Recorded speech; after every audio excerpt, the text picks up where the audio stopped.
welcome back to my kitchen. Crazy guy, you are the official first. No matter what Firebot says, you're the official first. You know what? I feel like this always happens when Torque redeems it, so we're just gonna blame Torque, okay? It's Torque's fault. I jest, partially. Okay, Torque, if you paid off Firebot, you need to let me know. Okay, I'm looking at you. And then we had Seamus is the official second, and Ezeklis is the official third. Josh, thank you so much for your resubscription. I super appreciate it. 28 months. My wonderful fiance, Seamus. Is resisting anyone getting ahead of you, Seamus? I don't know. I don't know if that's how that works. Maybe. But I don't know if that's how that works, okay? And then thank you to Carrie and Crazy Guy for getting your daily self-care check-ins. Welcome, welcome. I'm so happy to have you guys here. I'm honestly not used to having a bunch of people like flood in that fast. This is unusual and exciting. So we are back in my kitchen. I have so much baking to do. I need to make a minimum of 3 pies, but I'm thinking I might make 4 pies because I'm gonna make 4 pie crusts anyways. And then we have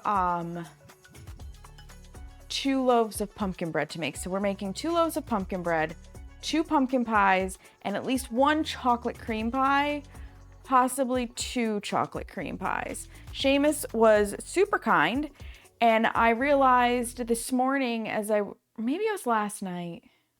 It doesn't matter. Last night and this morning are very blurred together because I'm fixing my insomnia. I realized that I was not going to have enough milk to do all of these recipes because the pumpkin bread takes a lot of milk, the pumpkin pie takes some milk, and the chocolate cream pie really takes a lot of milk. And I was like, shit, we need more milk. So he was going to stop to pick up milk. As I was pulling the ingredients out, I realized I didn't have enough pumpkin. And I was like, oh my God. So he also got me the pumpkin I need. Perks up at chocolate. Hello, Nivex. Can I make 3 chocolate pies and send one over here? Suspenders, unfortunately, chocolate pie doesn't ship very well. You're getting bird seed. Oh, nice, Carrie. And dropping off a donation pile. Ibuprofen for the aching hip, honestly. Finally get to sit down. I've been cooking all day and I'm tired. I've cooked 7 pies so far. Blueberry, pumpkin, apple crumble, cherry crumble, pecan, peach cobbler. Oh my God, the pecan pie being the most work by and far. You don't want to cook anything tomorrow. That's fair. 4 pies? What is this? Plate up. Listen, Ezeklis. Welcome to Plate Up IRL, where the customers don't exist. Let's not grab random pumpkins off the neighbor's porch. They're probably extra crispy, okay? Visit trick. Yeah. Yeah, no. And speaking of Plate Up, so a lot of these recipes have like a 1-hour bake time on them. And I'm going to try to smush them together as good as I can so that while one's baking, I'm working on another, you know, optimize my use of time. But there is a chance that we're going to hit a point where I'm like, I don't have anything left to do. So we're sitting down and playing some Plate Up while we wait for the timer, which we did that once before. I think it was with... God, what recipe were we making? The banana bread. It was with the banana bread because we had to wait for the banana bread to bake before I could pull it out and show you guys. And we played Plate Up in the meantime. And then because we were having a good time, we just continued to play Plate Up after it was out of the oven. So there's a chance. There's a chance you get some bonus Plate Up content today. Okay. I can't guarantee that you get to set the tables on fire with the bonus Plate Up content. But there's a chance. Forced to cook tomorrow whether I'd like to or not, and also yeah, the pecan took the absolute longest. Not only did I have to deshell a bunch of fucking pecans, I had to roast them, then cut them up and set them aside. Then I had to go get the caramel is a bitch. Don't burn yourself. That's not good. Then I had the pecans, solidified caramel, yup. The pecan pie's 10 pounds, holy shit. What was it? I don't know what you were doing, suspenders. But I'm glad that you're here. So, all right. My thought is I'm gonna start with, you know, if I'm gonna start with the pie crust, I really have to decide now if I'm going to make 1 or 2 chocolate cream pies. Because here's the thing, the pumpkin pies are a baked pie, so I don't have to blind bake those crusts. But the chocolate cream pie is not a baked pie, it is a chilled pie. Therefore, I have to blind bake that crust. So I have to decide now if I'm up for making 2 chocolate cream pie fillings or not. Because the chocolate cream pie filling is done in a double boiler on the stove, and anybody who bakes pies, which sounds like crazy guy you do, knows that you do not just double the pie recipe and then try to evenly pour it into the pie crust. Like, that is just a nightmare. So I'd have to do it twice. Somebody just needs to put like the loading symbol on my forehead right now. Tacos tonight, leftovers for after work tomorrow, and we were doing ham, potatoes, and rolls Friday. Ooh, delicious, Carrie. You hate the most doing all the cooking, good majority of the cleaning, and you're spent by the end of the night. That's fair. You know what? Somebody else can clean the dishes. I think that's fair. Can never have enough chocolate, so too. You remembered, let's go. Yeah, you know what? I should probably make 2 because my brother cannot be there for Thanksgiving this year. And honestly, this may become a recurring theme. He's an EMT and he doesn't have to work Thanksgiving, but he opts to work Thanksgiving because A, it's double pay, and B, somebody's gotta do it. He gets to see his family fairly frequently. We all live close by. His sister-in-law works retail at a convenience store that is open on Thanksgiving, and she's a manager, so she often cannot like do the regular Thanksgiving because she doesn't know her hours until like very close to when Thanksgiving actually is. And plans had to be made ahead of time this year due to the fact that we had to rent a hall because my aunt downsized and it was always at my aunt's house and whatnot. So he has 2 Thanksgivings to go to, totally fair, but he loves chocolate pie and he won't be able to be there. So if I make 2, I can potentially give him some extra. And I know he would appreciate that. So yeah, well, I guess we'll make 2. Do not ever double the recipe.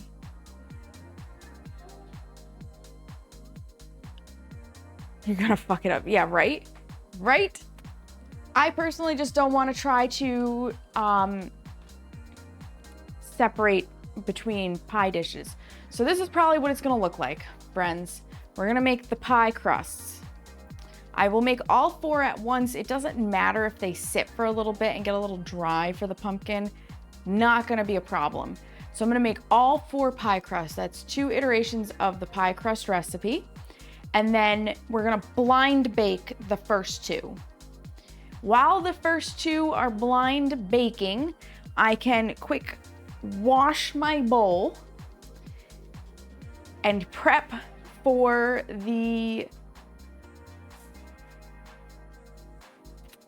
we'll do the pumpkin bread first. And then while the pumpkin bread is baking for an hour, we can get pies together because I can be working on the chocolate cream pies while things are baking in the double boiler. And then it's not hard to pause for a quick second, pull out the bread to cool, and then the chocolate cream pies go in the fridge to chill, and then I can put the pumpkin pies together. Yeah, so pie crust, bread, chocolate, pumpkin. Yes, we've got a plan. Everett, hello, thank you. Thank you, I'm excited. So, pie crust recipe. I was using one from my friend Gwen, and then I realized that my mother's recipe makes a much more supple dough. Like it's a much more tender pie crust, which makes it easier to work with. The only reason I didn't like my mom's pie crust is because I don't like a pie crust made with Crisco. So I gave it a shot recently and I just replaced all the Crisco with butter and now I like the pie crust. So for this recipe, you will need 3 cups of flour, 1.5 teaspoons of salt, less if like me, you're gonna use salted butter, 1 cup plus 2 tablespoons of that butter. If you like a Crisco dough, then just make it with Crisco, and 6 tablespoons of cold water. You make your chocolate Satan pie. Amount of luxury chocolate I put in that pie. I call it Satan pie because one slice is your entire daily value of calories. Oh my goodness. So let me get my butter out real fast. That would help. That would help. We need lots of butter for these recipes. I should just pull all of the butter out. Just tons of butter. Ugh. 1 pound, 2 pound, 3 pound, 4. We'll just pull out 3 pounds of butter. If I need more than that, I'll grab more. That way it can have a little time to soften. It's not as important with a pie dough. It's far more important with everything else.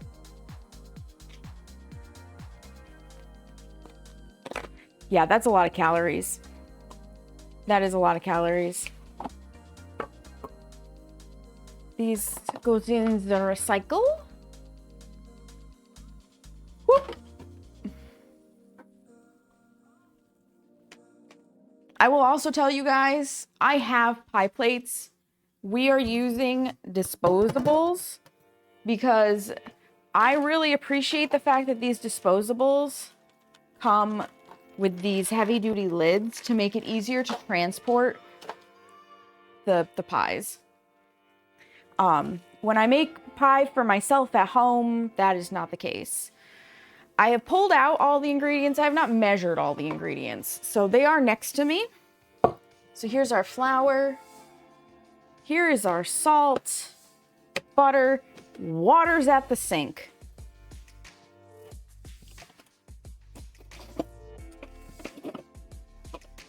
I've been shifting a lot of stuff around in here.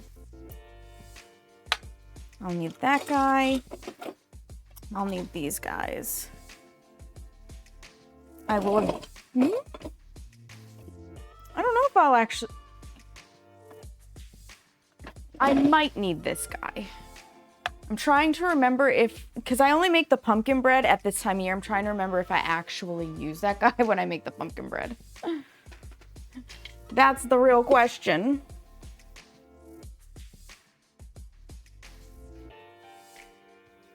Now, this pie crust calls to sift the flour and stuff together. Nah.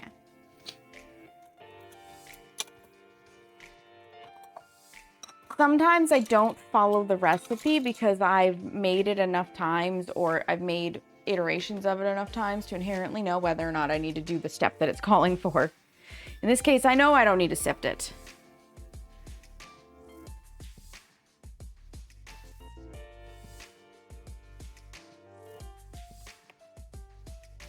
One.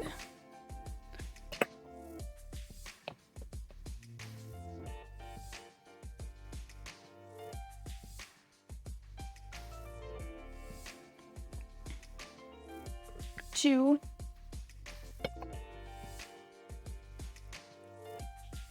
Buckle my shoe.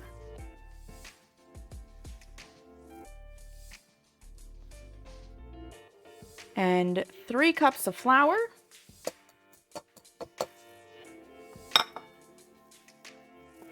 I'm also going to show you guys a little trick that I do when I'm rolling out my pie crust.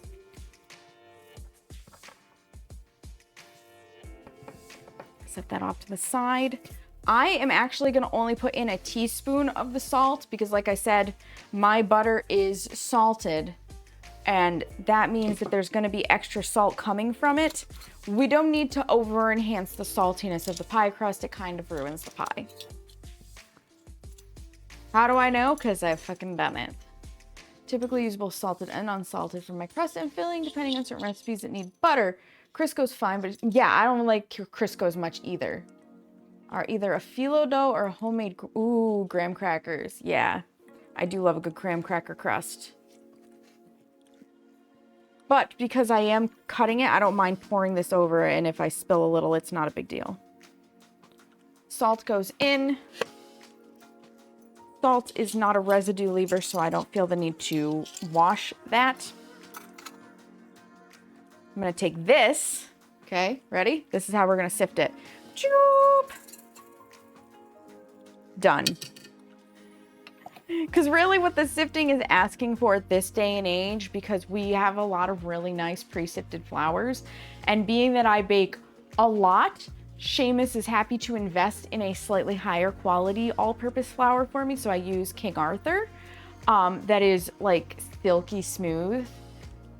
I don't need to sift it. There are not clumps in my flour. I'm not worried about getting out little like wheat shell husks or anything. It's good. In this case, the sifting is just to mix the salt and the flour together for a better distribution. Candied yams, delicious. Fuck you, fuck you, pepperoni. I want candied yams and neither of you are coming to bring them to me. Listen, pepperoni, okay? Me to you.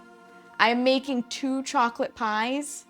I expect some candied yams in return, okay? I give you chocolate pie, you give me candied yams. This is a fair trade. I did almost say Seamus.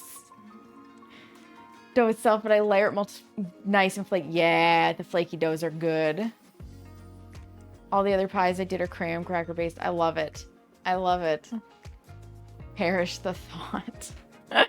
All right, I'm gonna put the water in first to just tack down the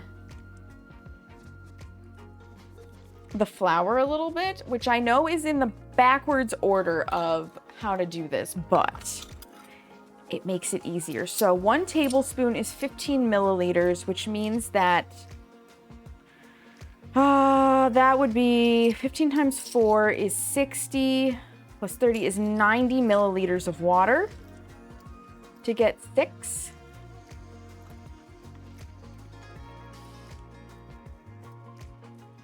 So to make my life easier, I am going to do 3/8 of a cups instead of 6 tablespoons.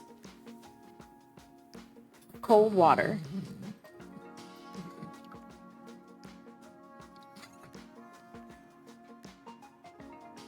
I love this measuring cup and spoon set because it has the milliliters on it. Makes it so much easier to convert.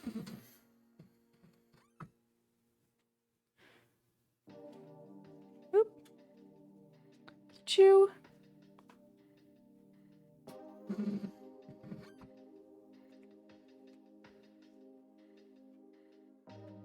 3.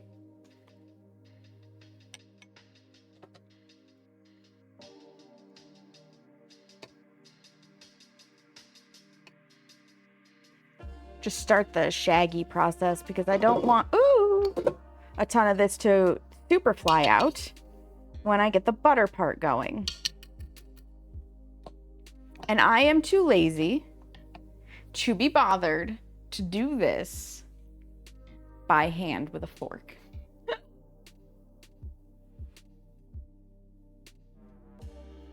Candied yams are delicious. Pumpkin's back to being your favorite. Well, I'm also making 2 pumpkin pies, so guess what, pepperoni? Still a deal.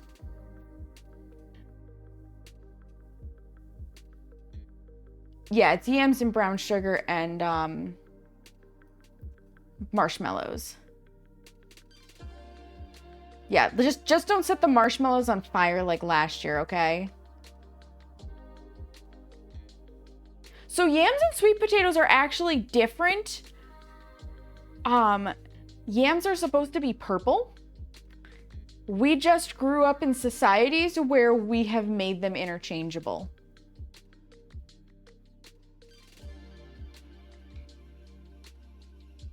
Sweet potato pie, yeah. I've heard sweet potato pies are delicious.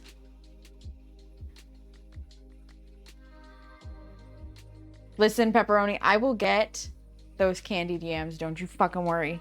Because I'll just go to Marissa and be like, Marissa, would you make candied yams and we can have dinner together? And she'll be like, okay. Because Marissa loves me. So we need 1 cup plus 2 tablespoons. Each stick is half a cup, so we need 2 sticks plus 2 tablespoons of butter. It's a lot of butter, but that's what makes the pie dough supple. And I do cut it up to make it easier to get it to mix in. So let me get out a knife. I like the one with the serrated edge. Like the obviously serrated edge. Get a couple pats in there for this to get started with.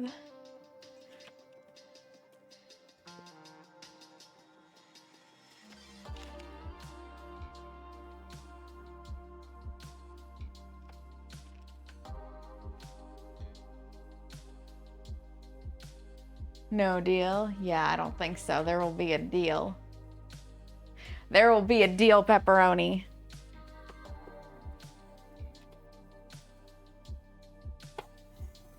Because your wife loves me.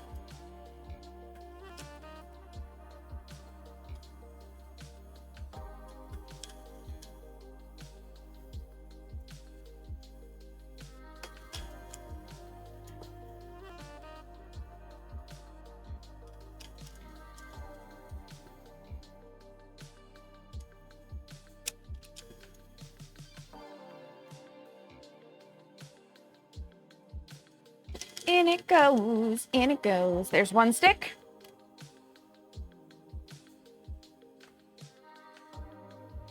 Now I've got buttery fingers. The butteriest of fingers. Red or purple typically is red.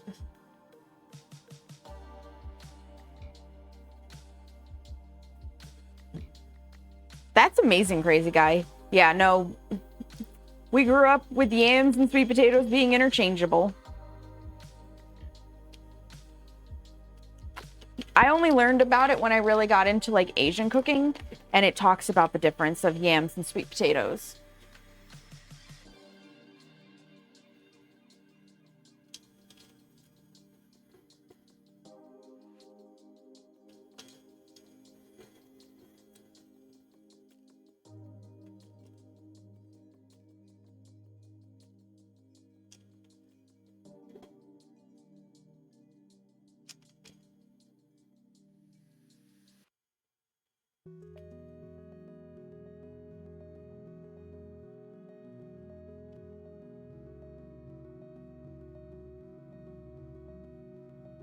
Would you stop burping flour and like get, oh, for fuck's sake, get the butter mixed in there.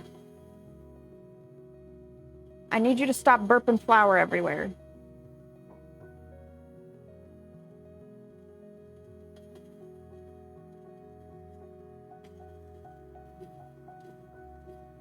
Normally by now it has already gotten enough of the flour together that this is not an issue.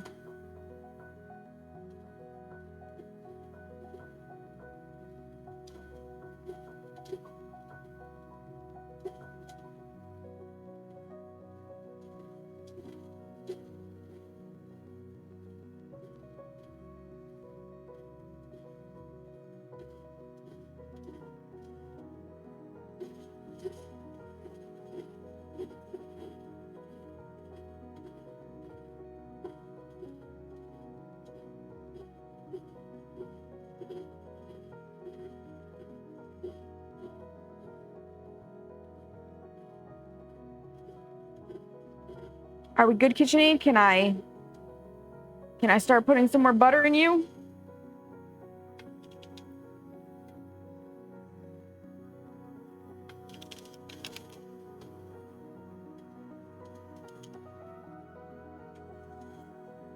Okay, there's 2 sticks. We need 2 more tablespoons.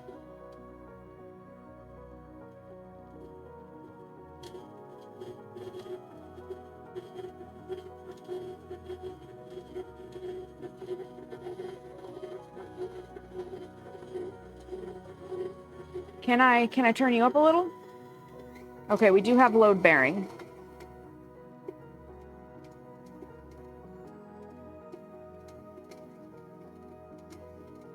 I've never had so much trouble getting the butter to mix in with the flour for the pies.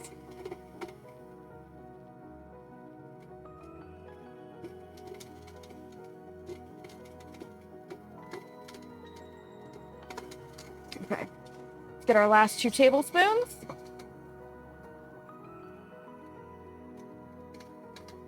Cut them off of the end. I'll have to grab more butter for the next 2 pie doughs. Pie crust dough. In.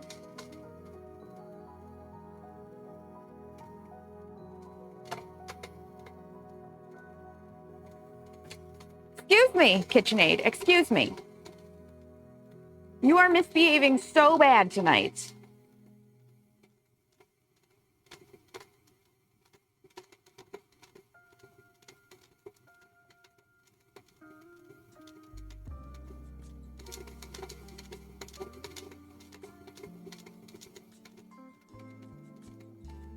I swear.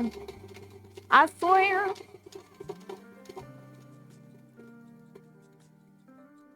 Are we good? Can I turn you up one more?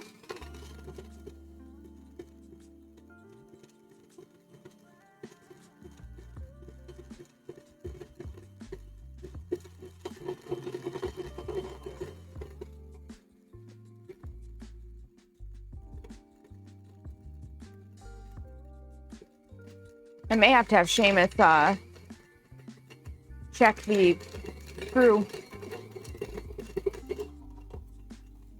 Okay, there we go. Jesus. That did not want to come together tonight. That doesn't bode well.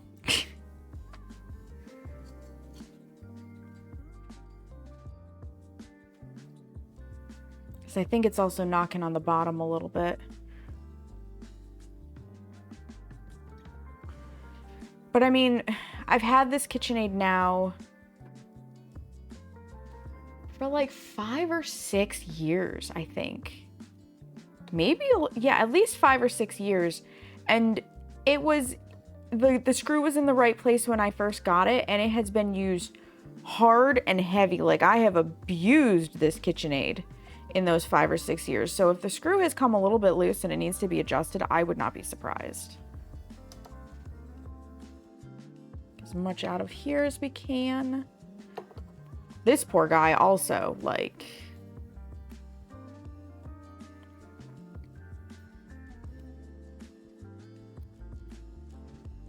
is gonna need to be replaced because the wings are weak now and they shift and get fucky. And I try to pull them back into place and it sort of works. So we made a mess. Shocker.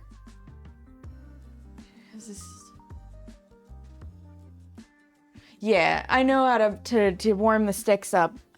But you're supposed to use cold butter for pie crust. And normally the KitchenAid does not give a fuck. It just, for whatever reason today, it's giving a fuck. I guess it's having performance anxiety.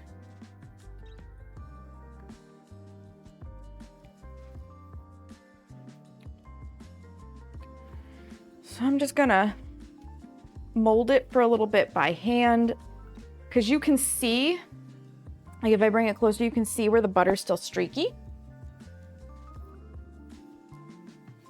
And it broke, and now you're forced to do everything by hand. Yeah, so I was very kindly gifted the KitchenAid as a combined birthday Christmas gift from my aunts. They went in jointly on it. It is your most basic model KitchenAid, which is why it struggles with keeping everything in the bowl until it feels like it has a load. The better ones, you can actually put them properly on stir and it doesn't do that. I know because my mother's does not do that. And I would like a higher end KitchenAid. Like that is on my massive like desire list. And my dad was sad that my aunts got the KitchenAid. Like nobody is faulting them for this. Okay. I want to just put that out there right now. Nobody's faulting my aunts for doing what they did. It was a very kind and generous gift. They did it for both me and my sister after my mother passed, because it used to be that my mother, her wedding gift to people was to give them a KitchenAid, because that was the wedding gift that she received, I think from my father, when they got married. And my dad wanted to continue that tradition. My aunts did not know this, and I really desperately needed something for doing the cookies that I bake at Christmas. So they gifted it to both my sister and myself, thinking that, you know, dad's on a fixed income. He probably won't be able to afford this stuff anymore.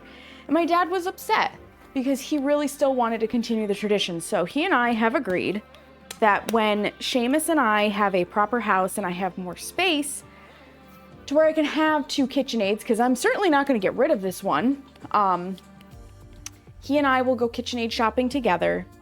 And he's going to get me the higher end one. He already told me he doesn't care if it comes out of savings or whatever. We'll see. Maybe he and Seamus will go in on it together, but that is the huzzah, we have a house. There. Now it's streak free. Yeah. So it's just a continuing of a tradition really for us. Because they are expensive. KitchenAids are not cheap. But if you bake in earnest, they are such a good investment. Because my mother's KitchenAid is still with us today. My dad and my brother and Marissa still use it fairly regularly. And they would have been married 41 years this past August, I think. I think it would have been 41 years. So that thing, truckin'. Built to last. All right, so I said I was gonna show you guys a really cool trick. Let me just set this stuff off to the side. Wipe up the butter that's here. Tricks! This is not the meringue trick, it's not that cool.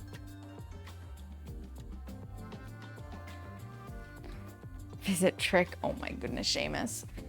I need waxy paper. Ugh.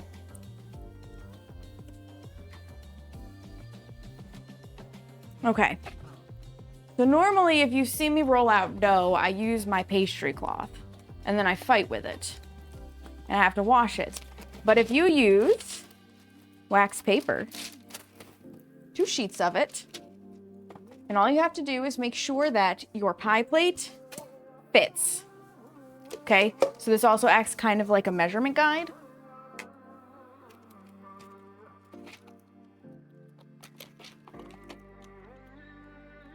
And then try to actually tear it off because it doesn't hold still.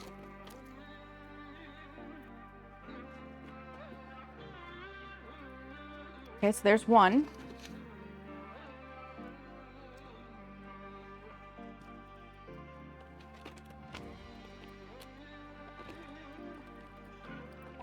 Come on, get started. There we go. I'm literally just very gently using the flat of my hand, so I'm creating a broad surface area to pull that apart. Set this over here in case I need more. But now I've got something that can roughly measure for me, as well as protect my rolling pin and make an easy transfer. I'm going to take my pie dough and roughly estimate half. Sometimes I get really anal about this and I'll weigh it on the scale, but the scale's a little full of flour and I don't feel like it.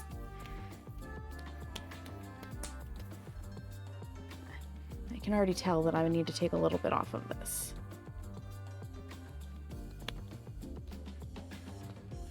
This recipe makes 2 9-inch pie crusts rolled out to about 1/4 of an inch thickness.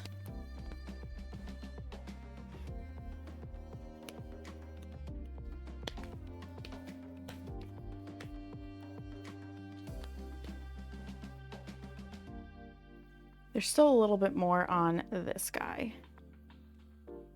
Yeah, now they feel about even. Okay. So from here, before I even roll them out, I'm going to get my oven preheated because like I said, these two need to be blind baked. So I'm going to preheat to 350. They will be blind baked for 15 to 20 minutes or until golden because we don't want the flour to cause salmonella. You heard that right. The flour. So fun fact, aside from sealing the crust and making it like not raw dough, the US has an issue with their flour supply giving people salmonella, which is ridiculous, but that's the truth. That's why when people make like cake pops and stuff, it's not the eggs necessarily that they're worried about, or when you make mug cakes, you have to get it heated to a certain temperature. It's because of the flour.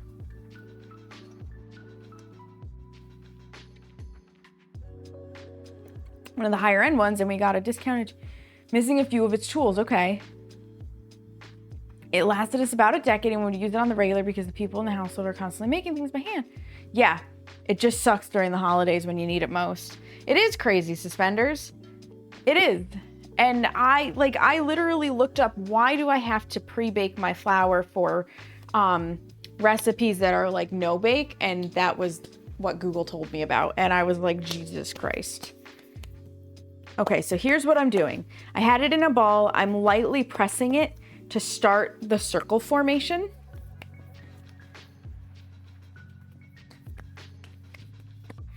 And then it goes in the center. And I'm gonna put the other piece over the top. Wipe the grease off of my hands a little bit here. Because it's all full of butter. Get out my nice rolling pin. And then I'm gonna roll it between the wax paper. And I know when I hit the edges that it's big enough. That's what she said. I can easily turn the wax paper instead of having to rotate my my dough. So I can turn it whatever way I need it to help make a circle. And I don't need one of those fancy thingy-mahoots that's there that allow you to like measure that you roll the pie dough in. Those like sleeve things, which honestly, like I thought about asking for one of those thinking that maybe it would make my life easier. And then I was like, God, cleaning that must be just like so shitty. That must suck to clean.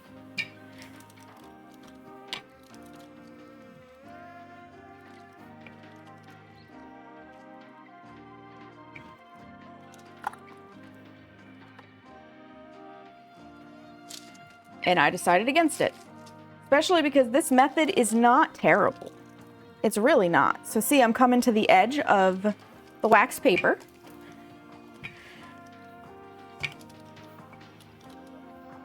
I mean, I'm not the best at making pretty pie dough crusts.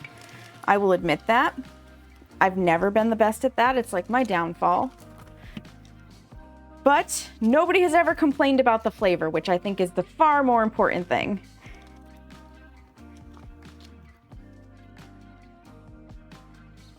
Doesn't have to look good so long as it tastes good, okay?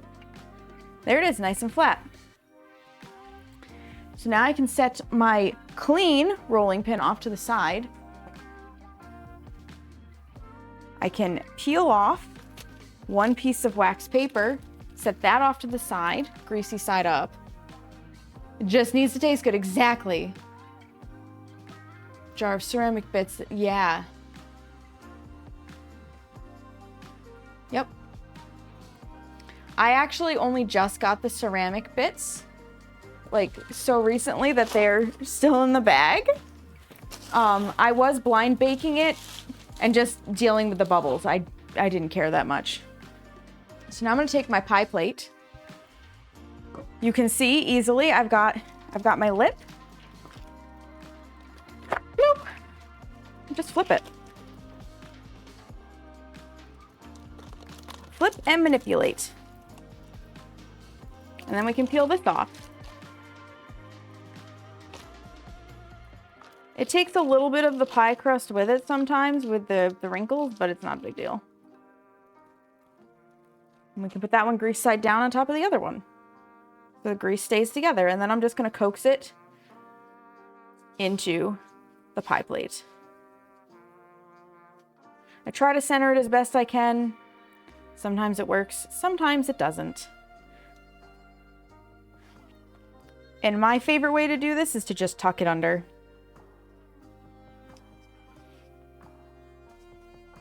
So that it stands up a little bit, which gives it shrinking space. Because your pie crust is going to shrink.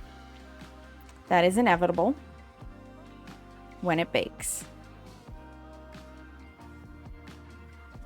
Whether it is a blind baked pie crust or a baked pie with a raw pie crust that is being baked, your crust will still shrink.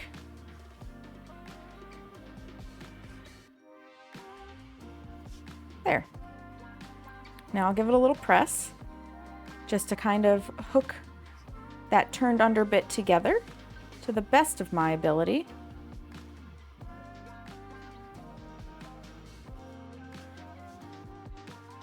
I have done the like cute little fluting thing before. I don't know if well, it wouldn't be too hard. I've got plenty of extra. So the way you flute it is you take your thumb and you're gonna do this, okay? So the thumb is going between the two fingers to pinch the crust.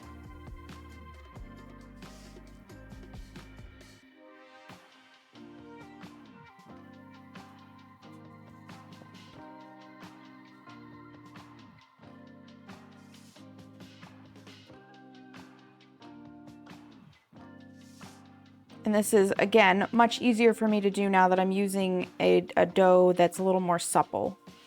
I didn't get it perfectly centered in here, so it's not gonna be, oven's up to temp. It's not gonna be the prettiest fluted crust, but I do love the look of a fluted crust. So there, it's not the prettiest, it's not perfect, but there's one. And I will still prick the bottom. Does it need it? No. Am I going to? Yes.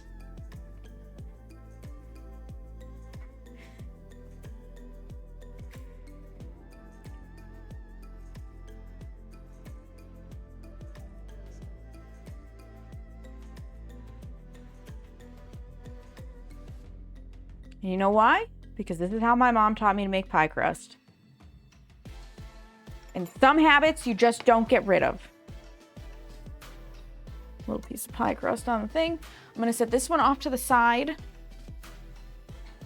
We're gonna do the trick again. So we know that this one goes like this.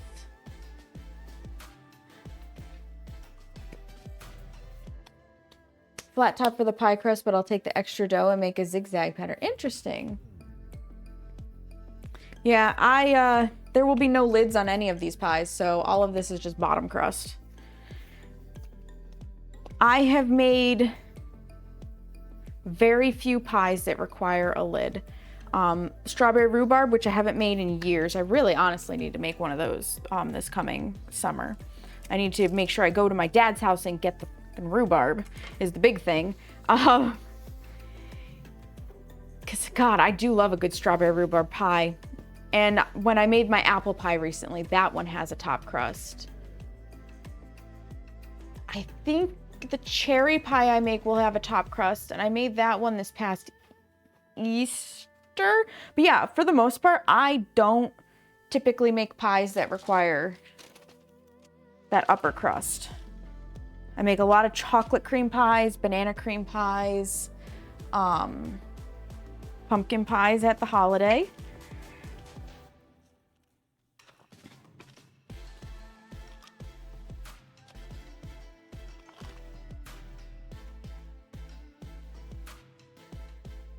Mainly though, I make the cream pie and they don't have the extra crust.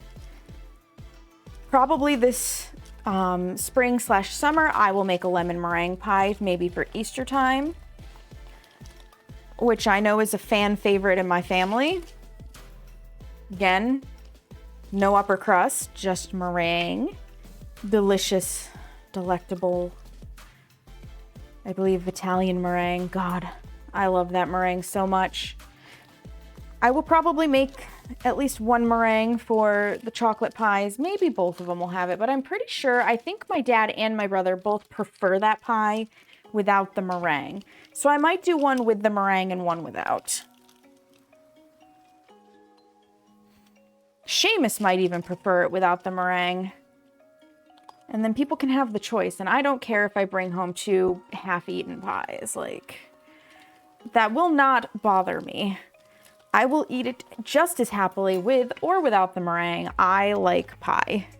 I don't necessarily like making pie because I don't like making the crusts. But I refuse to buy store-bought crust, so here we are. And the pies that my family buys from a local pie shop, the way they make their crust, I'm pretty sure it's oil-based. Because there's many different ways to make pie crust, right? And I don't care for the flavor of their pie crust either. So if you want something to your own flavor preference, you make it yourself. And if you're not willing to make it yourself, you have no right to be upset, in my opinion. Peel it off. We will save this.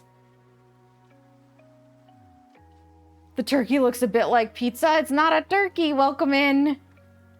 Lemon meringue is your fave, Suspenders? Heck yeah. And even then it's a crisscross pattern. Like it looks like yep, that makes sense to me, crazy guy. We're making pie. How are you? How are you, Tanner? Tannerim? Tannerim, I think I got that right.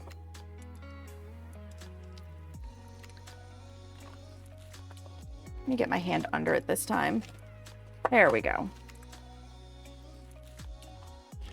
I am not responsible for the turkey.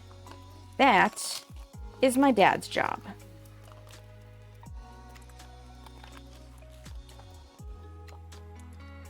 I don't like to cook. I like to bake.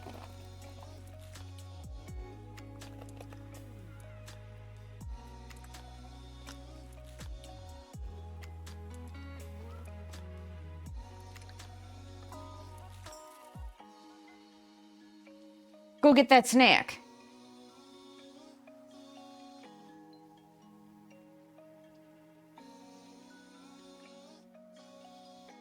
I'm pretty sure just Thanksgiving. We need to live together because you're the opposite? Well, I guess you're coming to the States, Suspenders. Get over here. Seamus is also the opposite. Like, he will bake, but he prefers to cook. So, it's a match made in heaven in that regard. I make dessert, he makes the meal, right? Right?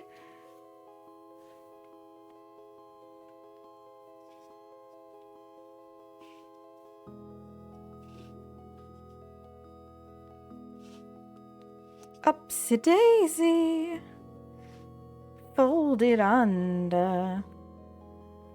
Realize how much you thought it was centered and it's not. It's all good.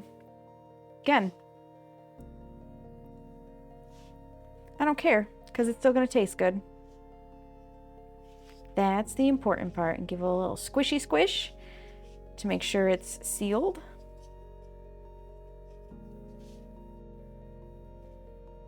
You're welcome. Absolutely. Bring them all. We're going to start up the hippie commune.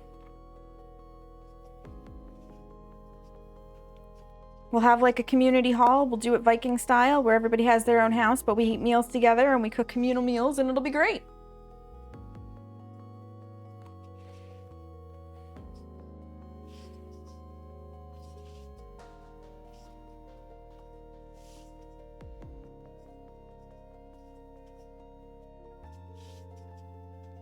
Also means we can all go shopping at Target together. That'll be dangerous. Level of Halloween decorating will be out of control. Christmas decorations on point.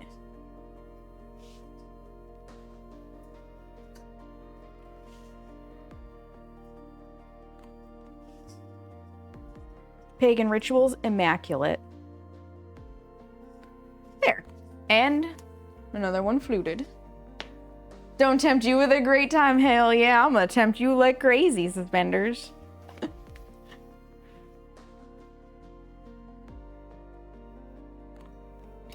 Prick the bottom of this one. 'Cause my mama told me so.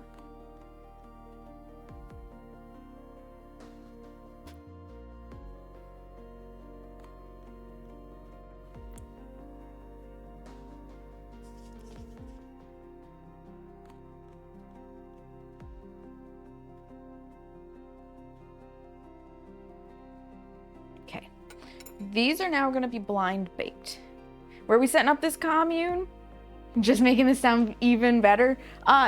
Probably in New York. Up in the Adirondacks. Away from people. Because I don't leave my my family. And my brother and 4 seasons and a lack of tornadoes and hurricanes. I'm looking for the stopwatch timer thing. Because I need to know when 20 minutes is up. No people, fuck people. I want to live in the middle of nowhere. With good internet and a lack of neighbors that can see my yard.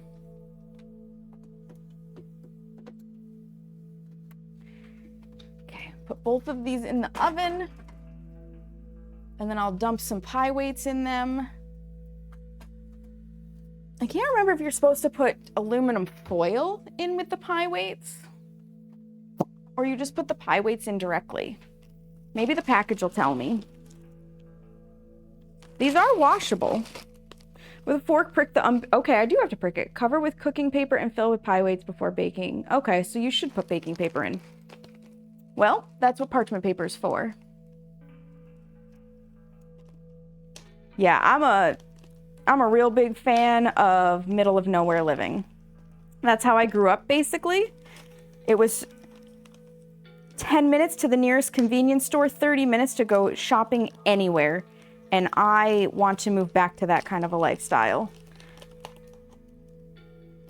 It's nice to have the convenience of... Here, I'll spin you guys. So you can see what I'm doing at the oven. At least I think you can see what I'm doing at the oven. Yeah, for the most part. It's nice to have the convenience of going to the grocery store real quick to pick something up that you forgot. But it's really nice to have the convenience of not dealing with neighbors that blare their music all day. And all you can hear is the stupid bass line.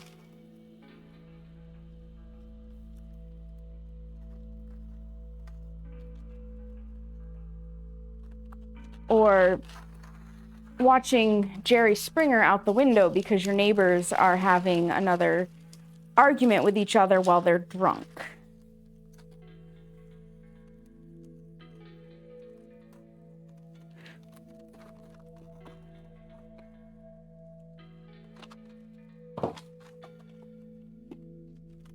Okay. I'm gonna actually open this up, grab hot mitt, pull this forward.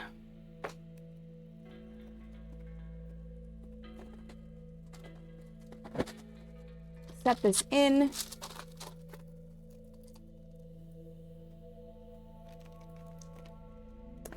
Pie weights. Yeah.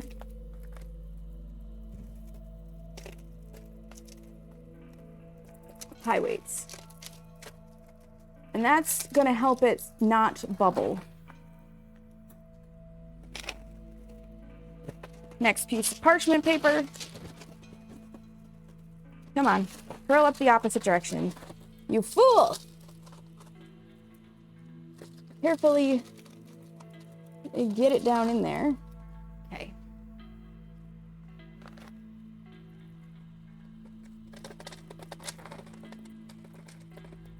And the thing about using ceramic pie weights is that they do distribute heat, which is helpful. Okay, that'll help hold my pie crusts in place. Back into the oven they go. Parchment paper is oven safe, that's why we're using that. Spin you guys back this direction. And hit the start button on my timer. Okay. So those are the two that are gonna be blind baked. Kids can run wild, play video games. You can stream. I can learn something useful for the commune and then we're good. Absolutely. Absolutely. All the you hear most days are leaf blowers. I would love that. Why'd your internet drop out? No.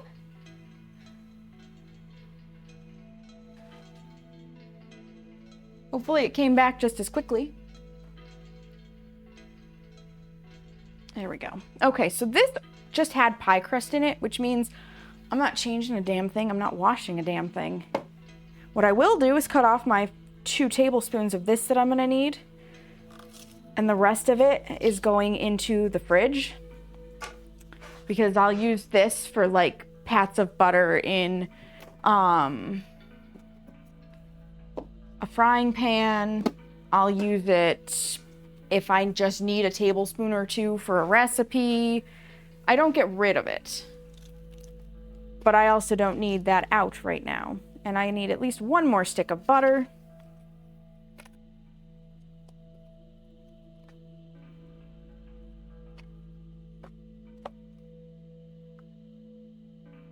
Put this in the recycle. Boop. And we're gonna make more pie crust. Let's go. See anything to do with pie weights, but I feel like the internet was saying to stop talking about the commune, but then I came back and you were still talking about it. So the internet can suck it. The internet can suck it. I immediately looked though to make sure I wasn't dropping frames because Twitch has been like playing fuck games with their servers or something, and so many streamers I know have had it happen where their stream just suddenly starts to drop, and it's not the streamer's internet, it is on Twitch's end, because the streamer will go to do like internet tests and their internet's fine, like they'll have an entire gig up and down and Twitch is still like, nah, we can't connect, homie, we can't connect. But I have 0 dropped frames, knock on wood, so we're okay.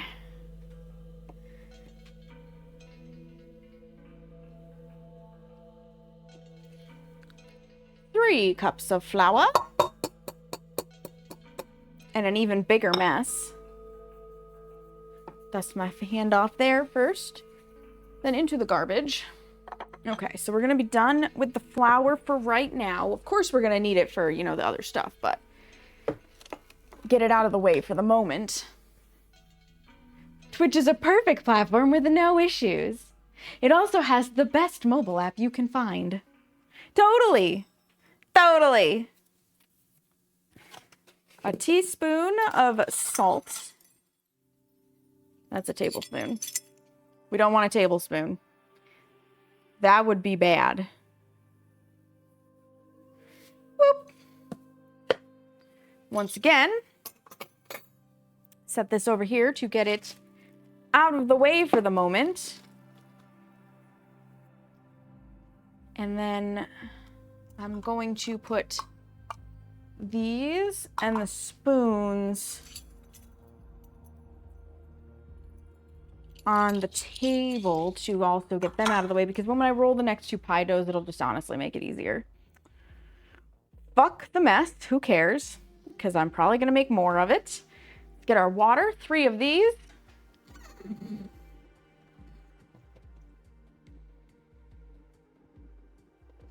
One.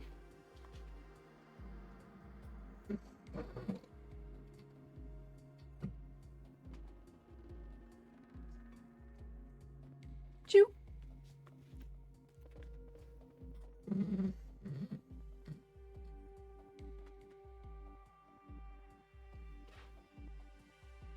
Three.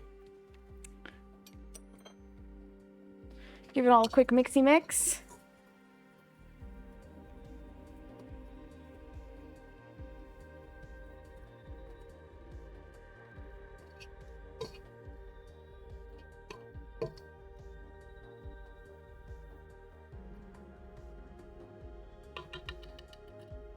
And prepare to put the butter in. 1 pat at a time.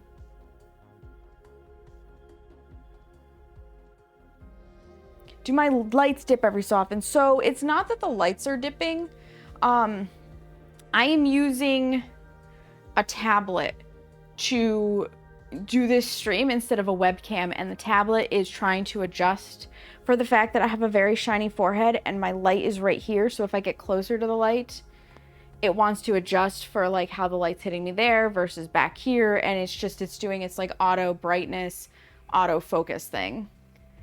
Just had all the streams you're lurking go nuts. Oh gosh. Yeah, no, it's Twitch. Yeah. So it is the unfortunate side effect of not having like a really good permanent kitchen setup for this, because we don't have the space.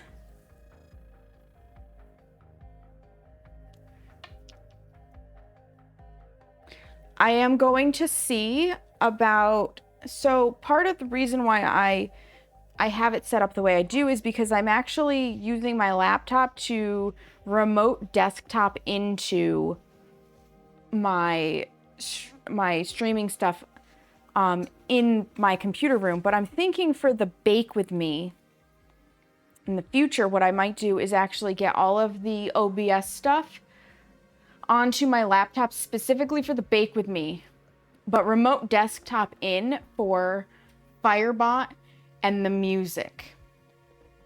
Because I think so long as Firebot is on, it's connected to my Twitch, even if it's not on the same computer. And that would allow me to then hook up a webcam.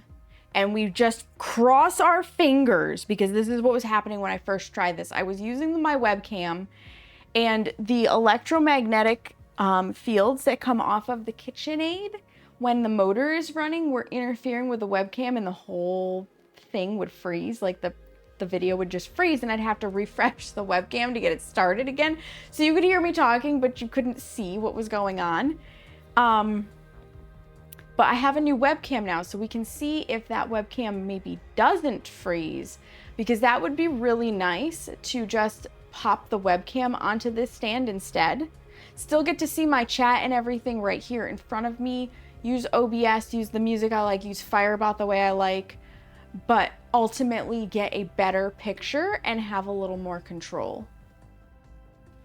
I can use Twitch Stream Manager from a different computer than I stream from. Interesting, Opal. Yeah, so it is entirely plausible that I can use both computers simultaneously. I just have to get all of the bake with me stuff that I need for OBS onto my laptop and set the profile up there. And I want to maybe do that for the Christmas cookies, which are coming up fast. Christmas cookie baking starts December 15th. This is the end of November. So we will be starting Christmas cookies together in like 2 weeks. So if you like cookies, and a lot of them, or if you like baking streams, December's going to be full of them. Like really full of them. Lock it. Start it.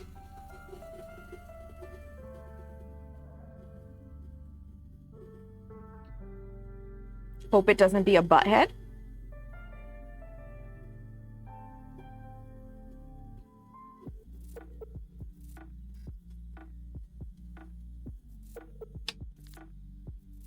In.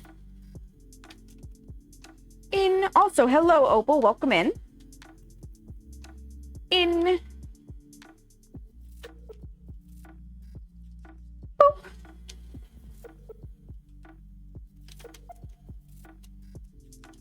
That's a little bit of a big pat. We'll cut it in half. Boop. Bloop. Same here. Boop. Boop. Garbage.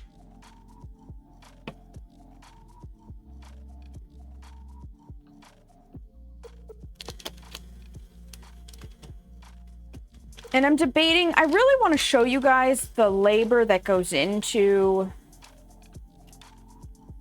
all of the cookies. I'm debating on, and maybe I should just run a poll in my Discord. And I can ask you guys who are here right now, doing a couple of the streams where I really just need to focus and I can't be going back and forth with chat. If I just put a notice up on the screen that says this is going to be more co-working stream style, I'll check chat when I have the ability to, but for the most part, I'm just focusing on the cookies. And it's just you can tune in and watch, and I'm really not conversing because I do listen to podcasts when I'm doing those really heavy, intense cookies, and there's nothing that says I can't have a podcast up for myself that you guys cannot hear, like split my audio for that, and get what I need while also simultaneously showing you what you would like to see. May, hello, I'm good, how are you? If your stream crashes, Stream Manager doesn't, and you can read. Oh, that's handy, Opal. That's very handy. Welcome in, teammate. You guys, whenever you hear that, tits on that a stick, dinging. Epic Tight Pants is here. May, hello, Mel. You're snuggling with a sleeping baby. I love that. I love that for you. I'm glad you made it safely. I'm doing good, May. I'm getting my Thanksgiving baking done, which I am super happy to do.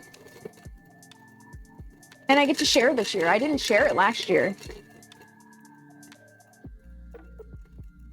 This is actually the first year that I have consistently been doing baking streams, and really refining the look and feel and whatnot of them.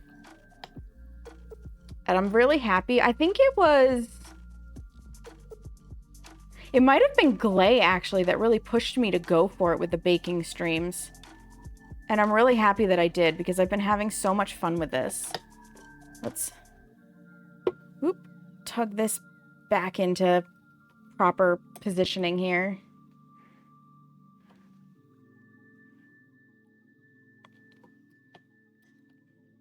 I'm serious when I say this, you guys.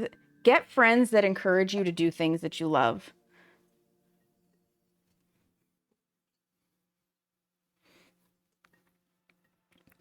That if you need help brainstorming to make it possible, they'll help you brainstorm. Like, those are the kind of friends you need in your life. She's so milk drunk. Oh, I bet she's adorable. Gonna make coffee? Go make that coffee, Suspenders. Just gonna hand knead the rest of this dough together so that it doesn't have the butter streaks. She's like...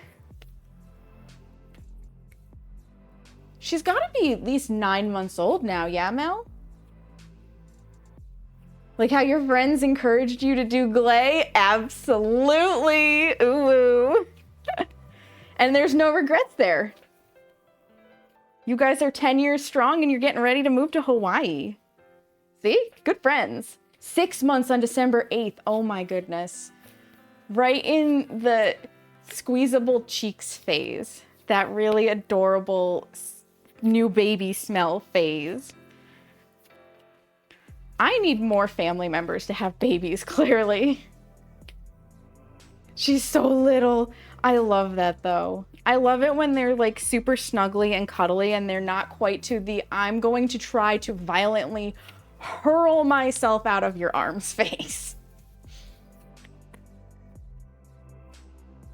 Because I get nervous with them trying to violently hurl themselves out of my arms. Just a little bit. I'm like, please don't. I don't want to be responsible for that. Just snuggle.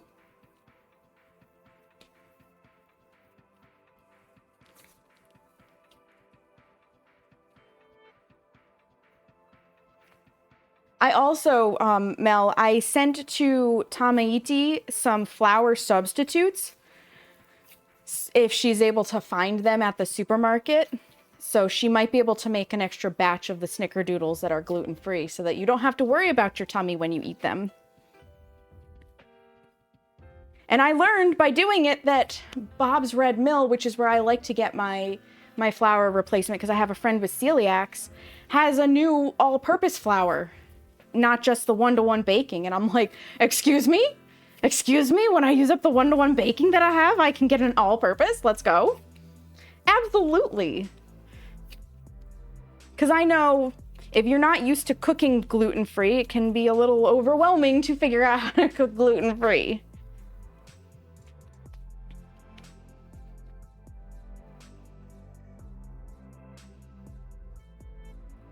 And nobody wants tummy troubles from something that can be avoided on a holiday. Okay, this is looking pretty good.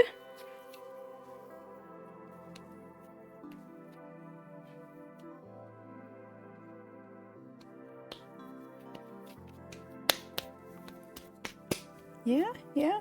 Am I seeing streaks? I'm not seeing streaks. Perfect. Uses the Robin Hood all-purpose gluten-free flour crust, and it's great, but I'm not sure if it exists. Yeah, I don't know if we have Robin Hood. I don't know if we do. Me personally, I've never seen it in the grocery store. But I also, like, if it's a pre-made crust, those feel about the same. I don't look at the pre-made stuff because I will bake everything from scratch myself personally. I don't blame anybody for using pre-made because from scratch is a lot of work. Just not my personal style. But I know we don't have Robin Hood flours. At least not in my grocery stores. So that's one thing. I'm sure it's the same in Canada. But in the States, some things vary from state to state on what you can access and what you can't. Because some states just use more of a thing than other states. Homemade crust from scratch, and it's so good. Yes. Yes. There's just something about homemade. Double check the weight. Yeah, they feel the same. Okay. I used up that paper towel for the oil on my hands. I love the fact that you guys make pizza like fairly regularly. I am terrible at making homemade pizza because I really wanted to use not the pre-shredded cheese from the supermarket, but I am terrible at trying to figure out the ratio of the Parmesan to the Asiago to, there's one other cheese that's in that mix and they never taste quite right. Every Saturday you're pushing to move it to Sunday because you don't stream. You know what? Sunday sounds really good because you don't stream. I am with you there. That way you don't have to rush.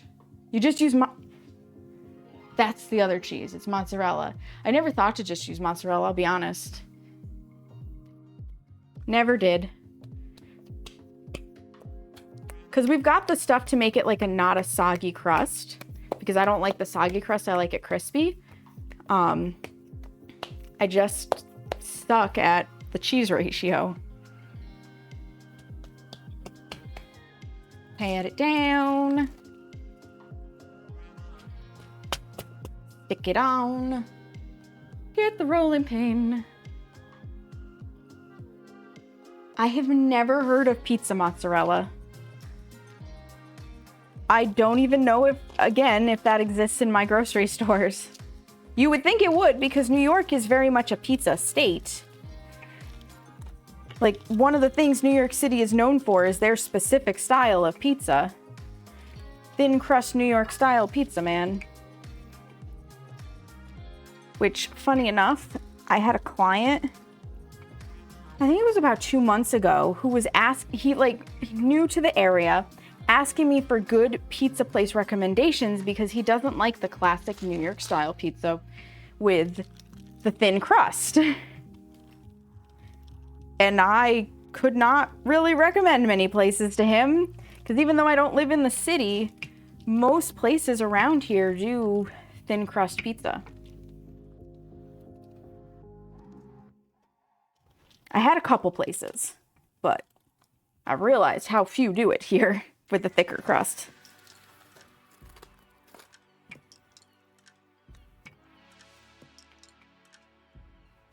A lot of veggies, putting them on after the cheese. Yeah, yep. And I know that it also helps with like pepperonis and stuff because it makes it less greasy.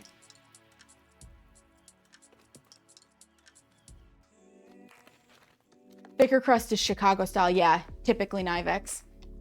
All right, I gotta go pull the pie crusts. Wait for me.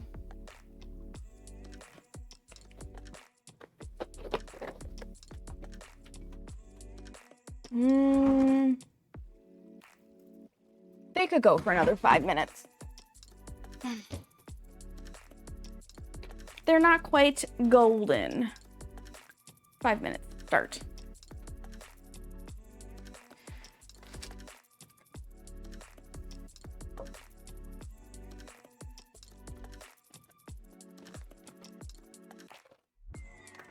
Flip it over.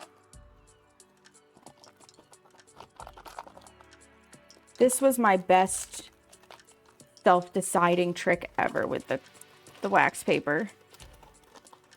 Like, I love my pastry cloth. It's really good for when I'm doing like cookie cutting. But man, for pie crust, it's just so much easier to use the wax paper.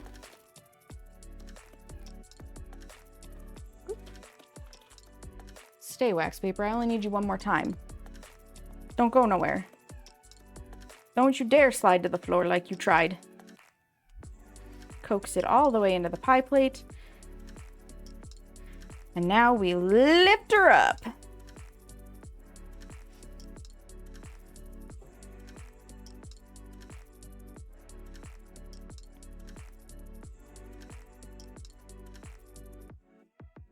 Gotta get it up and ready. And I want you guys to know, even if I wasn't on stream, I sing to myself and I talk to myself and I sing and talk to my ingredients regardless. Seamus can confirm that that is a thing that I do. Always have, always will.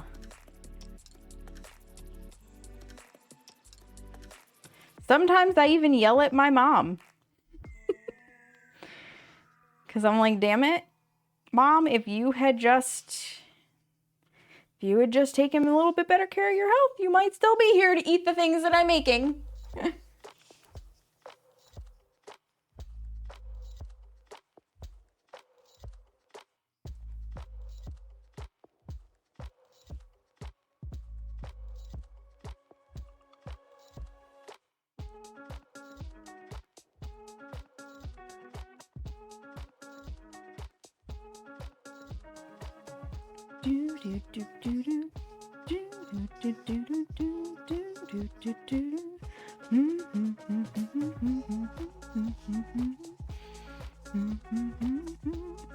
Fluted. Oh, we gotta prick it. Because again, even though it's gonna be filled with something, I was taught to prick the pie crust. Always prick it. I wonder, maybe I'll Google it at some point. Maybe it helps to get the pie crust and the filling to stick together better. I don't know.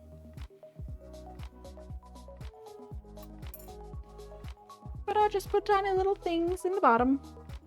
Thank you for the hug, Nivex.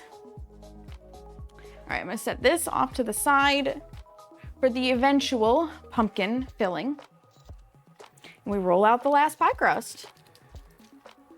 I think that's the idea too, Opal. I'm pretty sure. And I do know that when I blind bake the crust and I have the pricks in it and I didn't have the little weights, I had a lot less bubbles. Not no bubbles, but a lot less.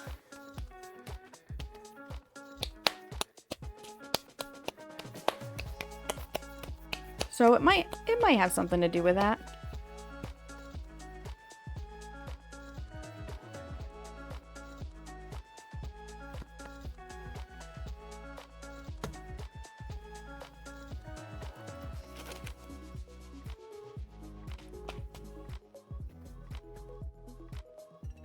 And then it's gonna be cleanup time.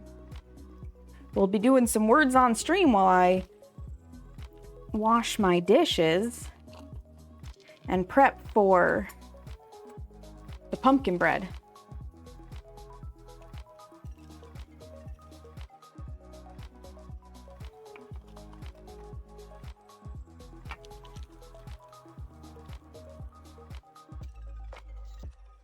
And then maybe after I get the pumpkin bread, Seamus will be kind enough to do the dishes for me that are left behind after that, and I will go straight into chocolate cream pie.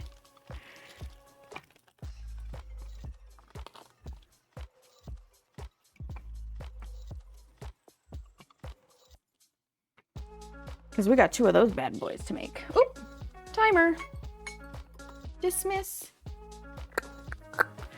Hold, please. I need to take out the pie crust. They should be good and ready.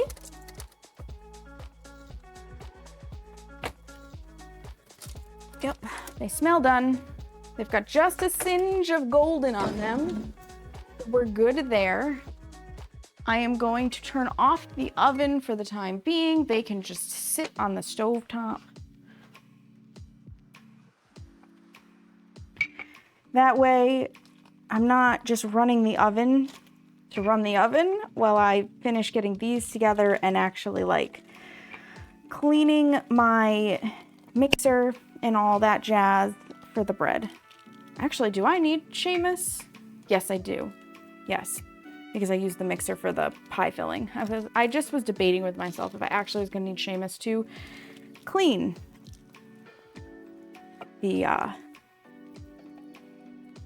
mixer bowl for me after I do the bread, but yes.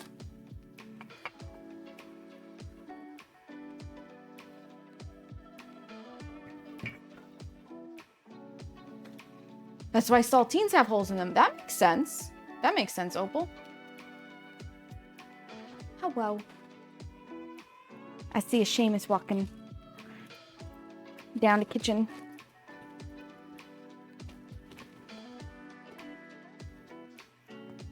There's his arm. It's a surprise Seamus arm.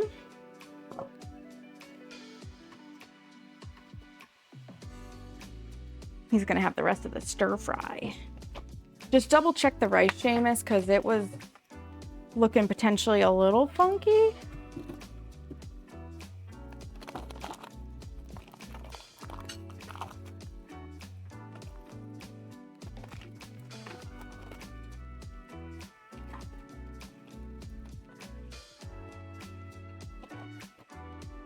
Bloop. Done with the waxy paper.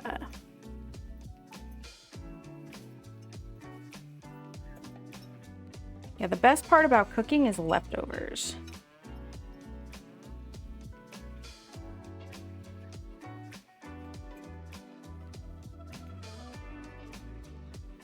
I apparently didn't get this one as evenly as I thought. That's fine. No big a deal. No big a deal. We work with what we got.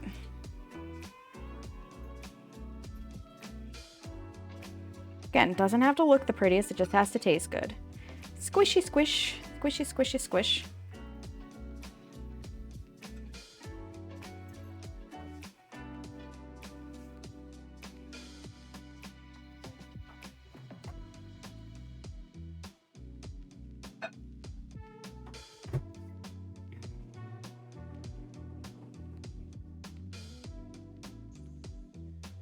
Okay, let's flute it.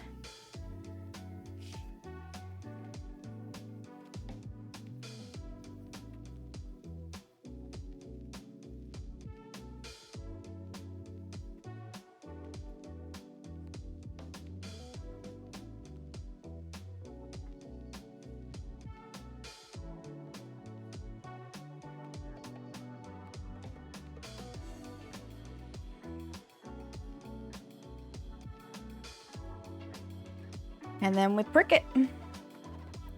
Flute it, prick it. It's like Bop It, but for baking pie crusts. Flute it, prick it, fill it full of weights.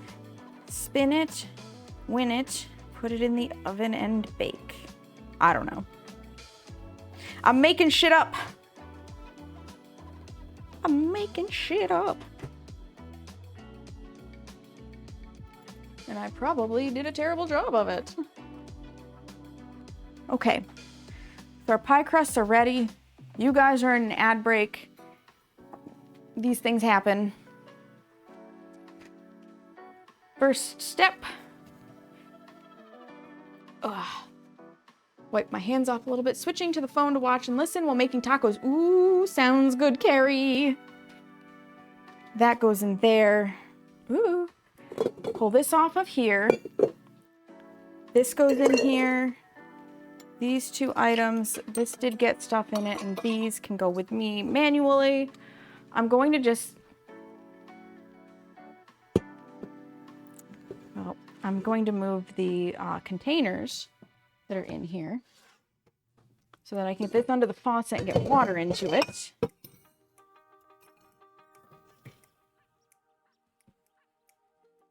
Put this off to the side for a moment because we didn't use it yet. We're going to clean up the flour.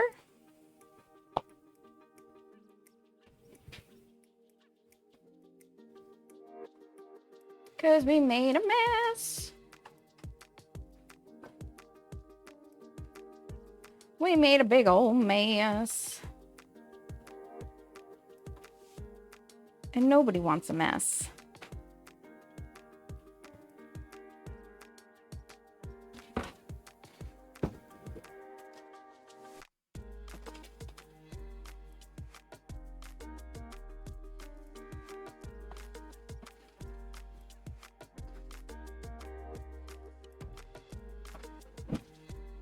There we go. Beauteous. That's now full of nice hot water. I am going to swap my book to the pumpkin bread. Welcome back from the ads, friends. Okay, so I've already got things out for the most part. We're going to need 2/3 of a cup shortening, 2 2/3 cup sugar, 4 eggs, 1 can or a pound of pumpkin, which is approximately 2 cups, 2/3 a cup of water, 3 1/3 cup flour, 2 teaspoons of baking soda, 1 1/2 teaspoons of salt, 1/2 teaspoon baking powder, a teaspoon of cinnamon, and a teaspoon of cloves. So I'm going to quick pull out the 4 eggs because eggs actually mix a little better if they're closer to room temp. So I need one of my little, well, this dish goes in the other side. I need one of my little dishes. Let me grab my eggs real fast.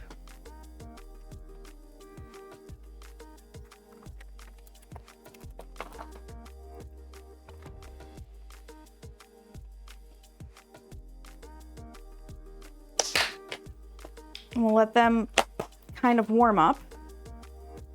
1, 2, 3, and 4.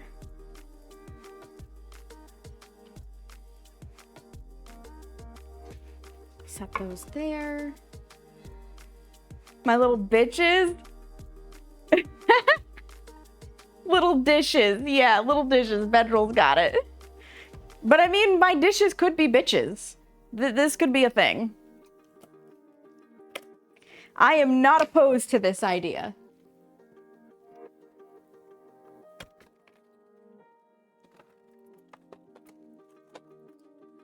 That goes in there. All right. So now, you guys are going to get the fun of words on stream, which I actually need to pull up the browser source for. You thought it was funnier that way? Absolutely it is.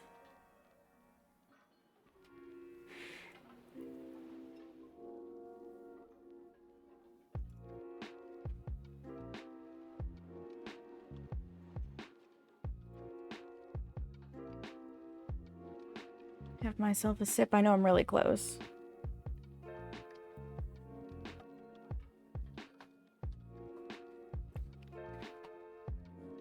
I'm really close to the camera right now.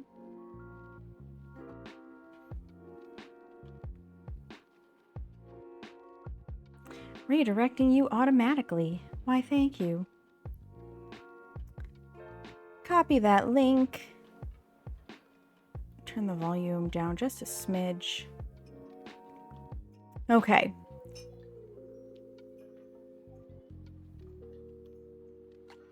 You scrambled words on stream. You sure did. So when I'm cleaning, I put up words so that you guys have something to do. I can talk to you, but I can't see chat, and nobody wants to watch me just stand at a sink and wash dishes. So took you a second. All right, let's swap over to cleaning time screen. I'm going to reset. And this is one thing that kind of bothers me about words on stream, is that you always have to reset the browser source to make it work. The wash dishes speed run. And I think I put the commands into Firebot, I'm pretty sure, so that you guys can continue and stuff on your own. Maybe not. Maybe I just set it to automatically go. I don't remember. I'm looking real quick. Yeah, okay. I just set it to auto run. We'll find out. Autopilot should be okay. Yeah, I just wanted to make sure I knew how I had it set. Autopilot on. Start. They've updated this. Good luck, friends. Show me your brain power.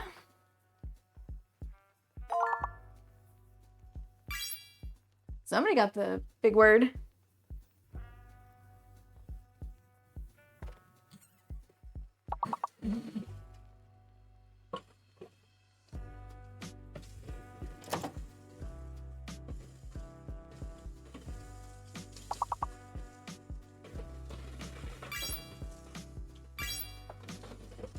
Never fails. Seamus always uses the bathroom when I'm gonna wash dishes.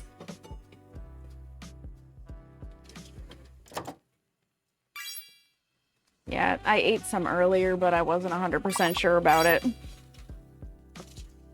Hot, hot, hot, hot, hot, hot, hot, hot, hot. That's really hot on my hands. Will you do me a favor? Will you just make sure that the stuff here is dry and put it away? Thanks. Ding, I heard that smarty pants alert. You guys are going to the next level. Yeah, I didn't think the coffee pots. Hot, hot, hot, hot, hot, hot, hot.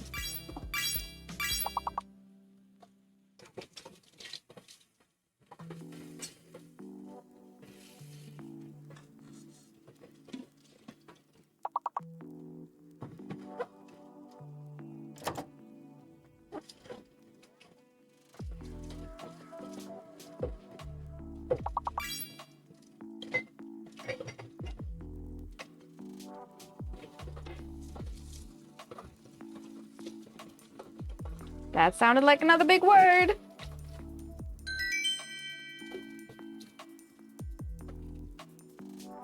That sounds like another level complete.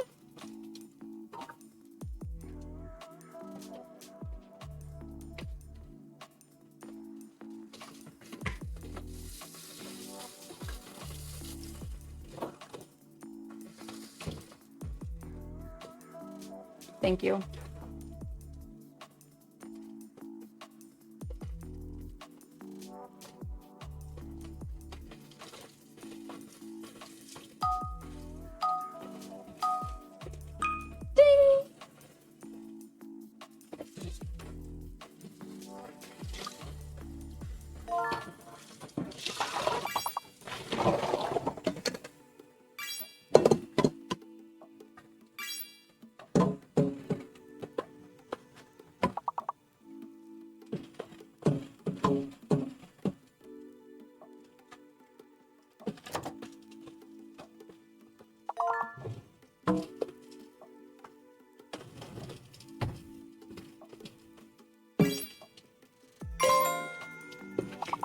Oh, smarty pants alert.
Oh, look at you guys go.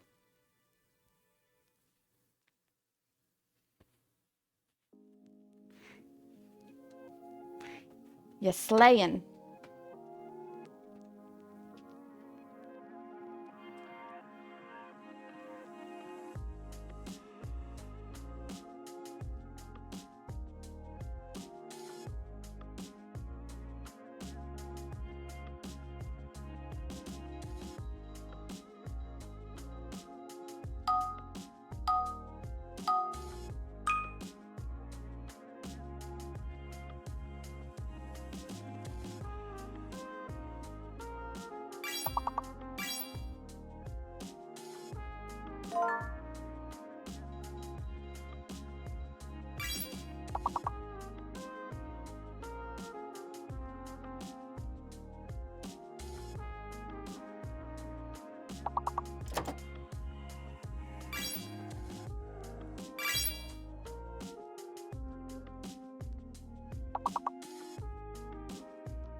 You guys are super smarty pants. I am impressed.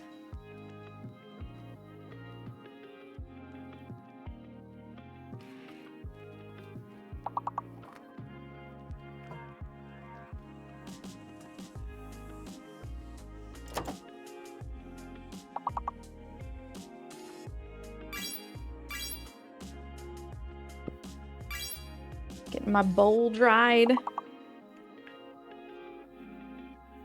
Since we're definitely gonna need that part again.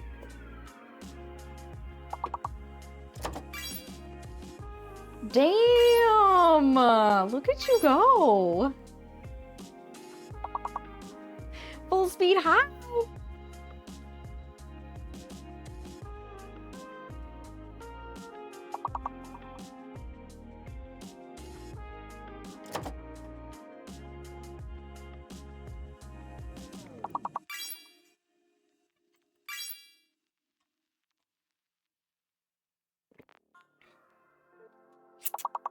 Cabs. Cabs was your last word. Oh, there it is! Full puzzle! You're welcome. I'll let this run till you guys die.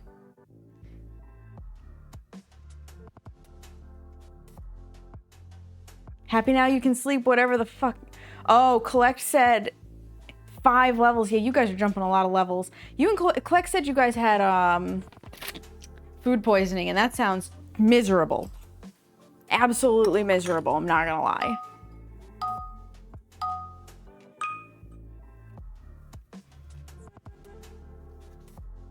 Get more stuff dried off while you guys keep going with your smarty pantsness.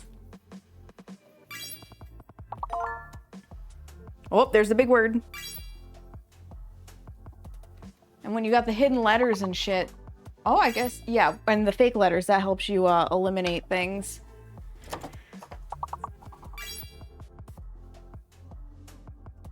I will need my flour.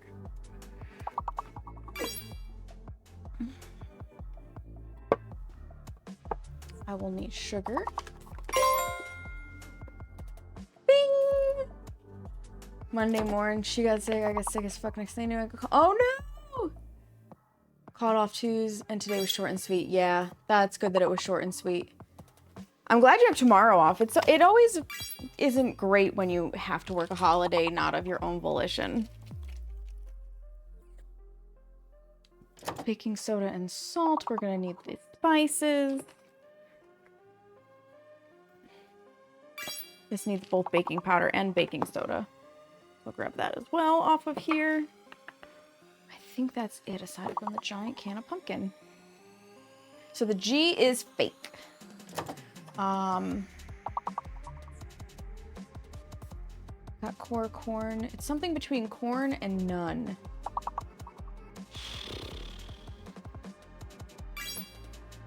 Neon. Nice. You guys are slaying. Your brain works. I feel that. I feel that. I can clean up the pie weights real fast. They should have discharged their heat. Yep, they sure have. Put them back in their little baggie.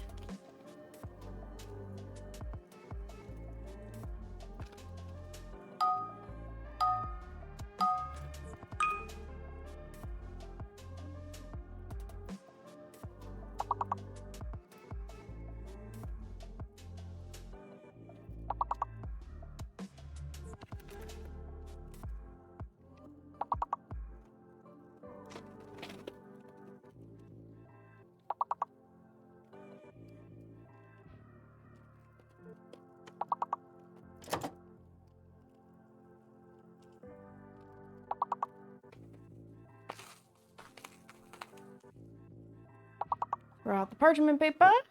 Oh, now we've got a hidden letter too. There's a fake letter and a hidden letter. Yeah, level 16 is hard. And it's 5 letters minimum. Oh, for fuck's sake. Loin should be allowed, you stupid thing. Sidelong was a good guess.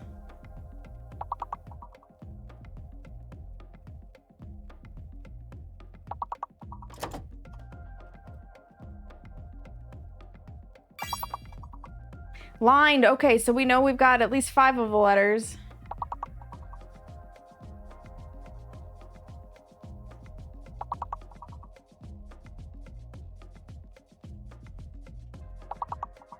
You'll write a paragraph about knife and petrol being bots.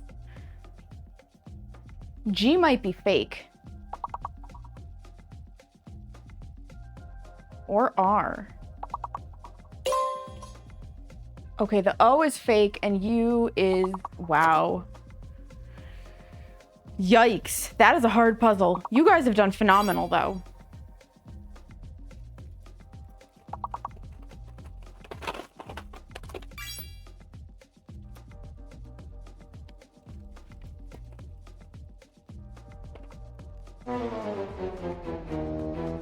It was a good try, you guys. You did fantastic. Look at those scores. Beautiful job. Beautiful, beautiful job. Nicely done. You guys were slaying. Also, hello, Miri. Welcome in. Welcome, welcome. I'm going to swap you back to where you can see me. Skynet rigged it. Taco and taco burger time. Let's go. That was a hard one. That was a very hard one. That's what she said.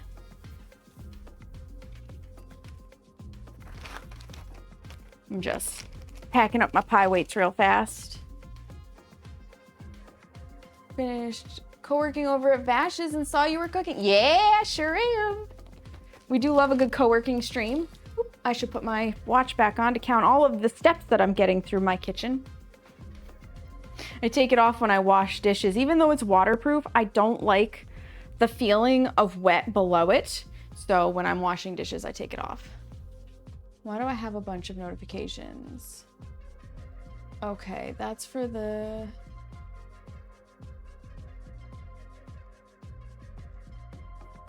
thing. I'll check that message later. That's a Snapchat. Okay, nothing important. The wet band is ick. So we just finished pie crust. We've got 2 that didn't need to be blind baked and 2 that did. We're about to make pumpkin bread. This is gonna make 2 loaves. And then while the pumpkin bread is baking, we are going to shuffle everything over to the stove because we're going to work on chocolate cream pies, of which we're making 2. And then somewhere in there, the bread will get done and we'll pause. So we'll probably get 1 pie done while the bread bakes. Maybe we'll get both, maybe, but I'm estimating 1. And then from there, we will put the chocolate pies in the fridge and we will move to pumpkin pies. And while the pumpkin pies bake, if we don't have anything else to do, we'll do some fake cooking and play some plate up. Cream pies, ooh woo, full speed. Oh my Lord, did I hear pumpkin bread? I'll trade that for candy jam. You heard pumpkin bread, yes. And still heard it. I've got the microphone tuned very nicely so that I don't get missed. Yeah, no, you can definitely have some pumpkin bread. We almost never eat it all. I usually end up bringing a loaf home. Live on twitch.tv. That's right, Opal. Cream pies. Right here. So for the pumpkin bread, we are going to start by mixing our shortening, sugar, eggs, pumpkin, and water. So you need 2/3 of a cup shortening. That is a 1/2 cup.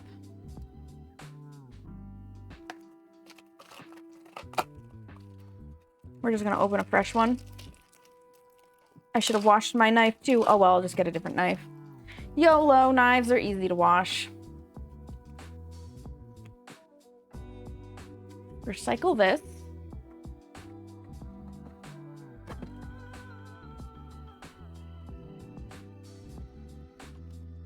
And you know what else I have, pepperoni? I still have a loaf of banana bread in my freezer that can be reheated. So like I've got 2 of the breads. Now something else I'm gonna just warn you guys, I always check these because they don't always wrap them nicely. So you can kind of see like it comes around the end a little bit here. So I try to adjust where I cut just slightly to account for that. You would eat all of this? You don't even hear the mixer. I love that. Yeah, so the banana bread I baked, I think it was when no, I don't think it was when I did the stream of baking it. It was a little while ago. I learned from the internet, actually. I'm trying to remember which YouTube channel. It doesn't really matter. But I learned that you can freeze these quick breads. So banana bread, pumpkin bread, cranberry orange bread, all of these quick breads. And a quick bread is one that doesn't use yeast. It uses the baking powder and or baking soda for the leavener. You can freeze them, and then when you want to eat them again, you take them out, put them in a loaf pan, the same one that you baked them in, cover it with tin foil, and put it back in the oven at 350 for like 15 to 20 minutes. And it's like you have freshly baked bread again. 2/3 of a cup shortening into the bowl. I do not substitute this one because you can't taste the shortening. Unlike the pie crust where I converted it back to butter. Your Baba used to make banana bread? I love banana bread. You're all into the cream pies. I bet you are, Seamus. I bet most of the people watching right now will say that they are into cream pies of some form. I'm gonna put this in here, get my marker so I can mark that I also have 1/3 of a cup. So I'm literally missing like a tiny sliver for an entire stick of Crisco. Where's my big marker? Where did you go? There you are.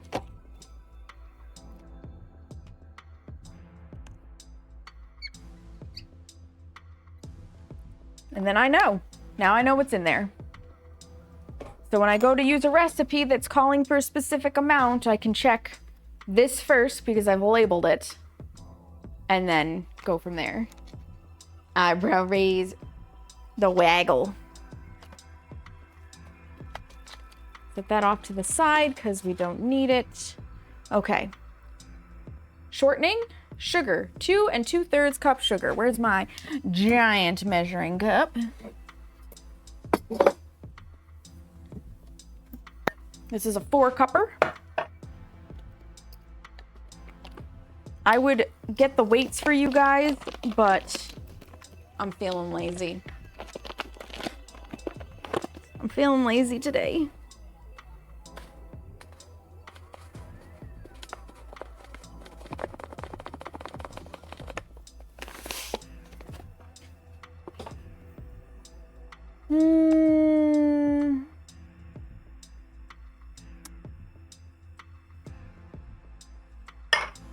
Yeah, that looks close enough.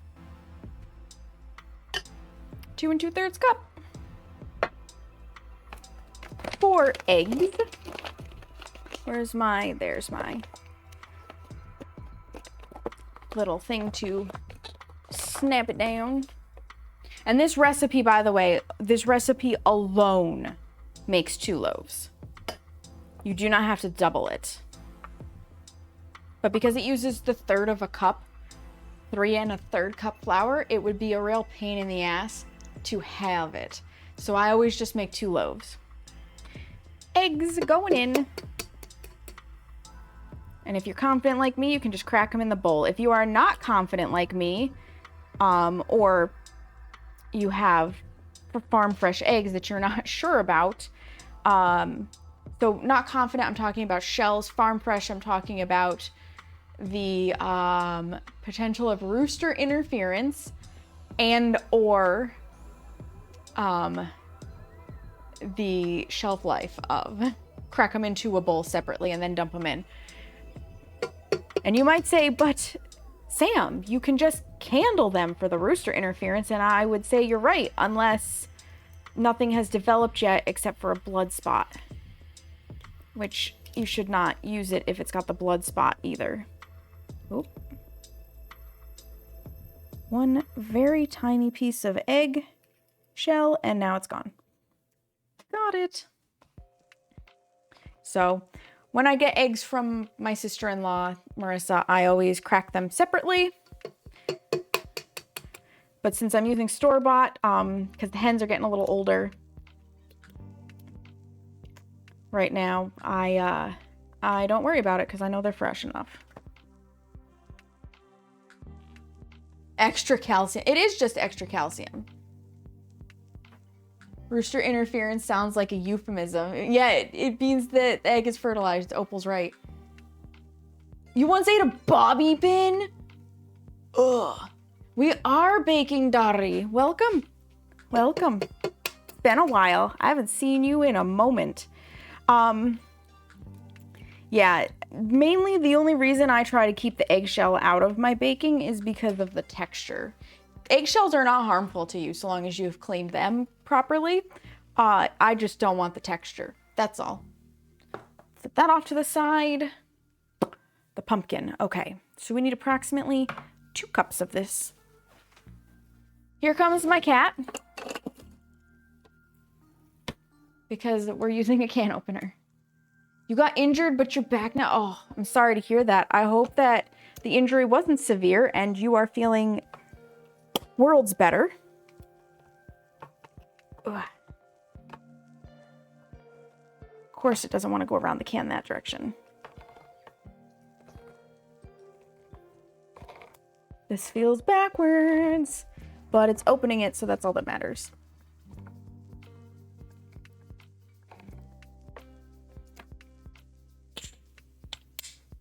I am...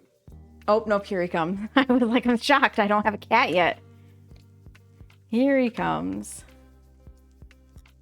He does like pumpkin. He can have some of it, because we're going to have extra. Going to Spain next month for 2 months. Let's go. Yeah, this is real pumpkin. It's not squash pretending to be pumpkin because we have to put what's in here in our ingredients and it's not going to focus, but it says ingredient pumpkin. And it is, I like Libby's, 100% pure pumpkin, no preservatives. And this is 1 pound, 13 ounces. So we actually have extra. So now I will weigh it. So we can have our pound of pumpkin.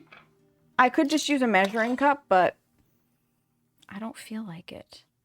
I need a bowl. What size bowl?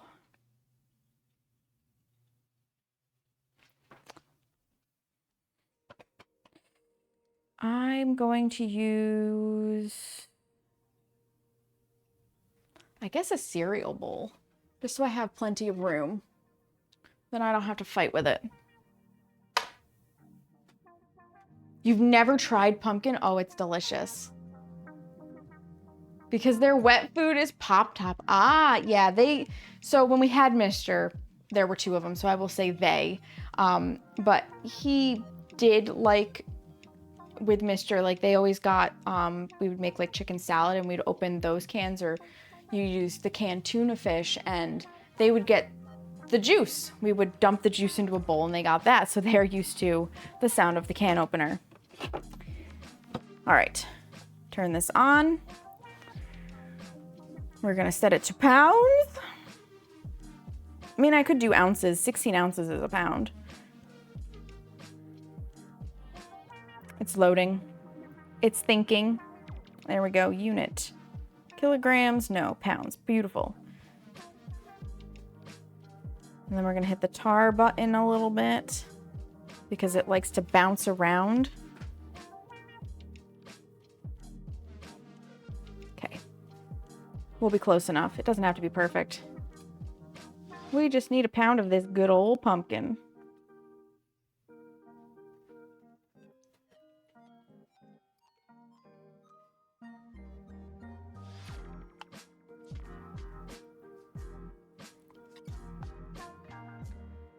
So he's not wrong. He's gonna get a treat. I'm gonna give him a little bit of the pumpkin, but he has to wait. 0.986. 1.016 sounds good to me, and like I still have plenty in there. But it's either I have an extra 13 ounces or I have an extra 14 ounces. So I can either buy 2 15-ounce cans because they no longer sell 16-ounce cans, or I can buy the 1 pounder with an extra 13. Turn that off, set that over there, and now to get Smeagol out of my hair, we'll get him a little dish, and I will put like some aluminum foil over the top of this, and I'm just gonna smear a little in here because I don't want to give him the shits. So I'm just gonna decorate the bottom a little bit so that he has to, you know, give it a good lick. He'll be at it for a bit. He'll get pumpkin as a treat tomorrow. He'll get pumpkin as a treat for a couple days. Yeah, what's this, buddy? There you go. And it keeps him out of my hair. So yeah, I'm just gonna cover this with saran wrap or tin foil or whatever and put it in the fridge in a little bit.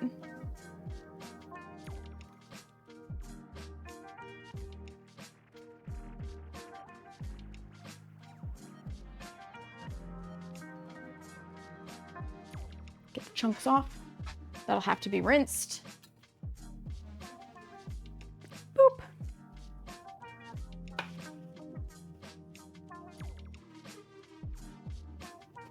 Set this off to the side. I'll cover it in a little while.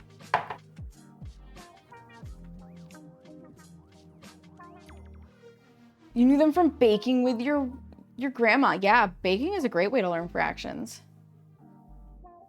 Use the recipe on the can. There you go. That's how they make money. They don't sell things in practical sizes, like how hot. So I agree about the hot dog and bun thing, and we have a local convenience store that is local to our state called Stewart's, and people were so annoyed with this that when Stewart's came out with their own brand of hot dogs and buns, they made it so that the packages match. And I will forever love them for that reason alone. If you buy Stewart's brand hot dogs and Stewart's brand hot dog buns, I think they even made the packages, I think they made the package of hot dogs specifically to match the standard buns. So I think you can even get like Fryhopper buns and whatnot, but essentially their package of hot dogs matches and it's wonderful. No leftovers.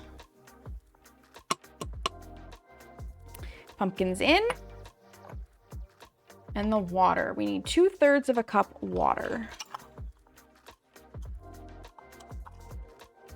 2/3. Oop, I got some pumpkin on the island. Wipe it up real fast so I don't stick my hand in it. Who's got the toy, Smeagol or Seamus? Which toy?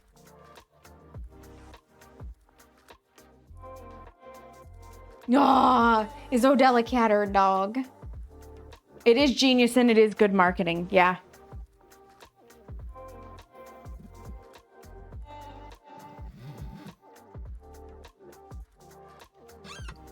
And they are the only hot dogs I will eat at this point.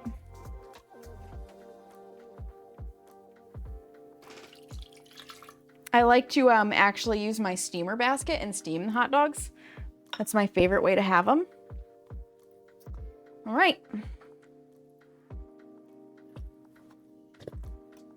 Just want to give this a quick pre-stir to kind of get the soup a little bit less soupy so that it doesn't splash necessarily right away.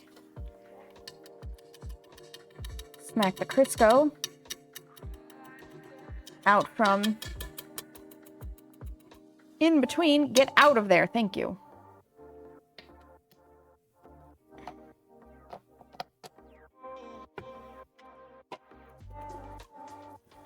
Get that mixed together.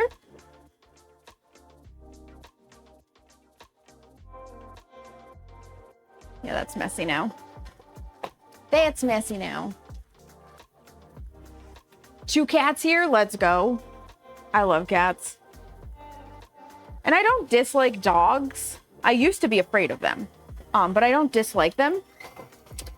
I just don't want the responsibility of them.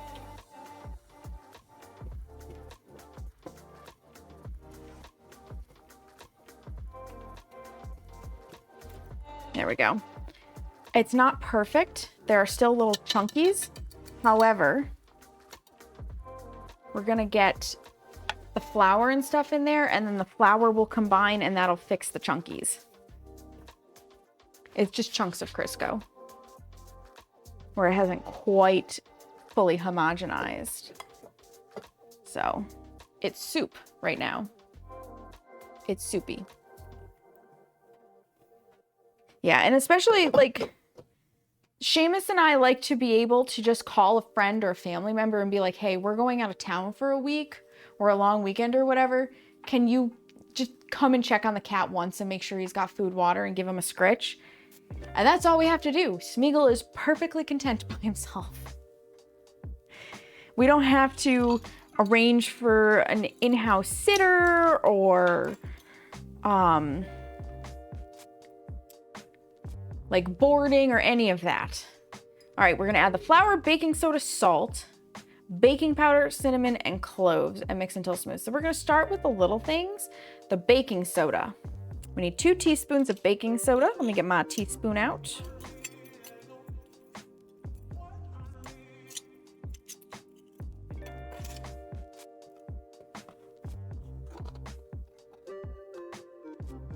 Two.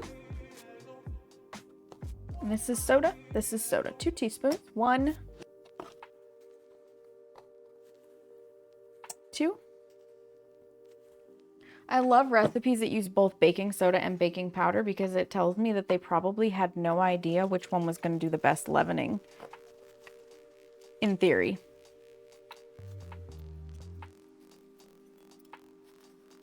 Because baking powder and baking soda react to different things. Half a teaspoon of baking powder. And since I'm putting things off of the island and back onto my little staging cart, I know what I've used and what I haven't. 1.5 teaspoons of salt.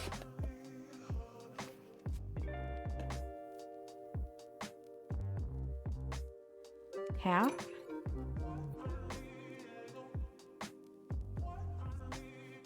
One. It's probably honestly just shy, but who cares? Ooh, I missed something. Your cat's a needy little shit. Yeah, I feel that, Opal. My other cat, Tavi, is a little princess. She needs her litter clean and meat. Oh, man. And oh, the allergies are rough. We had, I think, 20 pups checking in today for the holiday. Holy smokes. That's a lot of pups.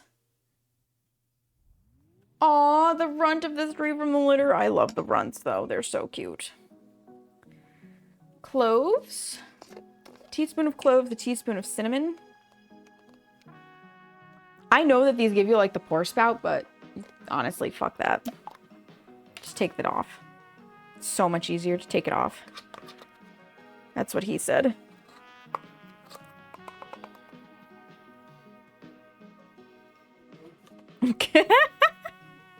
I just got an ooh from the other room from Seamus. Oh, these ground cloves are almost dead. I know I have another container, so I'm not worried there. Just have to keep it in mind that I'm probably gonna have to buy cloves soon. Teaspoon of cinnamon. And then I do something a little special for both my pumpkin bread and my pumpkin pie. I love that emote, Seamus. Thank you for making it giant. It's more of a mess than a convenience. It really is. So I actually like to add a touch of pumpkin pie spice from Penzies as well. And this contains cinnamon, allspice, nutmeg, ginger, mace, and cloves. So it's got a little bit of the extra. I leave this on.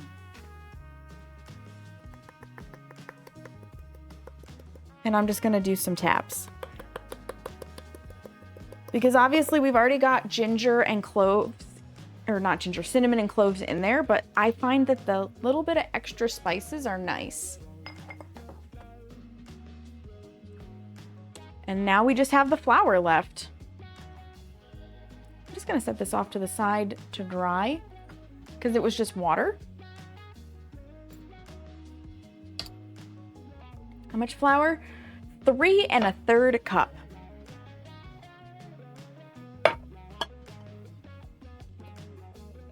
My sister's the extra one.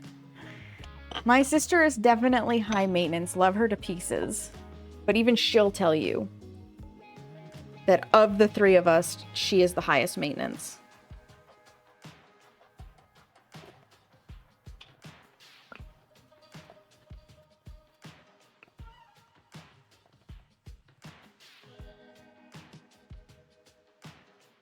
Let's see where we're at.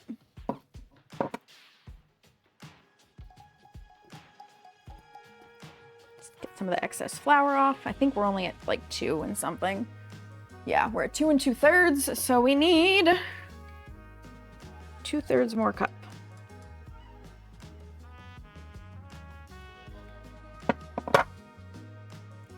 And I know a lot of people are like, baking is a struggle because it's so precise.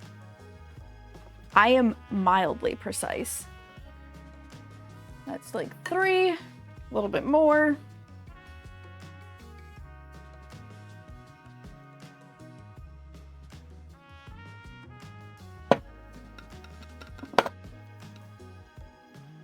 Cooking is an art, baking is a science, yeah.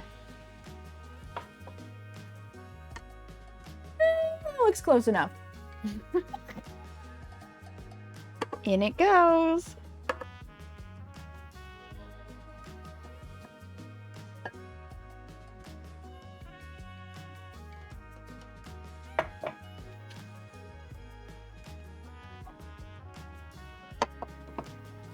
This jar was full when we started.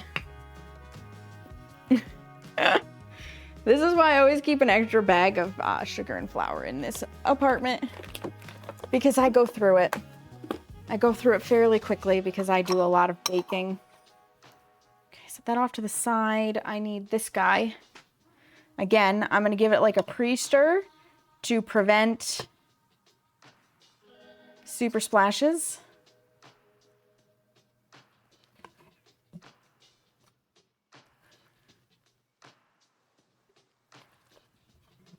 Oh, Seamus is in a voice call. Probably with my brother. They're probably going to play ships. And he'll probably get angry and eventually have to shut the door. Because yep, there he goes. He gets a little spicy and then it comes through on my mic.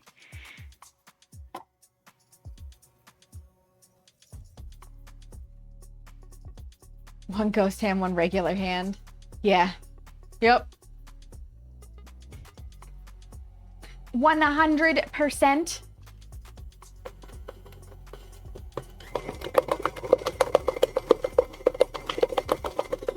That's a little too fast. The chunks don't want to go away this time. Normally they do. But there's a solution for that. And it's just me doing a little bit of manual mixing.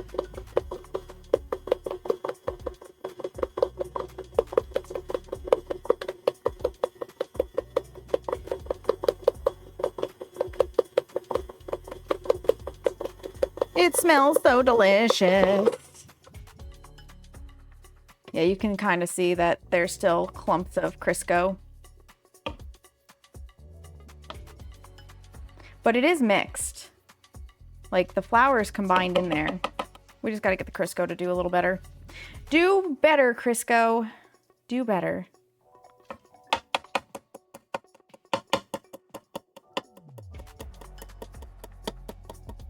Whack it off, whack it off. That's become like the saying of baking for me. Whack it off. Maybe I should make merch that says that. That would be awkward. Put a whisk on it so that people understand. Speaking of whisks.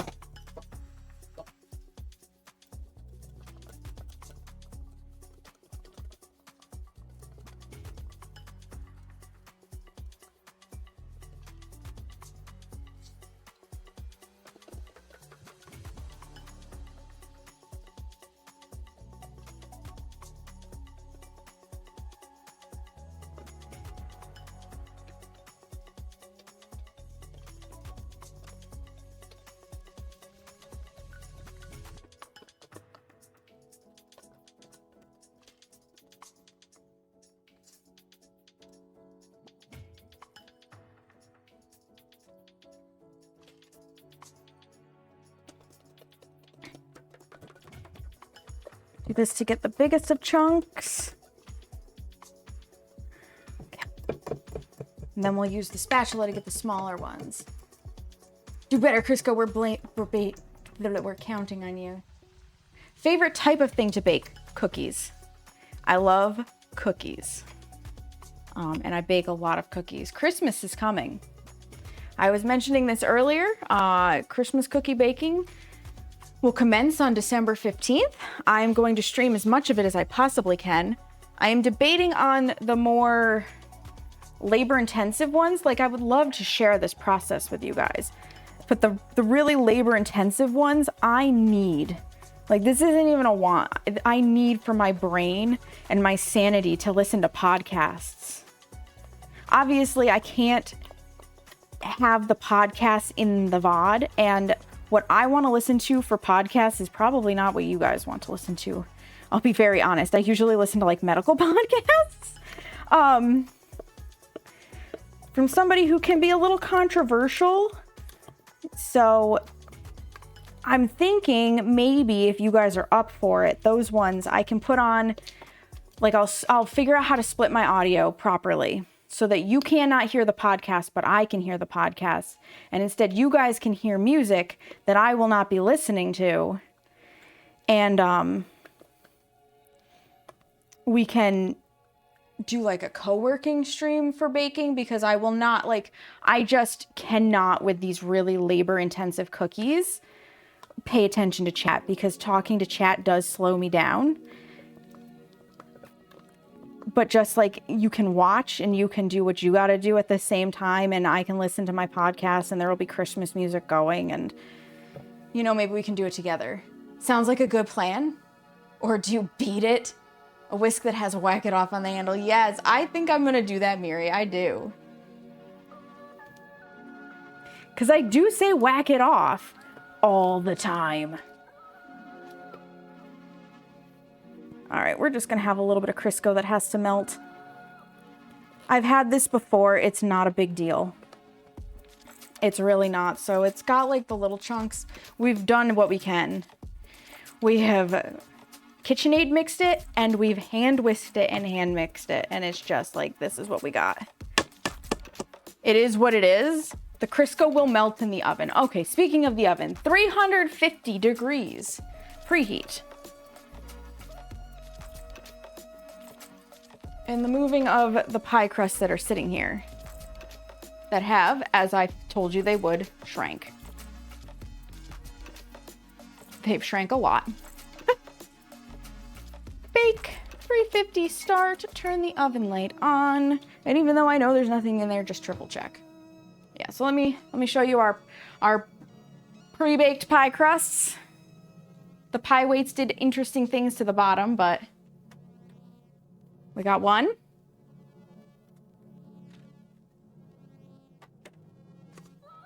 We got two. So they're all set to go for the chocolate cream pie. I actually can put the parchment paper away now that I think about it. And you might be like, holy smokes, but don't you use it for the bread? I do not. Pam is our best friend for the bread. Oop, almost stepped on the cat toy. Little flavor pockets. Yeah. So I love Pam baking spray plus flour. This is literally canola oil, palm oil, coconut oil, soy lecithin, which prevents sticking, wheat flour, I guess silicone dioxide, and natural flavor. FDA says it's food safe. It hasn't killed me yet.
I think the battery is dying on this, which is surprising because it was in the charger. If I die again, let me know. My apologies. Yeah, I was just talking about the fact that you want to spray at a distance so that you don't get, so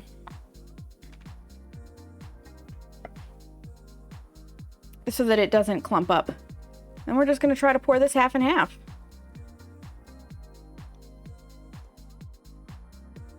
And maybe after I go put this in the oven, I'm going to try to swap the mic.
There we go.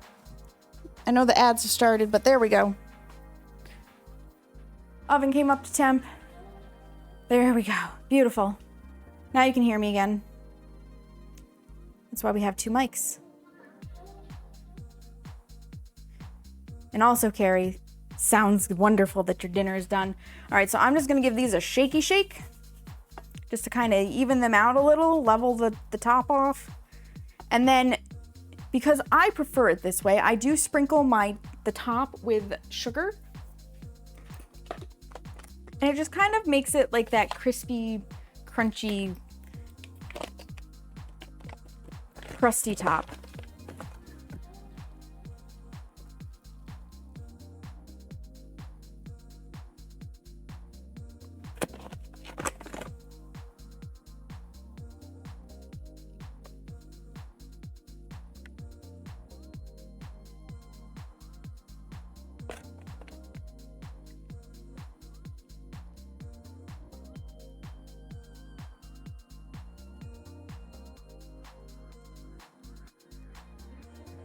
Beautiful. Okay.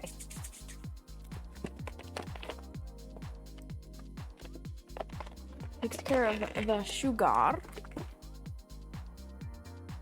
could have swore this also called for milk, but it doesn't. It's the other recipes. Okay, these go in the oven now for an hour.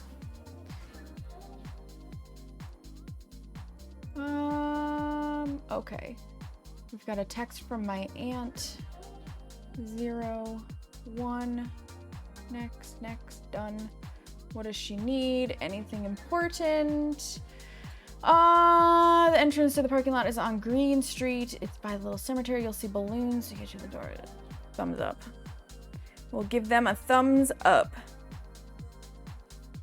And then I will get that.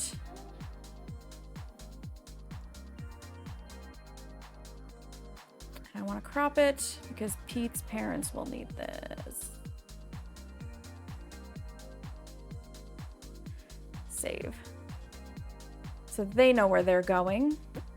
Pete being Seamus, my apologies. I think he uses his real name on stream too. It's hard not to interchange sometimes. There is my person. Add that, send that to him. Beautiful. Okay, now I can put the stuff in the oven. And because of the nature of these, they can go in together. They're skinny enough. It's not gonna hurt anything. In fact, even my pies should be able to sit in there side by side because I could do it with the crust. In goes 1. In goes 2. We start the timer. Beautiful. We take a nice big gulp of water.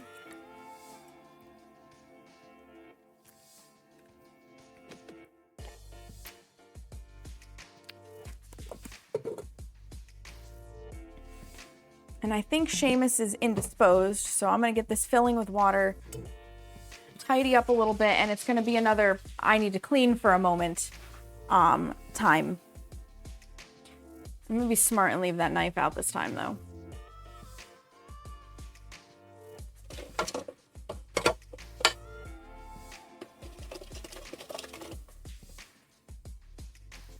So it's gonna be more words on stream.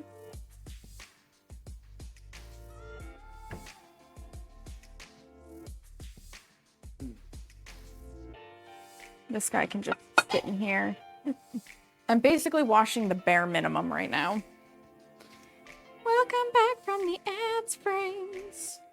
Okay, so while I wash some dishes, I'm gonna put you guys over on words. Again, I'll be able to hear what's going on. I'll be able to talk to you, but that's about it.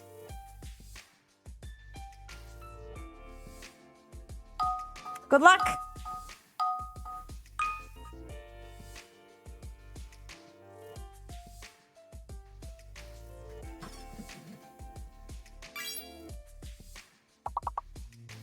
Let the smarty pants commence. There's my sponge. hot. Hot, hot, hot, hot, hot. Seamus didn't even go to the bathroom this time. It's still too hot. Oh, I heard the big word.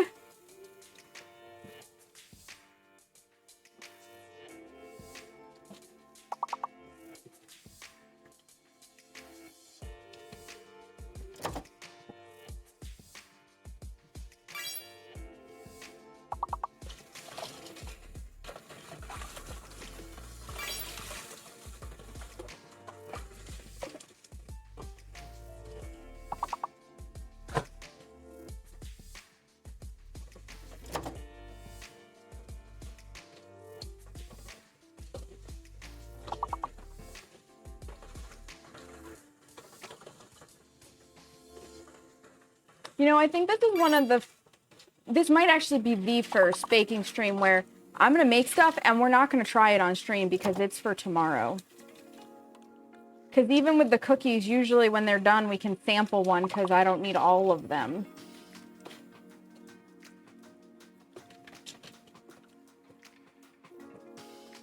You're just going to have to take my word for the fact that it's going to look and taste delicious.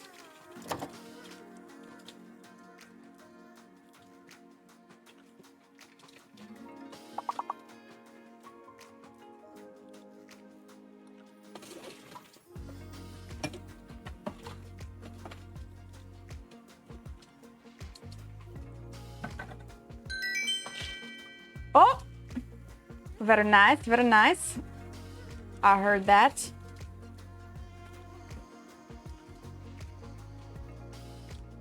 You guys were killing it last time. I bet you're killing it again this time. You know what else is killing it? My feet. They're like, can we sit down soon? And I'm like, nope. You sure can't. We got shit to do. We got shit to do. Sorry, feet.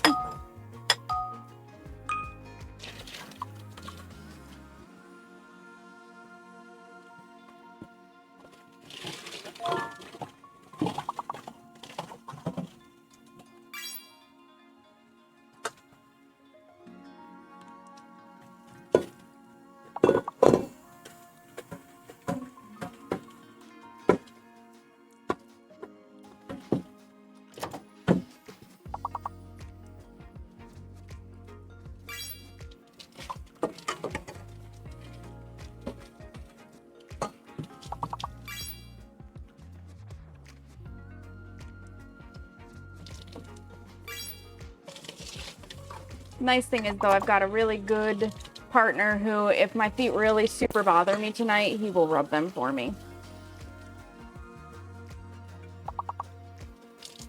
And help them to feel better.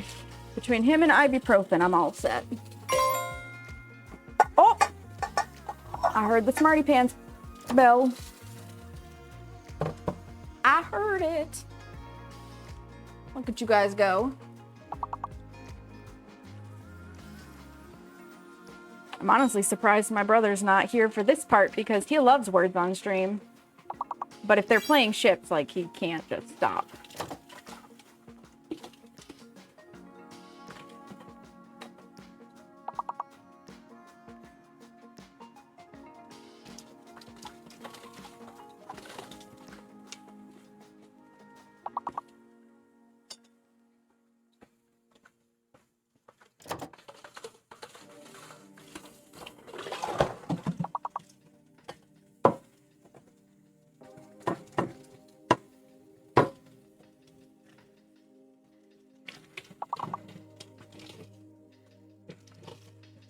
Oh, you know what else I need to do? I need to get water boiling.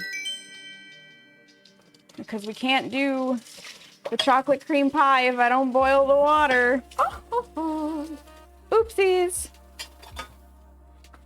I thought I was 2 steps ahead, but alas, I'm actually a 1/4 step behind. Oh well. Oh well.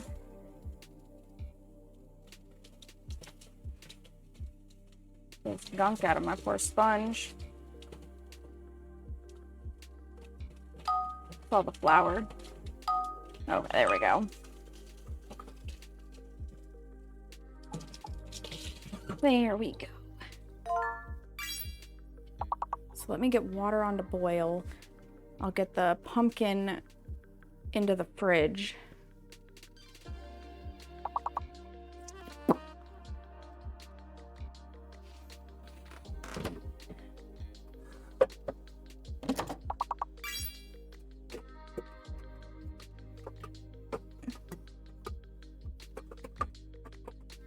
Why are you having problems getting out? Did we bend the magnets a little bit? Is it sagging? Weird. Double boiler.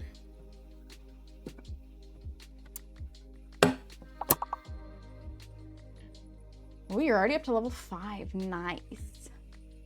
Nice.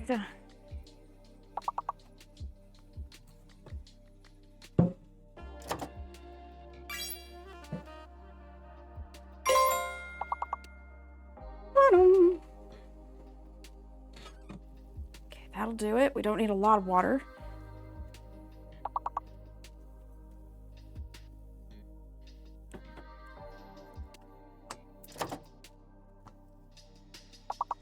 Bye.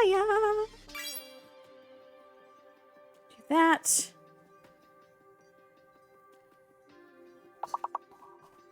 Okie I need tin foil. Because you know what? Saran wrap is not going to stick to the label on the can. So, tin foil it is.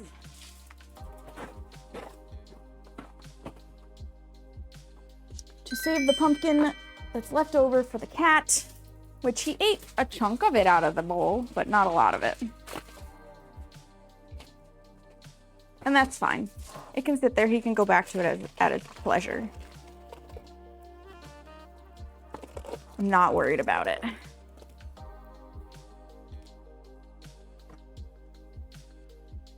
Because here's the thing, so long as his treat is there, he leaves me alone. And I appreciate that. I can put my step tracking watch back on.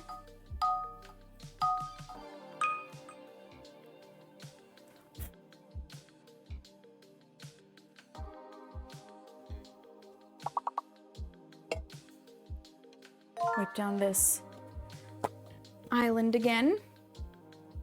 Dang, Nivex is on fire with those big words. This, I'm pretty sure it's been Nivex. He is this time.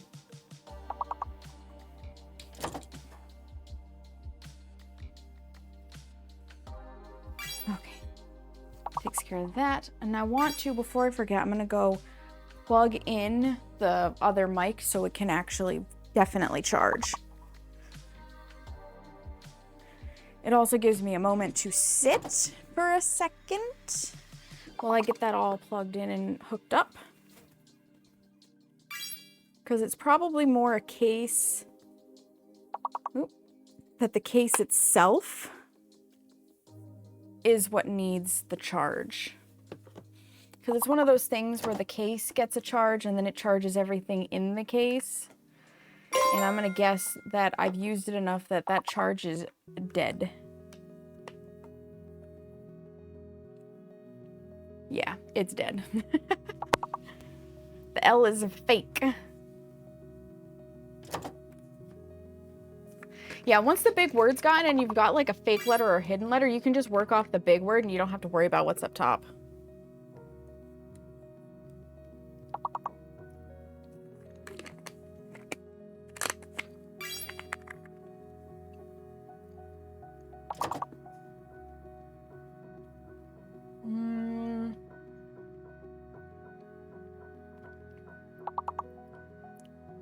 Is sono a word? Mono might. Oh, you already got mono. No. Yeah, you're still moving on to the next level.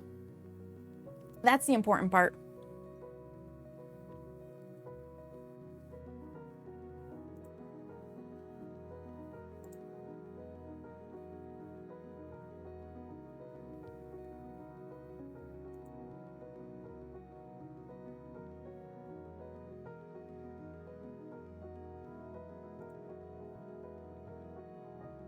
I'm literally, while you guys are finishing out this round and the water's taking a little bit of time to boil, I am sitting for a moment just to get off my feet for a second.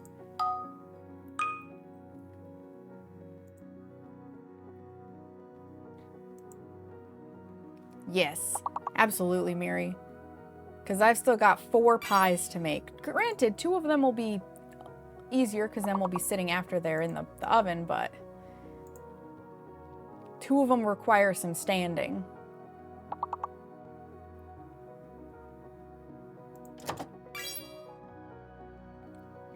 Theme,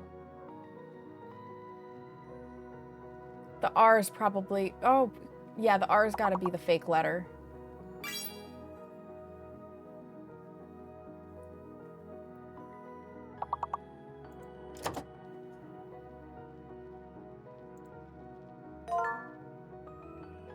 Helmet. Nice.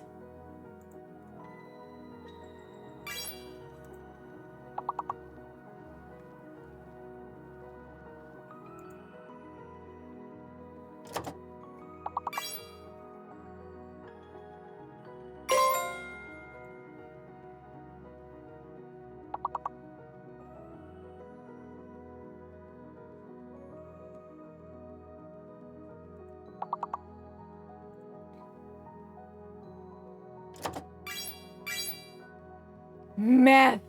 Oh my goodness. Let's go.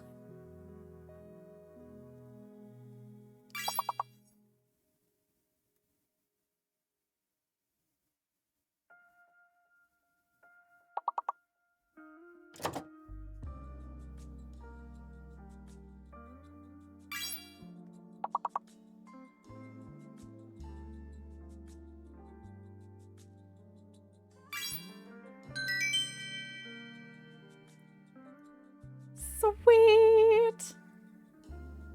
It took it. It took the meth. Welcome back, crazy guy, by the way.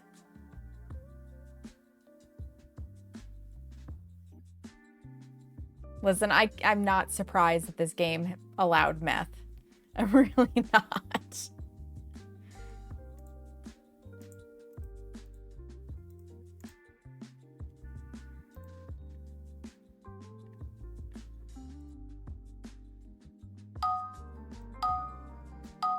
I do like the update to it. Food and set up for mashed potatoes for tomorrow and Brussels sprouts. I like the mashed potatoes anyways.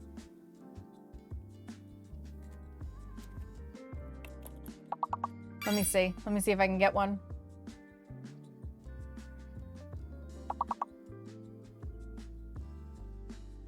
Extra letter is not... It's not an extra A.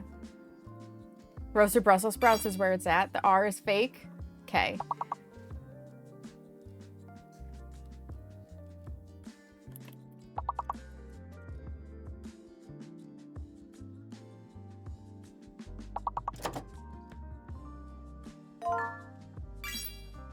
Appeal. Nice.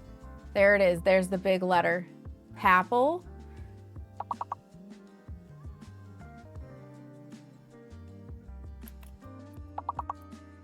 That's not a word.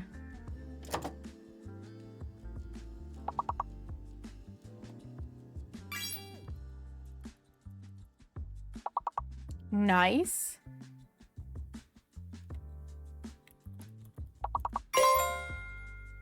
I got one. Apple.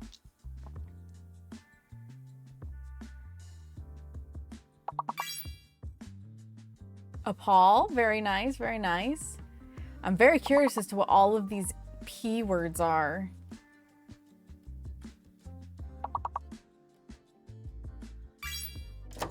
Plea.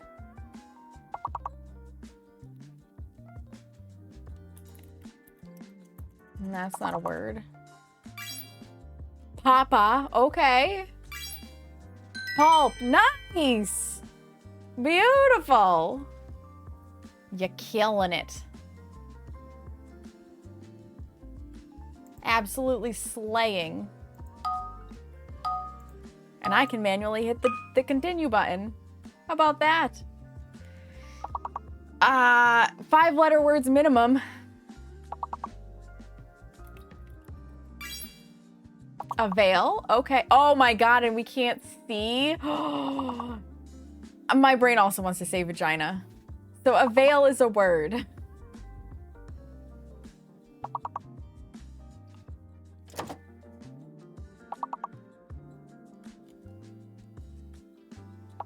Vigil. Vaginal when the first letters came. We all are in the same brain space. It will show the words when we get closer to the end. That is true.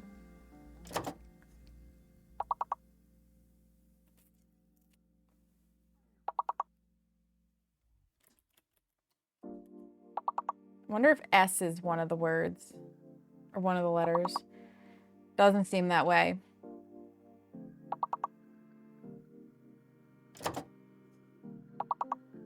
I think the G is it's the G or the M are our fake letter. So you can't use both of those.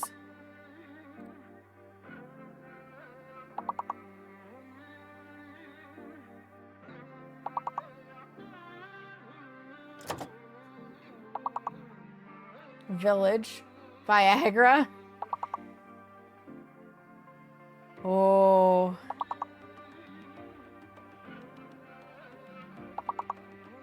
Gonna grab your dinner? No worries, Mary. Go get that dinner. M is fake. N is the word. So we can have anvil.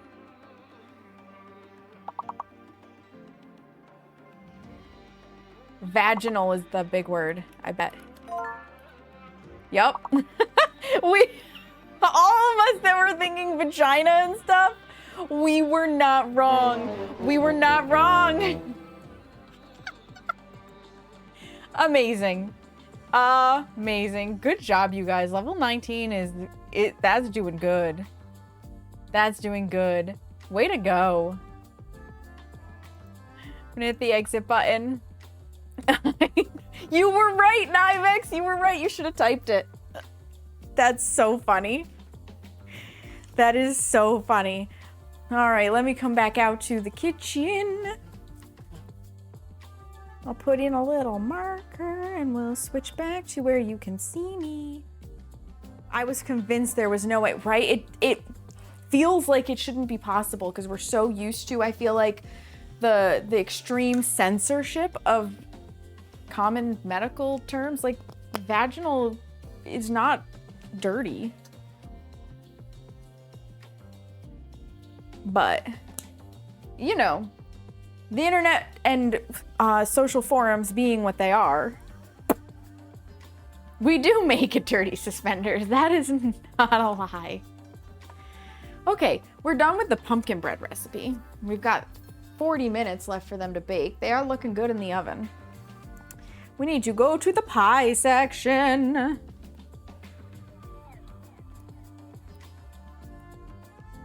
Cream pie. And actually, there is a picture in here of the chocolate cream pie with meringue. Meringue! Hi! Some are. Oh my goodness. It's rooster phobic. It doesn't allow cock. You are correct. You are correct, Nivex. It is very rooster phobic. How are you, Frank? All right, so we're gonna be making 2 cream pies, chocolate style. They are done in a double boiler. Actually, I need to check and see if the water's boiling. Oh, hey, it is. Perfect. All right, so for this, we need milk, egg yolks, only the yolks. I saved the whites for the meringue. Cornstarch, sugar, salt, and vanilla. Okay. I'll get the milk in a second and the eggs. Here's the cornstarch. Here is the sugar. I'll need that for the pumpkin pie, so I'm not gonna bother to put it back. Salt. Vanilla. One that's like got a smidgen left and a full one. Again, I try to keep backup on hand. Milk and egg yolks.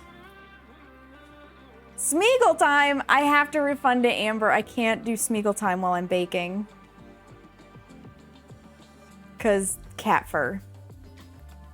Not unless I'm at like a good spot where I'm not going to cause mayhem with cat fur in the baking. Which unfortunately is not right now. You get it? I know. You always show up and request it on the very times when I can't do it, and the times that I can, you're not here. How are you, Amber? Welcome in.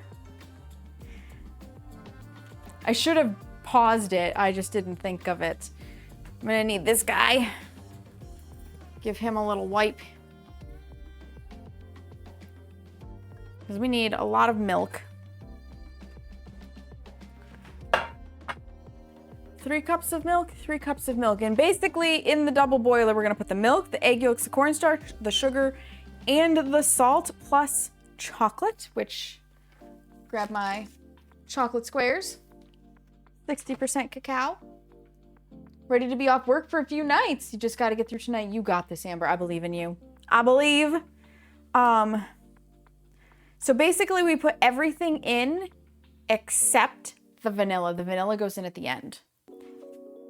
So I need to get the milk. And then you guys will eventually take a slide with me over to the stove. 3 cups.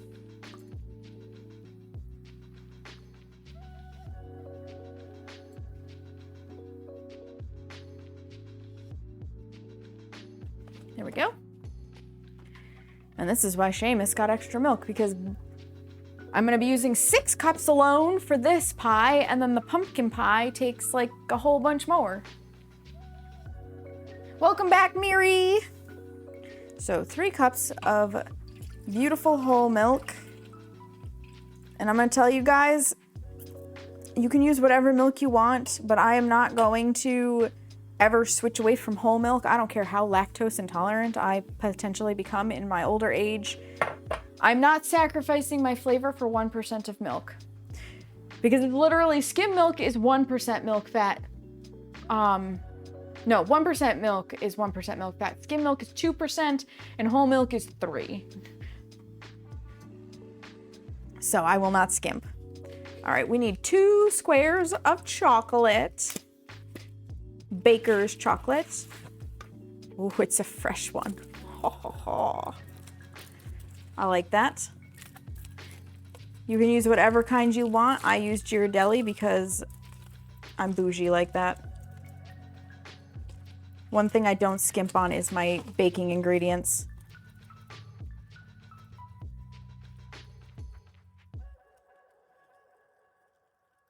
Normally I can find a spot where I can like tear it open. But I think they sealed it way too good this time. Oh, wait. Maybe I spoke too soon? This edge, maybe?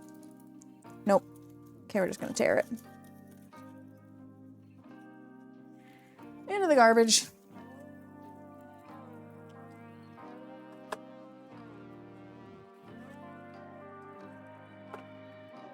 These are perforated, so I can easily break them. And I personally like to snap this further. Is homogenized at 3.25. I want your extra 0.25% of fat.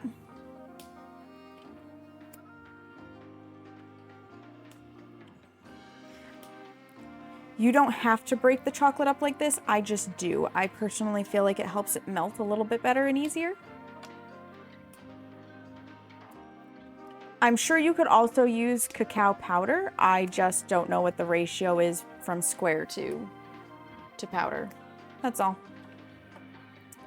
Usually something will tell you how much it is. If you like Google it or look on the side of the chocolate powder or whatnot.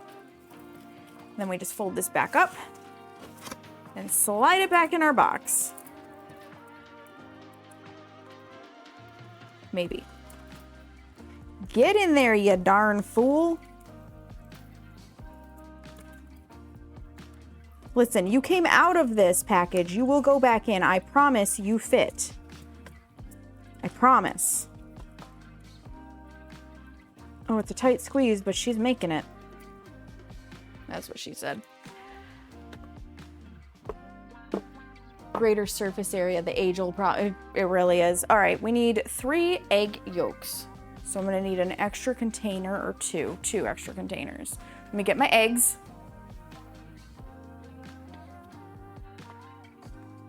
Boop.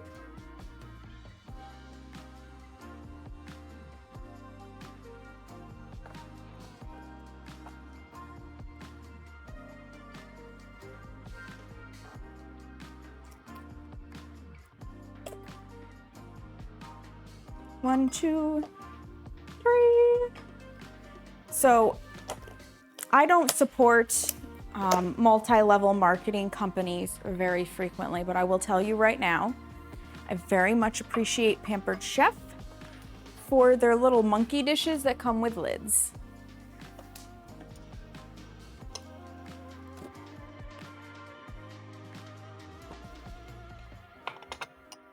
Because these lids fit these are 1 cup measured. I don't trust the 1 cup measure, but I do trust that the lids work, so I can save the egg whites. That's what we call these little things. At least that's what Seamus taught me they're called. It's just monkey dishes. I don't know why. I don't know why. Coffee shop on campus where I used to work made their hot chocolate with Ghirardelli syrup. It was so good. Oh, that sounds amazing. All right, so we only need the yolks.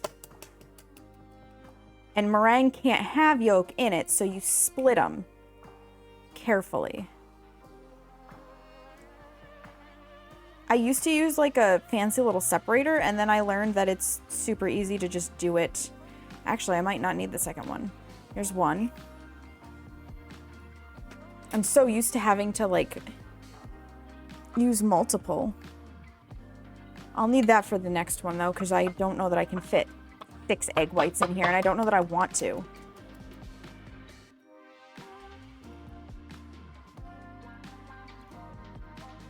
Although, now I'm running the risk if I break one of these, I ruin the egg whites. Because, as I was saying, meringue can't have egg yolk in it. It will not do what it's supposed to do if you get egg yolk in it. I'm going to take the risk. If I fuck it up, I won't take the risk the next time. Because like I said, I don't think I want 6 saved egg whites. So perfect. These eggs separated so nicely. So there's 3 egg yolks. I'm covered in slime. Dova, hi! Coconut macaroons, and I'd have to do 1 egg at a time into a cup and then put another bowl for the egg whites. Yeah. Yep. I often do it that way, Mary, just to be safe. You had to swing by the store. That's okay. That's okay, Dova. That's what they call them. Yeah, so neither Seamus nor I know why they're called monkey dishes. We're just calling them that. And there we go. Sealed. 3 egg whites. It's all I need to keep. Into the fridge. Oh, I can smell the bread. It smells so good. Leave those eggs out.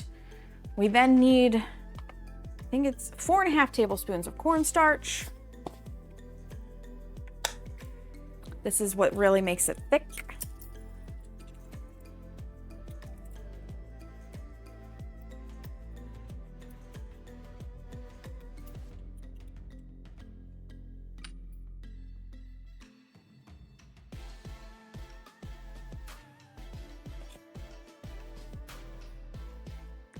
One.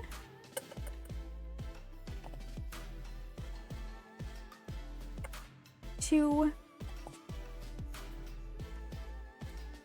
3.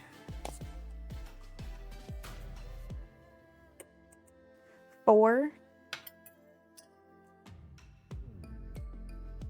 And a half. I love the feeling of cornstarch, I'm not gonna lie. It's like so silky smooth.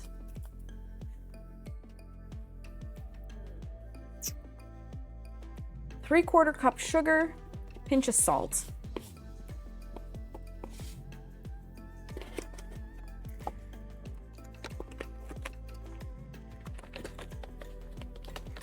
Oh, you still haven't eaten anybody in a little while there, Nova.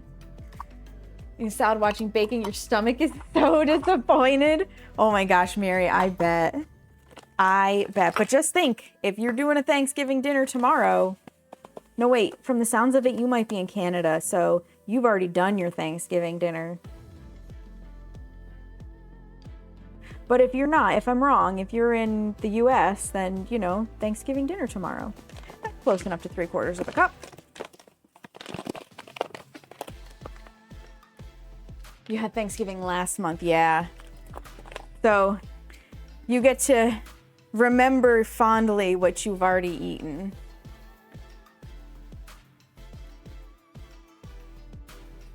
Because it's the US's turn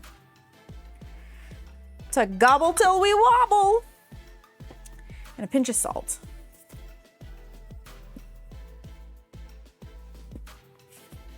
There we go. Pinch of salt. Beautiful. And then I never do this, but I am gonna pre-measure the vanilla.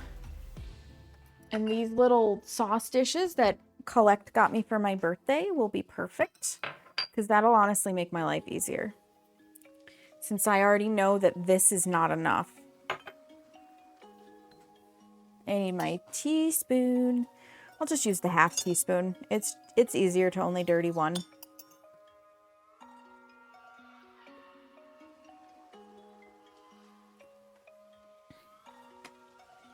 So you need 1.5, so I need 3 of these.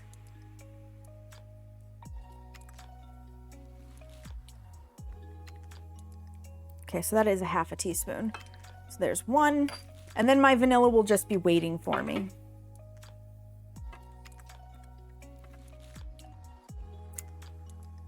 Warm dragon hugs for everyone. I love it. Man, you guys are looking at each other, hoping somebody cooks. Dova, 3-streak, let's go. Dova's streaking. Dova's joined the streakers. 2, 3.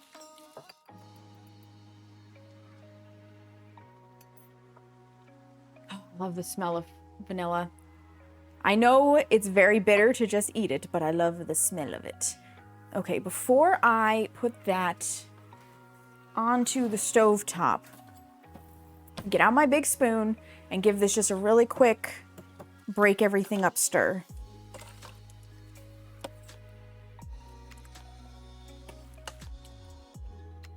Ugh. Yeah, because like the cornstarch and the sugar just immediately attached itself to the bottom. So I'm just gonna break it up.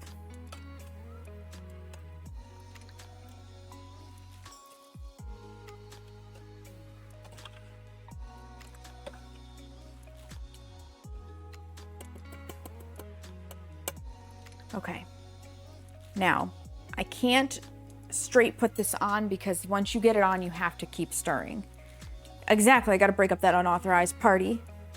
I'm cooking and prepping for tomorrow. I've already made 7 pies. Jesus, that's so many pies. 30 to 40 people in all of that is family because my family apparently has children like fucking rabbits. I guess so. All right, you guys are gonna get to go for a ride because we're gonna spin this bad boy around. Over to the stove. So you're gonna see kitchen in slideshow format or panorama format, I think is actually the correct term. Whatever it is. We're taking a ride so you can see what I'm doing. I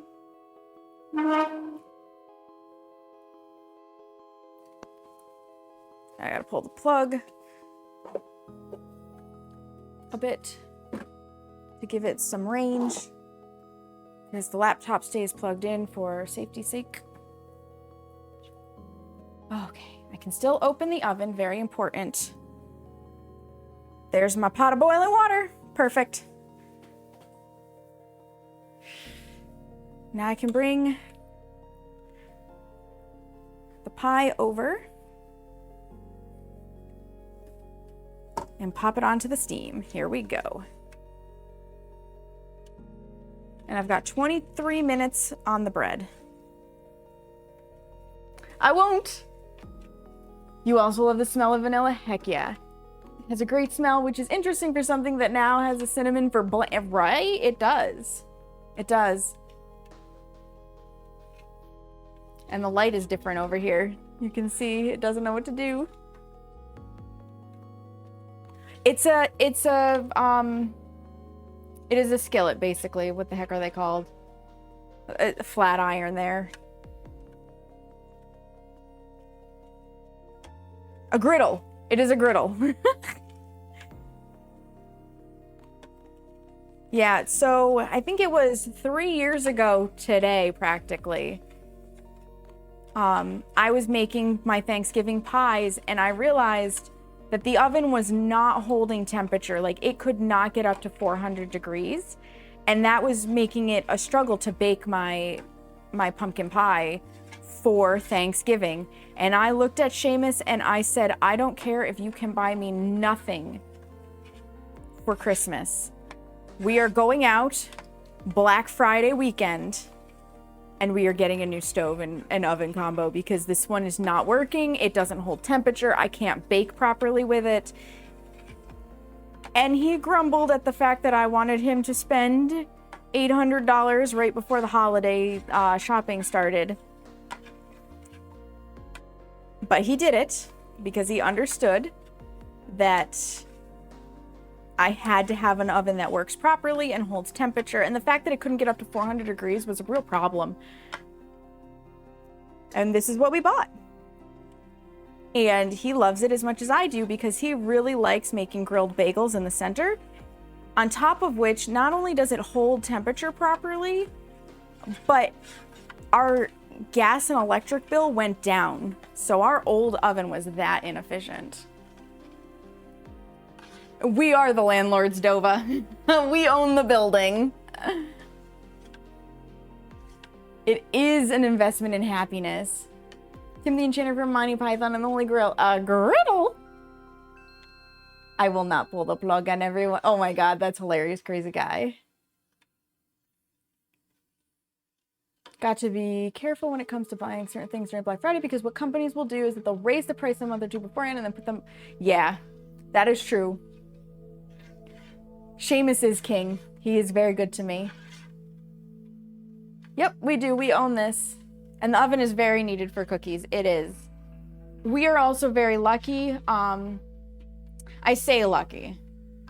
But Seamus served the country. And, like, we are very grateful for him for that.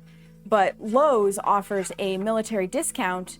So on top of the Black Friday savings, he gets like an extra 10 or 15% off of appliances. So we also got that savings. So yeah, this was originally like an $1,100 stove and we got it for $800. Installed. Like that was $800 involved them bringing it in, installing it, and taking away the old one. He is a lovey love. It's in my will, yeah. With damage that won't bother you, should at least... Absolutely, Opal. Absolutely. My mom got her double ovens. No lie. She got her double ovens for, like, half the price. Because, A, she was friends with the guy who owned the place. He has since sold the business. But he called her up, and he's like, Sally, I had a custom-ordered double ovens that came in, and the color wasn't what she ended up wanting, and I don't know if you want them. And my mom was like, what color are they? And he's like, almond. And she's like, you told me all I needed to hear. They're not stainless steel. I'll take them. So she got them for half price. Because they were custom order and he couldn't just put them out on the floor to sell. But he knew my mom was looking. Yeah, sometimes it's just like a small dent. It might be that the paint is scuffed and it can't be fixed. It can be like the weirdest little things that make them damaged. And they have to, you know, put them on a huge discount.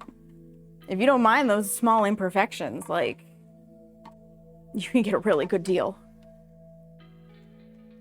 I wish it was as good here. Your husband gets like, yeah, and it depends. Unfortunately, suspenders, it depends on where you are in the US. There are some states that are not as good to veterans as others. What really surprised us is how good Vegas is to veterans. Like, that was a little unexpected.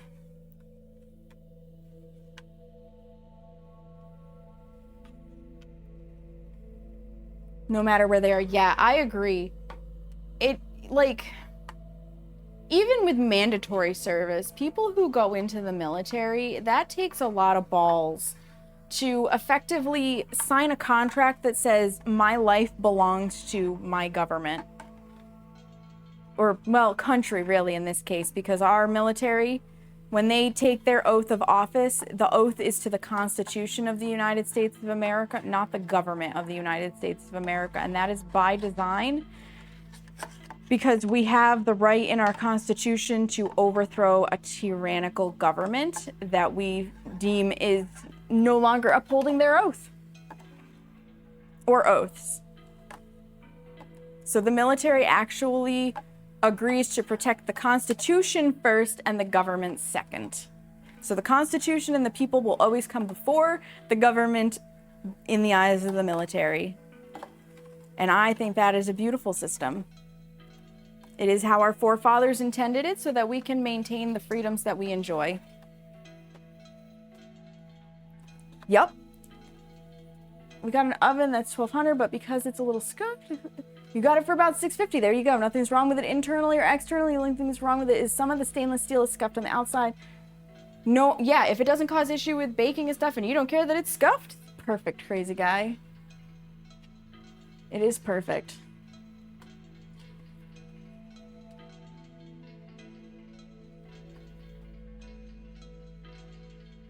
In theory, this will finish cooking just before the pumpkin bread has to come out.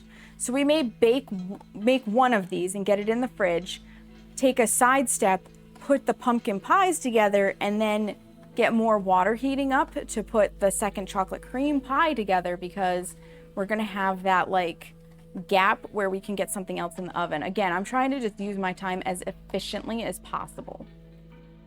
And this will be the first Thanksgiving in a while that I'm not still baking at like midnight. Yeah, as long as it's safe, who cares what it looks like? Exactly. It's not going into a new home. I'm not trying to have like a model home showcase or anything. I don't give a fuck. Well, I say that. I give mild fucks because my OCD might irritate me, but it depends on how bad the scuffing and stuff is. Some things my OCD can handle and some things it cannot. But for most people who don't have OCD and that kind of shit, yeah. If you're not like a home model person, or you're not trying to sell that house for buco dollars, who fucking cares?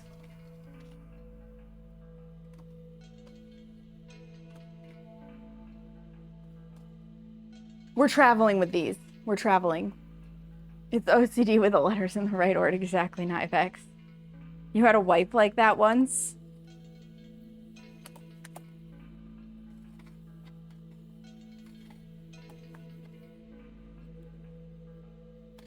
The only thing that baffles me about my oven is the fact that my oven has is Wi-Fi? One will be alerted. It's not a bad idea, but that's just kind of crazy. The number of things now that have Wi-Fi, though, is just shocking to me.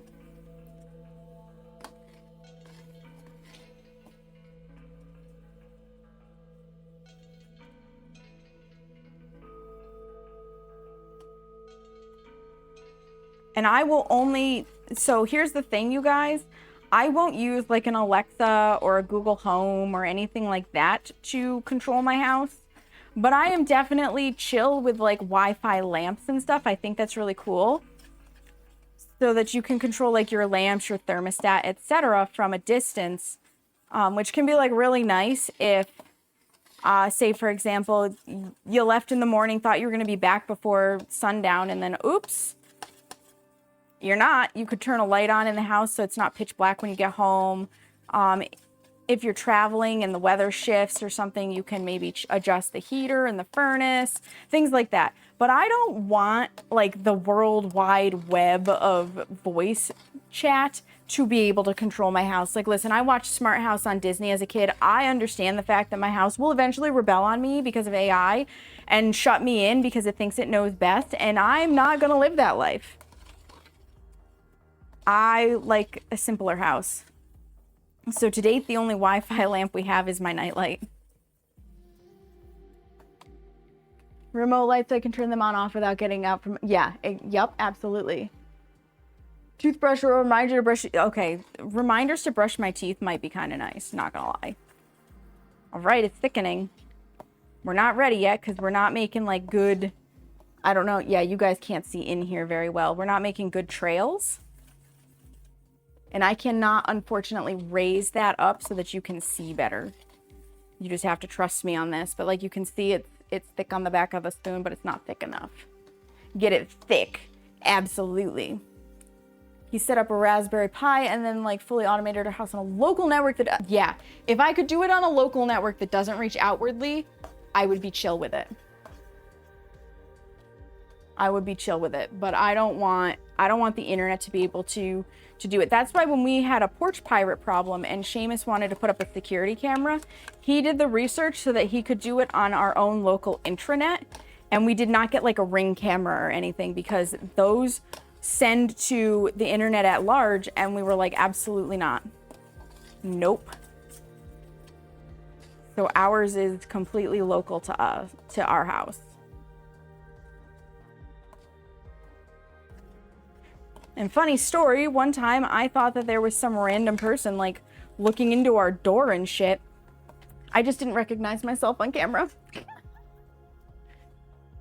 Remote lights, like Suckney describes, the cloud service is long since gone. I have a shell script that talks locally to the gateway to adjust them. There you go. Send Mr. Suspenders over. Perfect. See? All the more reason that you just got to move to the States, Suspenders. We can help each other out.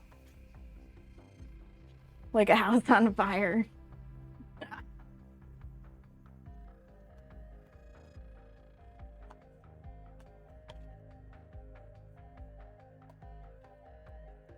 I think that means it's a good thing if they get along like a house on fire. That is a phrase I've not encountered before.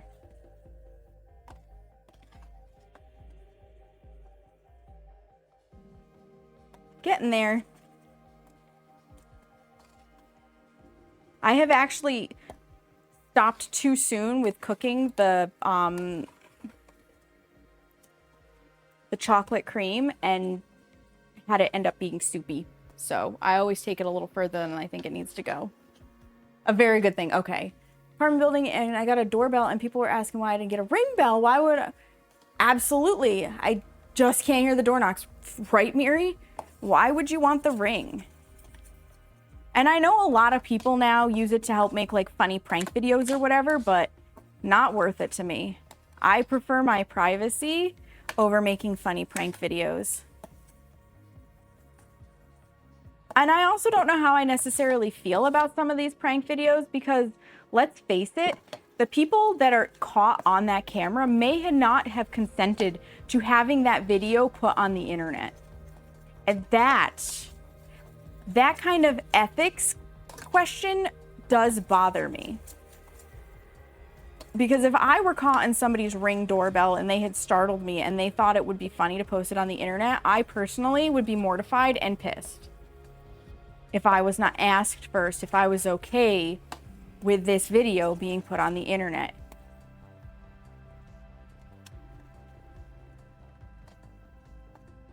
All right, we're holding shape. We're good. So like I'm going to try to show you this without burning myself here on Steam. I did like a wiggle and you can see it's still holding its shape. So that's what we want. So now I'm going to go grab the vanilla real fast. It will hold the spoon up for me. I won't. Don't worry, I won't hurt myself.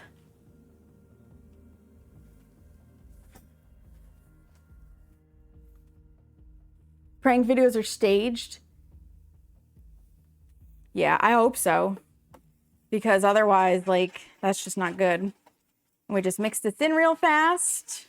We've got 8 minutes on the timer, which is just enough time to start putting our pumpkin pie fillings together. So we're going to be doing another slide. set that down.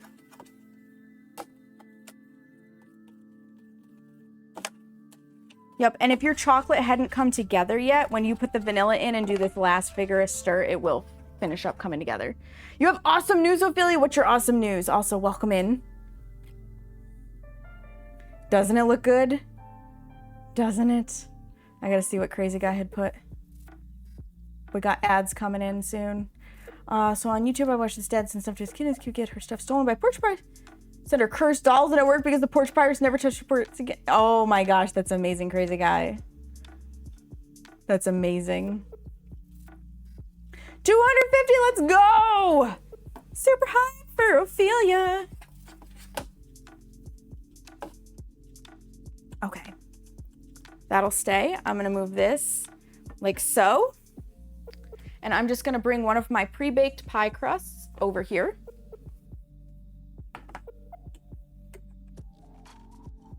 And we're gonna tip it in. And anything that doesn't fit, we eat. Seamus is immediately like, some of it don't fit. Because it's basically just chocolate pudding, okay? It's a chocolate custard. Or maybe I just heap it on there. Because this, like I said, the pie crust shrank a lot more than I was anticipating it to.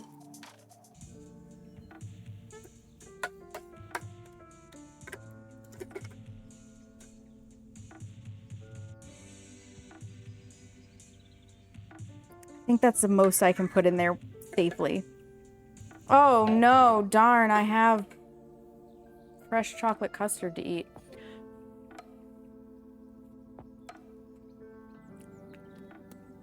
Delicious.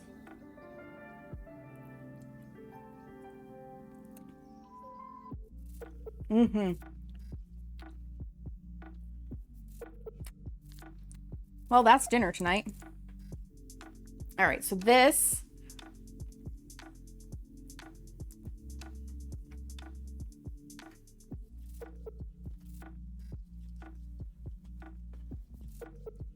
into the fridge, and I will add the lid to it after.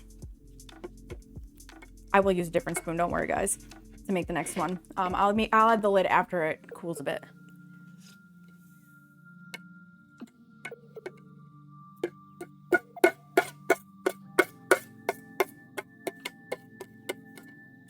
I guess we do get to eat something that we're making tonight. Because we don't have Thanksgiving here. There you go, suspenders. After taking a long nap and getting some outdoor Christmas lights. Ooh, I like it. He's in the middle of a ship's battle, so it's all mine.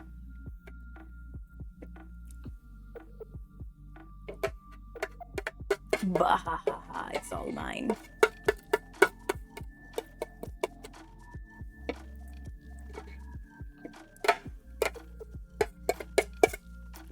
And I'm just gonna rinse this for the next one.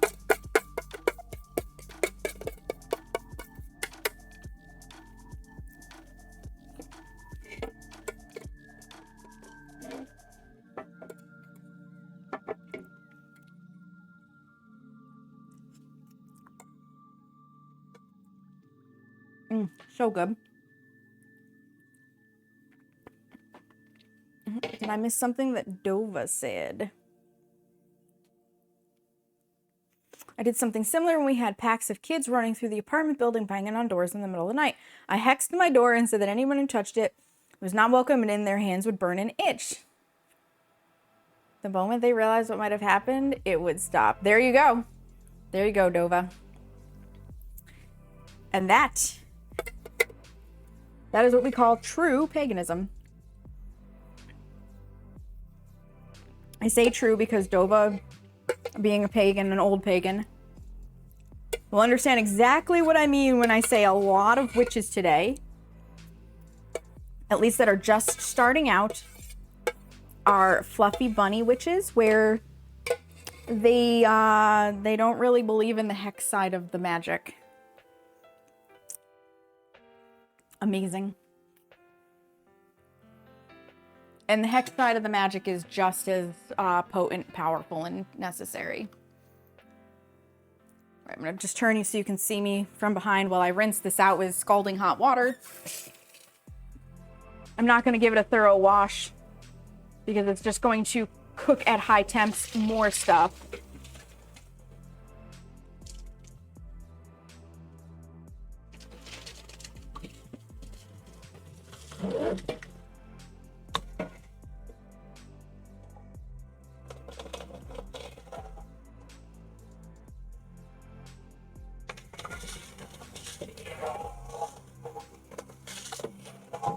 I just want it to be relatively prepped and ready for the next part. There we go. Good enough? Good enough. Not perfect, but it's good enough. Set that there. Okay, so what's gonna happen? I am going to pull this back over here to just sit. I'm gonna drag you guys back over here. It's there to defend us, protect us, and teach a lesson. Exactly, Dova. I know you can't hear me. I'll type it in a moment. Because I see that the ads are running. Slidey slide. The downstairs neighbors must be like, what the fuck is going on? Mary, thank you for the subscription. Back in 3 minutes. No worries. Come on. Let me scroll, dang it. There we go. Poison can also heal when used rightly. Exactly. I only did that. Well, almost. Oh my goodness, Ophelia. Robin, hello.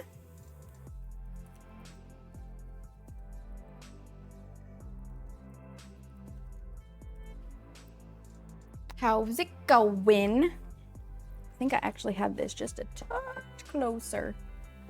And I think a little bit more like that. You're baking too? Ooh, what are you baking? Okay, so we are gonna need to make another chocolate cream pie, but we also need to make the pumpkin pie. And since, ooh, apple pie is delicious. And since we've got like 30 seconds on the bread, we're gonna be switching gears to pumpkin so that we can get them into the oven, and then we'll come back to the last chocolate pie. Speaking of the oven, I need my tester, my reusable tester, and I'm going to turn this way. You can kind of see what's going on over there because I have to pull these and check. Dismiss, thank you. I see that the timer is up. Because we have to make sure that they are actually done and not just faking it.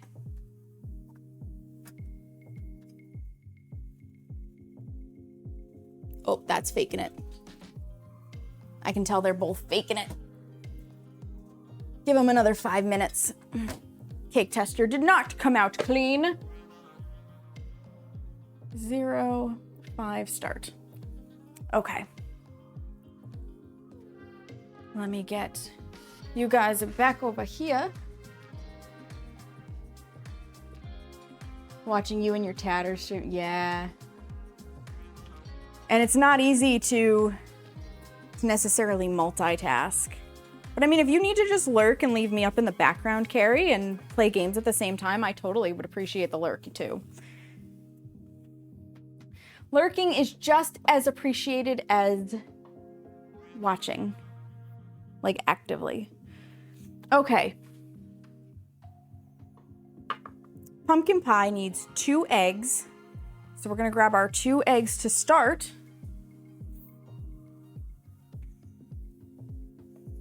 Because I'm doing each of these separately because I know I'm gonna have a little extra because these pumpkin pies make a lot of pumpkin. That's why I didn't put the eggs away. I knew I was gonna get it right back into them either with the chocolate or the pumpkin. Okay, so 2 eggs, flour, but at a tablespoon. Slide that over, grab the flour. Also have to pick which game to play, so you're delaying. That's fair. That is fair. I mean, if you ask nicely, the boys might join you for ships. Just message Seamus directly because they're in like their own little Discord thing. Flour, sugar, salt. 15-ounce can of pumpkin. You use the whole thing. Our spices. Again, it's oh, this is ginger, not cloves. Cinnamon and ginger. Let me swap out my spices. I thought they were the same. They're not.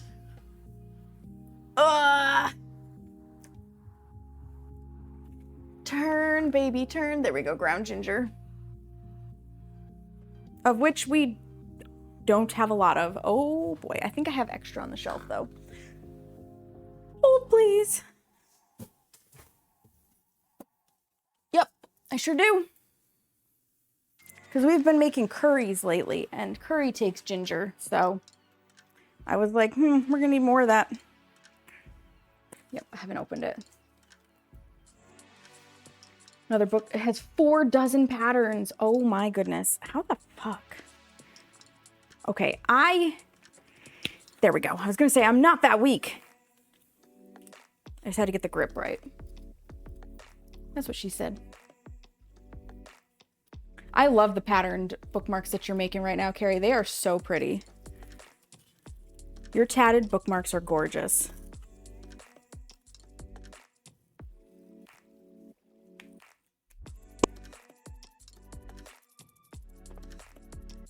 I guess in theory, I could double this right off the rip. Because you know what? Since I have to pour it in anyways and I'm going to have extra, I can just double this. Let me grab more eggs. Because I already know that they're not going to fit the pie shells right. I always have extra. Always. And normally my chocolate pie fits perfectly. So these little pie shells must be ever so slightly smaller, is my guess.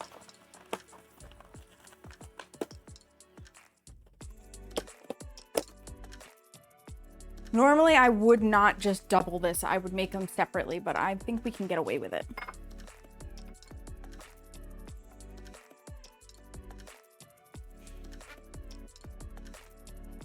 Dry this out. Beautiful.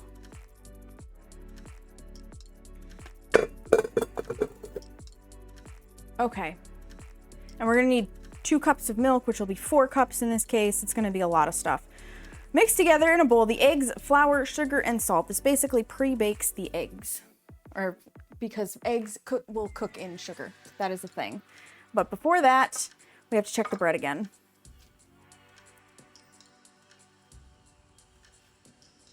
It's bread checking time. Did I leave my tester over there? I did. I'm a silly head. Wow.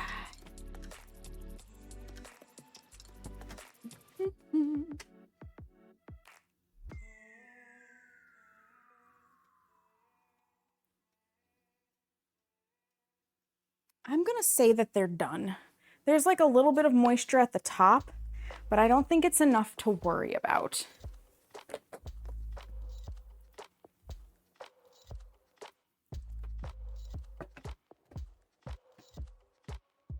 So these have to cool for just a little bit, ideally about 10 minutes, but we can let them cool for a bit longer. I am going to turn this off for right now. The pies are going to start at 400, but it won't take that long to get it back up to temperature because, again, the oven holds temp really well now and it's not going to lose that temperature very quickly. Okay. Yeah, so the little bit of gummy at the top should be fine. So eggs, flour, sugar, salt.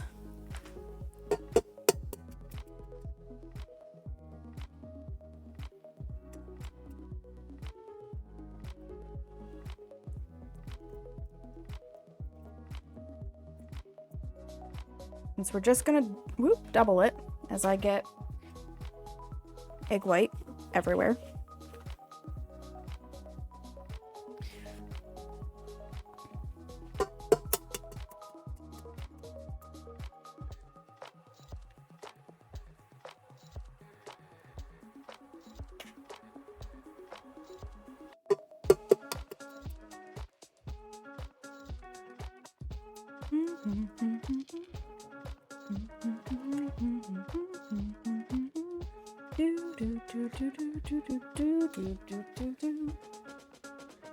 Group pre-order and even send me an extra book.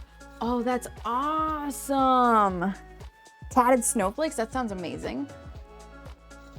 So I have not experimented with stevia as a sugar substitute, Everett, because for me personally, stevia does not agree with my IBS. I can't have it. And it also gives me horrendous cotton mouth. So since I can't eat it, I don't use it. I've heard it can be used as a substitute.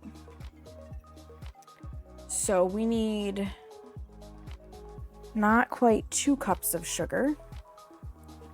Where is my 1 cupper? It's over here.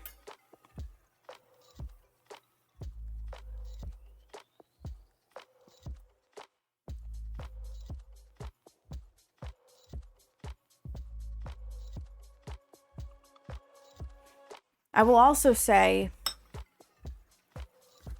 since stevia and monk fruit both do it to me, with the way they react to my IBS, I'm also skeptical on their sugar substitutiness.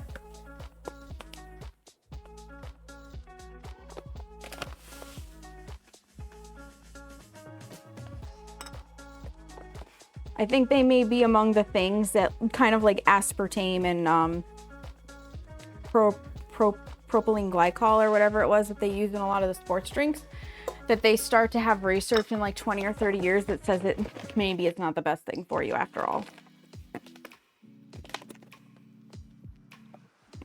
We'll see. I could be wrong. I hope I'm wrong. Most of them trigger migraines for you, yeah. Same for you, Kags. Welcome in, Kags. It doesn't agree with you either, Miri, yeah. Yep. Seamus can use it just fine. So he's got like the stevia drink things, but not me. I tried because I wanted to use it like him to flavor my water. No can do. All right. Eggs, sugar. Flour, we need 2 tablespoons of flour. I'm just gonna wipe off the cornstarch so I'm not cross-contaminating. At least not heavily. Not that it's a big deal.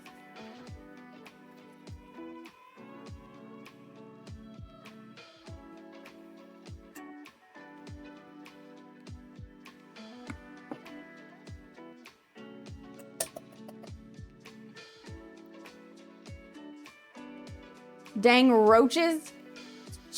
Two within minutes of each other? Ooh, Dova, yuck. Yuck.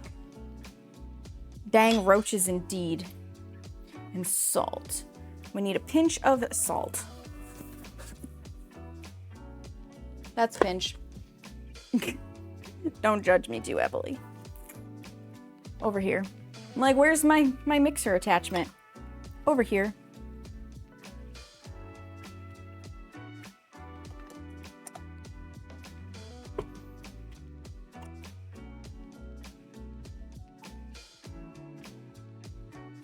Get that nice and mixed. Ooh, that sucks, Dova. It is a feeling measurement. So is not quite a cup of sugar. That's a feeling measurement too. That looks good. Whack it off.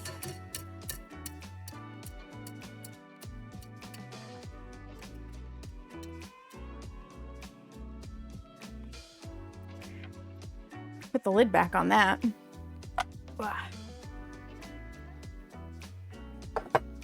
Now we need to add in the pumpkin, cinnamon, ginger, and milk. And mix until well combined. which is basically all the other ingredients. So, 2 cans of pumpkin. Leave your office a message? Absolutely. I have spiders for the ants and my cats manage the spiders. There you go. I made a deal with the spiders and it's worked pretty well so far. If they come in my house, I have to kill them because I am allergic to their bites. But if they're outside, I will simply move them out of the way. So my house is my domain and outside is their domain. I just don't necessarily want them near me outside. And you know what? I almost never find spiders inside. Little witchcraft is making you super hungry, Suspenders. Sounds like you're gonna have to get baking or cooking. Get my spatula. Right? I thought it was a fair deal. Especially because our cat, although he has prey instincts, is terrible at exercising them. He's an indoor cat and he gets no practice. And when I do play with him, I told you guys this and I should probably post it in Discord, the video I have. When he does play with his mouse toy and I let him capture it, he tries to hump it. He gets an erection. And I'm like, what the fuck is going on here, cat? You're supposed to try to murder it, not fuck it. Like, what is happening, Smeagol? Are you that excited that you caught the mouse?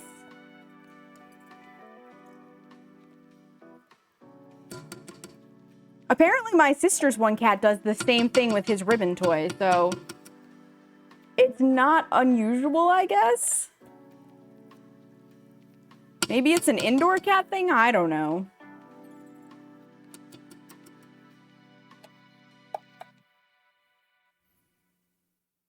Would you play with your favorite toy too, Seamus? Oh my god. You're at work in the office? Oh dear. Cats are very odd.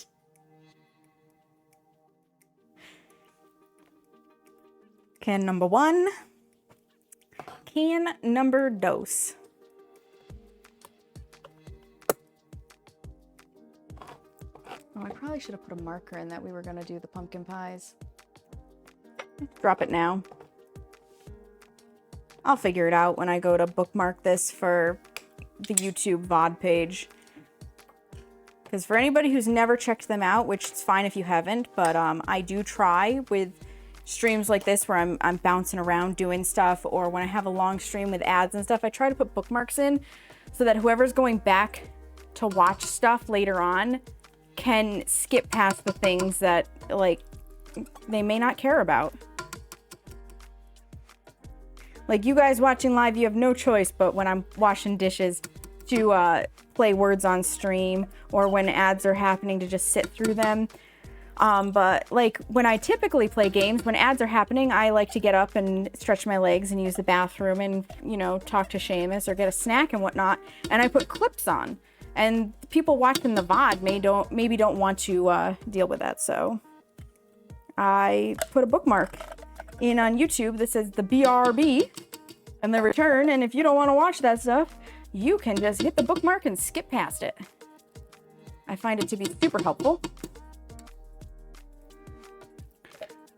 Get one of these cans out of the way, at the very least, for rinsing.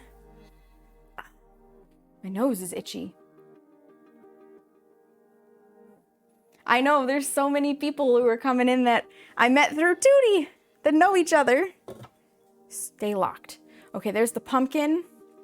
4 cups of milk. I'm gonna get the moo juice.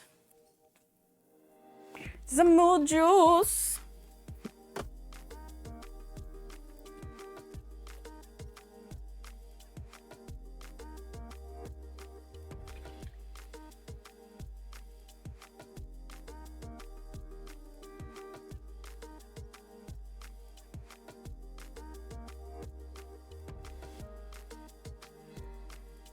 And that's the end of that carton. Good thing I had Seamus pick up 2 more. Set that over there because I'm out of space on the edge.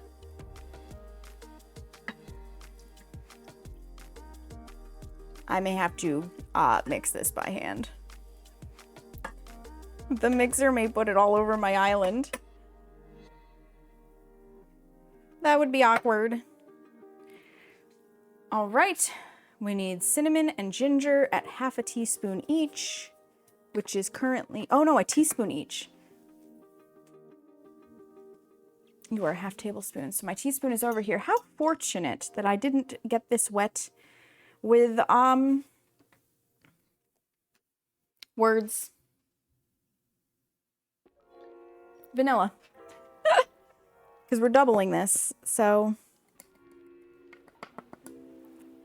Cinnamon.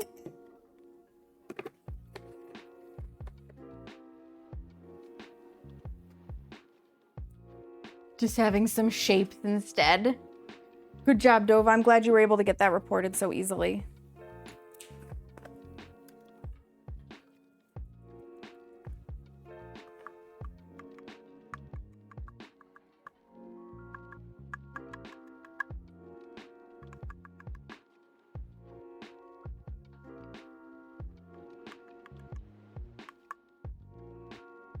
I'm playing with fire by tipping this. I know. But there's so little in here.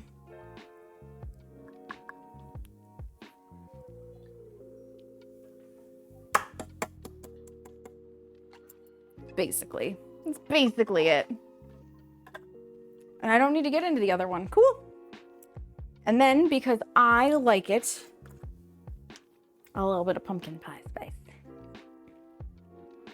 I like the extra flavor.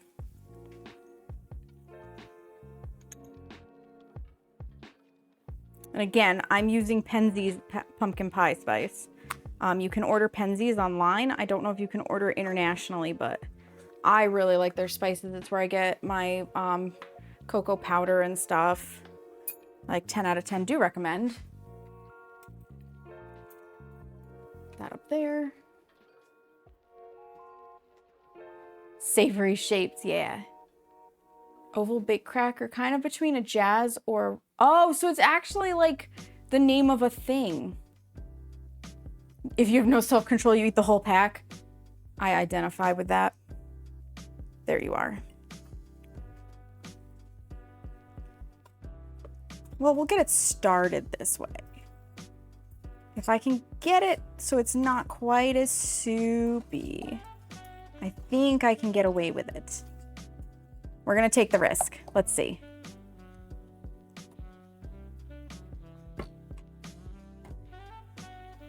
Ha! Success.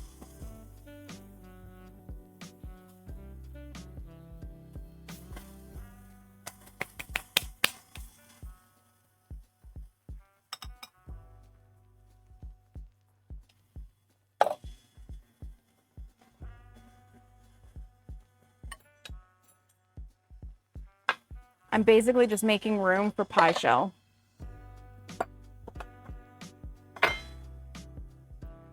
Set this over here. Scooch these guys. I think that'll do it. That's definitely good.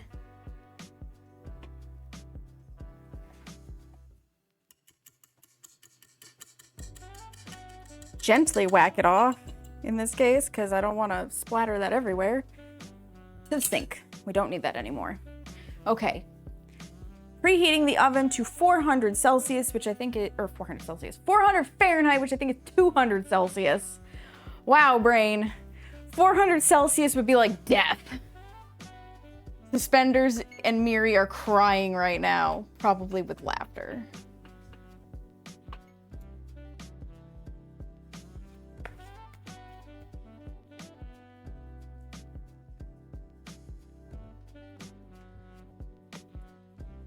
Your brain was like, what? 400 C would be a problem.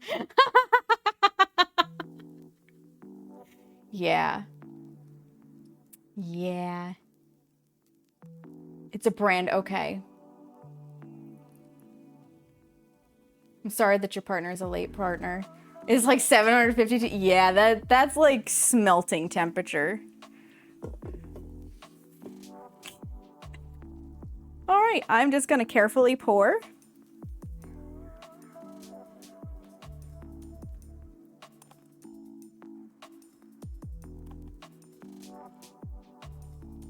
There's one.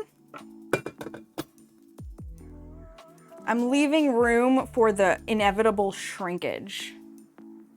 Guys shrink when they're cold, pies shrink when they're hot. You can quote me on that. Carefully set it down on the table.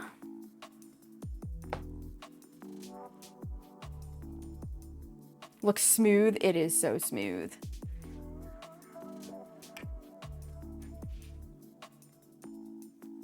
Pour in what we can. Yeah, and like I said, there's still plenty left in here. This, however, does not taste nearly as good. So I'm not interested in just eating it with a spoon.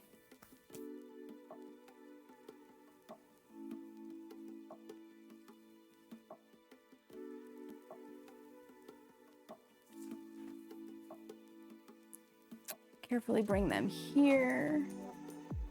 Okay. Next step.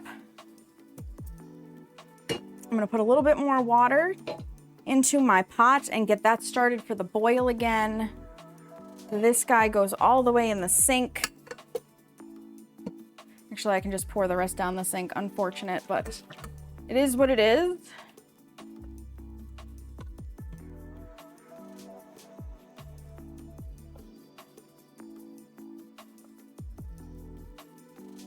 There we go.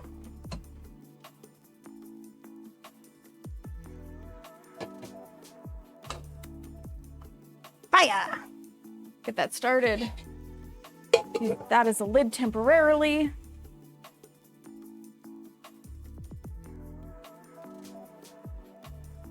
Now we need to make tarts, right? I've never actually made a tart, fun fact. So we bake this for 30 minutes at 400 Fahrenheit, and then we drop it to 350, which is, I think, 175 Celsius. For approximately another 30 minutes. The center is gonna be a little bit soupy when it's first removed, but it will firm up when it cools, and you cool completely. Speaking of things that are cooled, let me spin you to my messy table. You're good to go. I'm gonna need 3 more eggs. This one is empty. Recycle bin. Hi, Smeagol. Smeagol's getting his food. So we're gonna pull the 3 eggs we need and put it back in the fridge because we're gonna need them separated for the chocolate pie.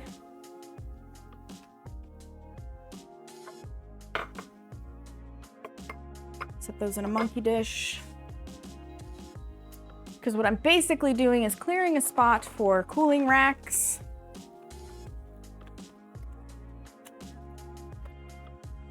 Because we're gonna trade places. This pie shell can go sit on the island for the time being. It is the kitten. Where was Amber? She wanted to see him earlier and I couldn't just point blank show him. I'm going to set these. Am I gonna though? No, I'm not. I was about to say I'm gonna set these on a baking sheet, but I'm not gonna, because if the baking sheet is what pops, that'll be a problem. I will, however,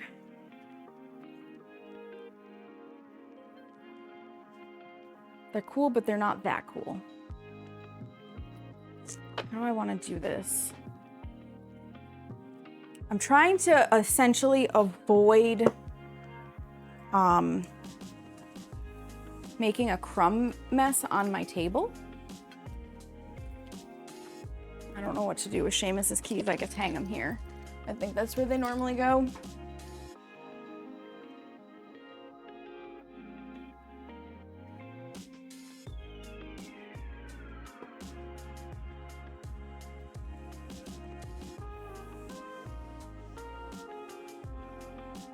The griddle is going to be a holding spot for the moment.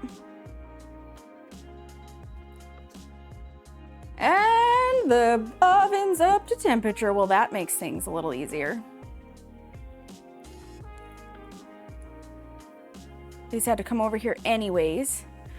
Let me make sure there's 30 minutes on my phone timer. Wakey, wakey, phone.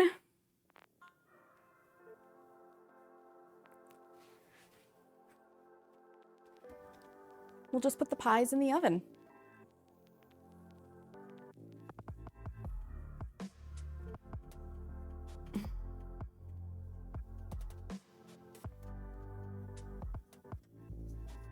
There's one.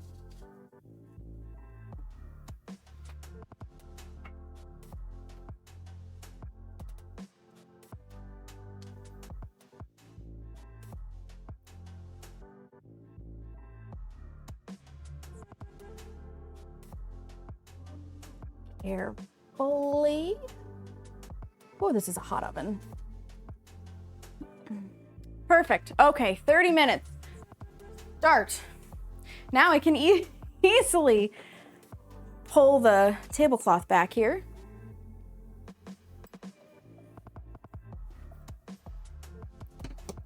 Because we need to tip the breads out of the pans. It's bread tipping time.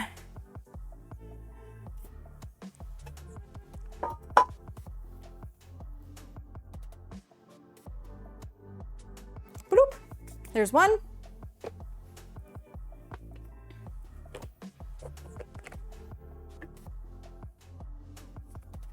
Let them cool the rest of the way.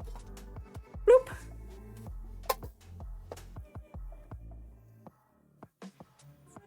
There's two. Phenomenal. Whew, they're not super hot, but they're hot enough. They're hot enough. Nice clean flip, right? That's always so satisfying. Pizza check. Ooh. Ooh. Maybe a tart will be something I do for the first time on stream. That could be fun.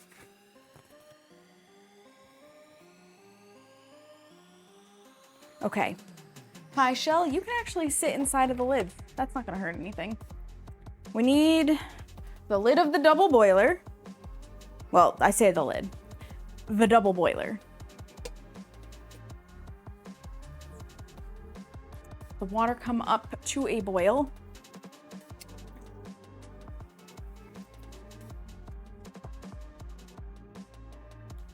Funny, because this specifically calls for a 9-inch pie crust, and yet it doesn't fit in the 9-inch pie crust. It really would like a really big 9-inch, like a 10-incher. Okay.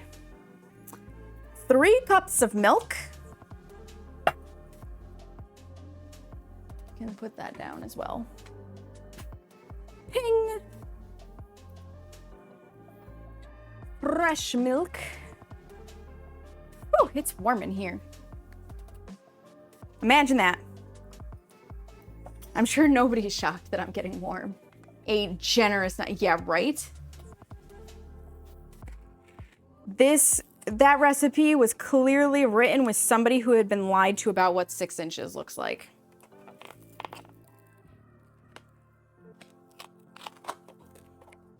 Every person here knows exactly what I'm talking about. 3 inches of milk. 3 inches, 3 cups. Wow, now I'm talking about inches. Well, no, maybe 3 cups in this measuring cup would measure up to 3 inches. I don't know. I'm not getting a ruler out to find out.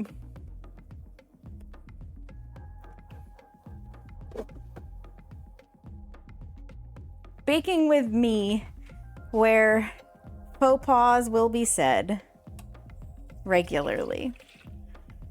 There's our milk. So we're done with this guy.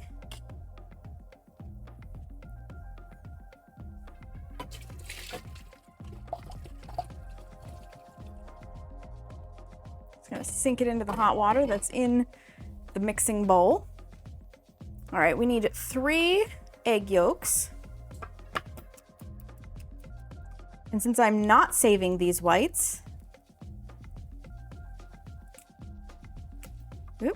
I don't have to care if I break the yolk necessarily into them.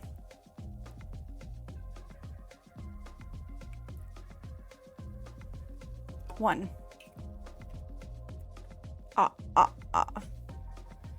And messy fingers.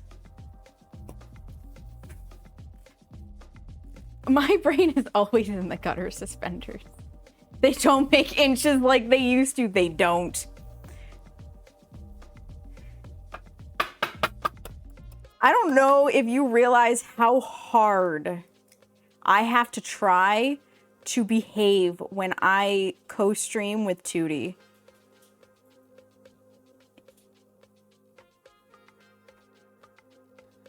I have to put in effort. But I do, because I really love Tootie, and I don't want to disrupt her stream with my potty mouth.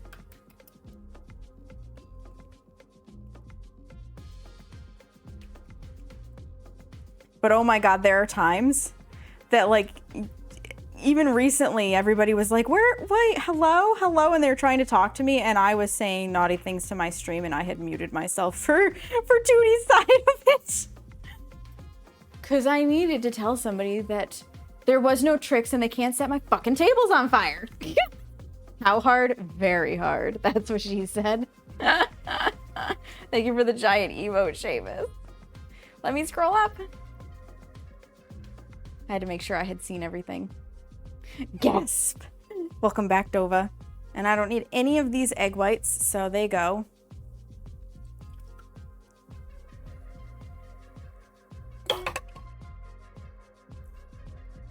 Okay, so the eggs are in. 4.5 tablespoons of cornstarch. Goodness, you're oppressed. You're oppressed, Dova. You're oppressed. Funny because I was watching from Tootie's point of view and knew that's exactly why you were muted. Yup. You understand me, suspenders. 1, 2, 3, 4.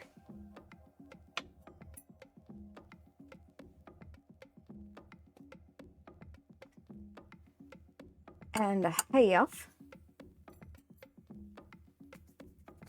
Wow.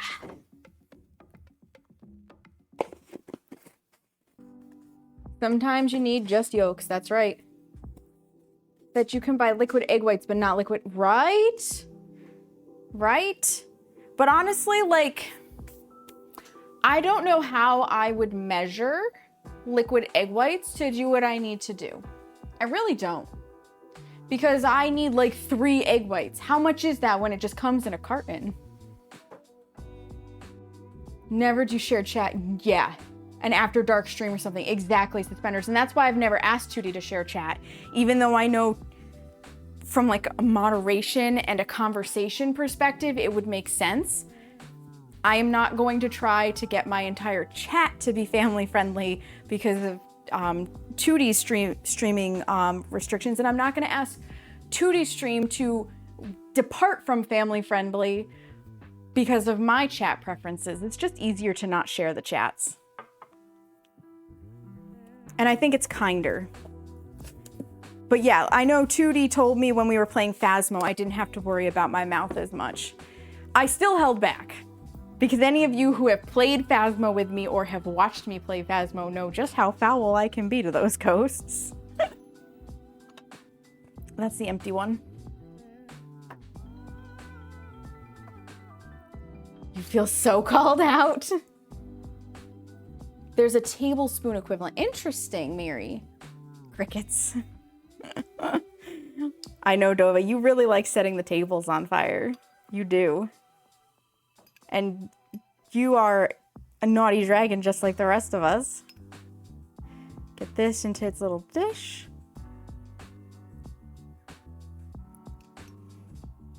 The innocents go to Tootie's. The degenerates come to Saki's. Uh-oh. Here comes trouble. Nikki! Her name is Nikki. Speaking of degenerates. Family friendly, I am here. Family friendly, my ass, Nikki. Top and bottom, she is not vanilla. I love that you're a Switch, Dova. That makes my heart happy. How are you, Nikki? It's hilarious my first stream watching you do Phasmo because I was like, oh, she really helped. Yeah, Yeah. You swear more playing video games than you do in any other life situation, right? You gotta. Yup. I am doing good. Yeah, I hold back for Tootie. Because I love her. And you know what? That's called friendship, you guys. When you have people willing to compromise for you, that is called friendship. Just like Tootie, she made the compromise for Phasmo because it's actually an age-restricted game because of the sanity meds. Because you take pills in the game, it's considered drugs, and Twitch automatically slaps an 18+ label on the stream. So anybody coming in has to agree to the mature content filter. So I think that's why Tootie allows me to relax a little bit when we play Phasmo together. But I still hold back at least some. I don't call the ghost a giant cockhole when I'm playing with Tootie. We need 3/4 of a cup of sugar. This is the 3/4, is this the one? That's the one.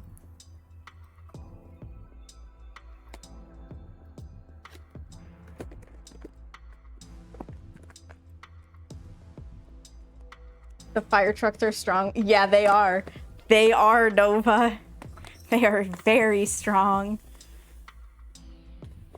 And they're strong with me off stream too. When I'm playing Phasmo offline. My mouth does not change. Not to one bit. Okay, we've got the milk, we got the egg yolks, we got the cornstarch, we got the sugar, we got the salt, we got the vanilla ready. I need a spoon.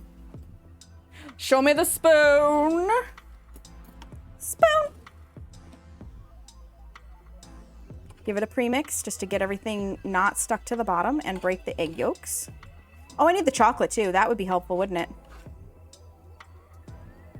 It really won't be a chocolate cream pie if you don't put in the chocolate. And nobody wants a vanilla cream pie for Thanksgiving. Except for maybe Seamus, but that's the wrong kind of cream pie. Ooh woo.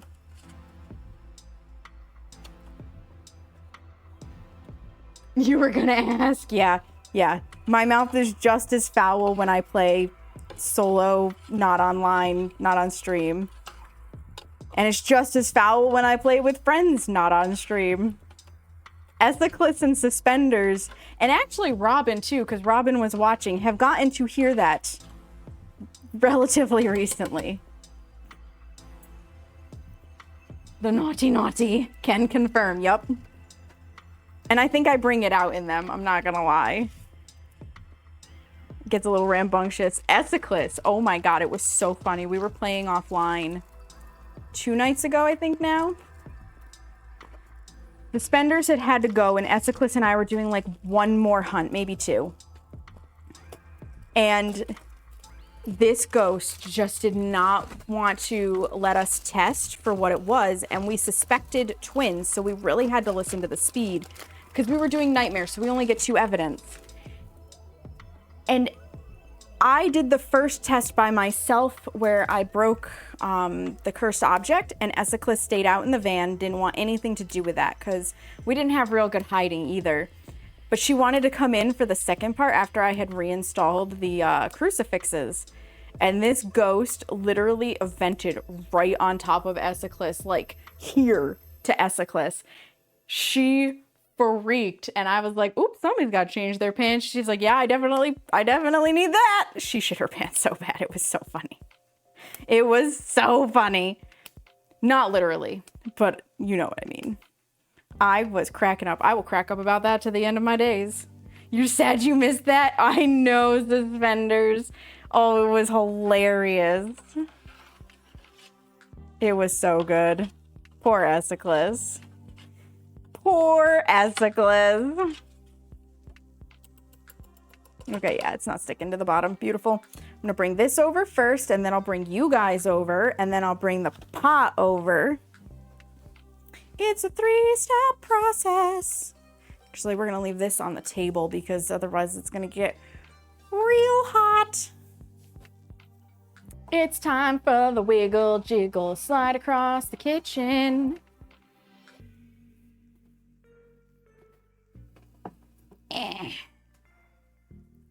So that you can at least be with me at the stove, even if you can't see into my double boiler. Field trip!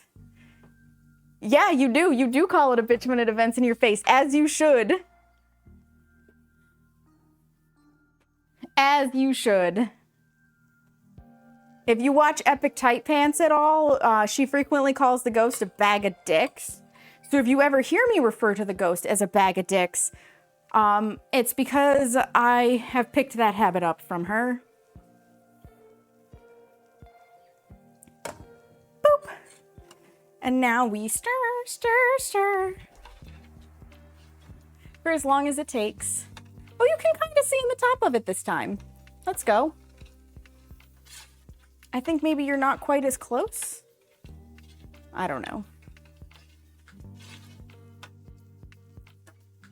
And I'm really glad at this point that I took enough of a break from Phasmo that I'm enjoying it again. Because I was really sad watching other people have a blast on Phasmo, and I would try booting it up offline, and I just wouldn't enjoy it. And I was like, nope, still burnt out.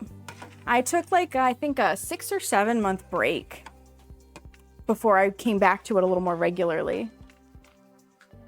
The Greek Mount, ooh, Mount Olymp, let's go. That must be for Ark, Carrie? Also, look at me go. It's only like 8:15. I'm not gonna be baking at midnight, you guys. It's a miracle. Who am I? Who am I? I also can put another marker in because we did finish getting the pumpkin pies in, and we're on the last chocolate cream. And you know what? I also have the option. I just realized I can get this together. I could just raid out. I was thinking about doing some plate up, but it's been 4 hours. EST, yeah, I'm Eastern Standard. Worked on, but they added a bunch to the north. That's fantastic, Carrie. And because since we're not eating the pies, I can just take them out when they're done. That might be my best bet because it lets me sit down and get off of my feet and cool down and just clean up at my own pace. You too? Nice. Yeah, so we'll probably get this pie together and we'll get as far as we can with the pumpkin in the oven, and then I think that's the best plan. I will post pictures, of course, in the Discord, which if you guys aren't in the Discord, that's where the recipes are if you want them. Discord, check. There is a specific Bake With Me recipes section. All of these recipes are there. The pie crust, the pumpkin bread, the chocolate cream pie is back a little bit. I think we originally made it in like April, I think. Pumpkin pie recipes in there. Nothing is converted to weights, but I did at least add the Celsius for the cooking.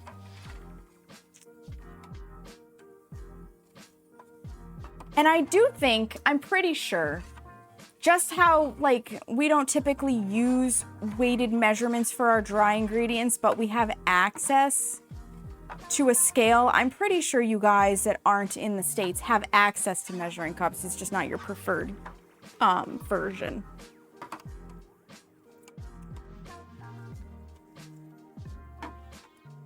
Which makes sense, because it is more accurate to weigh things. But, you know, Americans being Americans. We're gonna do it our way. You have measuring cups for sure, perfect. Use F for our ovens and cups for cooking. Okay. Perfect, Miri. Then you are all set for my recipes. Should you want to use them. Because yeah, my recipes are not a secret. I do not gatekeep them. The only thing I ask is that if I put one in from a cookbook specifically, so like my meringue recipe is from Anne Reardon's How to Cook That dessert cookbook. And there is a cake in there from the Stardew Valley cookbook. You know, if you really like that particular recipe, I would ask that you do purchase the cookbook eventually and support the original author. I don't feel terrible about putting the recipes in there or using them on stream because I'm not doing the entire book. So I'm not giving away everything. If you want the good stuff, you've got Crazy Sweet Creations. That's what Anne Reardon made. You have to get the book if you want everything, but you know how it be. You watch her. I love her. She's amazing. I'm actually considering subscribing to her Patreon for a couple of months because my hot water chocolate cake recipe, I kind of want to convert back from a chocolate cake to a vanilla cake. And I'm wondering, based on this particular cake recipe, because it calls for cocoa powder or chocolate squares, if I can just take the chocolate out and it'll work, or if I need to add in a little bit of flour to make up for some of the dry ingredient difference. And Google is not giving me a concise answer. So I'm thinking about subscribing to her Patreon just to ask the question and see if I can't get an answer temporarily. I can't afford to subscribe long term, but for a couple of months I could do it. And I don't mind, again, because I really enjoy her content. I think she has a fantastic channel. She does some really good stuff, both debunking food myths, helping with like how to do cakes. She does old recipes and talks about the differences between then and today and whatnot. And she does the detailed ones. So like Max Miller of Tasting History does a lot of the common ones, but Anne Reardon is getting into the nitty gritty of like making these giant wedding cakes and stuff. It's really cool. But she also debunks certain dangerous food hacks and non-food hacks. It was through her that I learned you should not microwave eggs, at least not uncooked eggs, because they contain water and all microwave wattages are different. So just because one person's microwave didn't make an egg explode doesn't mean yours won't. And people have gotten like severely burned. You love his channel, right? I do love Max Mystery. Tastorians represent, absolutely, Dova. So yeah, I learned that from Anne Reardon. Do not microwave eggs. Just don't do it. You do not poach an egg in the microwave. Do not try to hard boil an egg in the microwave. And even though it might seem stable and it didn't explode during the heating phase, sometimes when you open the door and you move it, that little bit of movement causes it to explode and it just blows up in people's faces. And like some people have needed skin grafts. They've had like severe disfigurement. And in my opinion, it's not worth it. The Pyrex versus Pyrex one was important. Yes. Yeah, that one was really important too. Now a charming history cook. That's right, Dova. Oh, it's coming together. And we've got 7 minutes before I drop the temperature. And that's the best part. I can drop the temperature from right here. And they're looking good in there.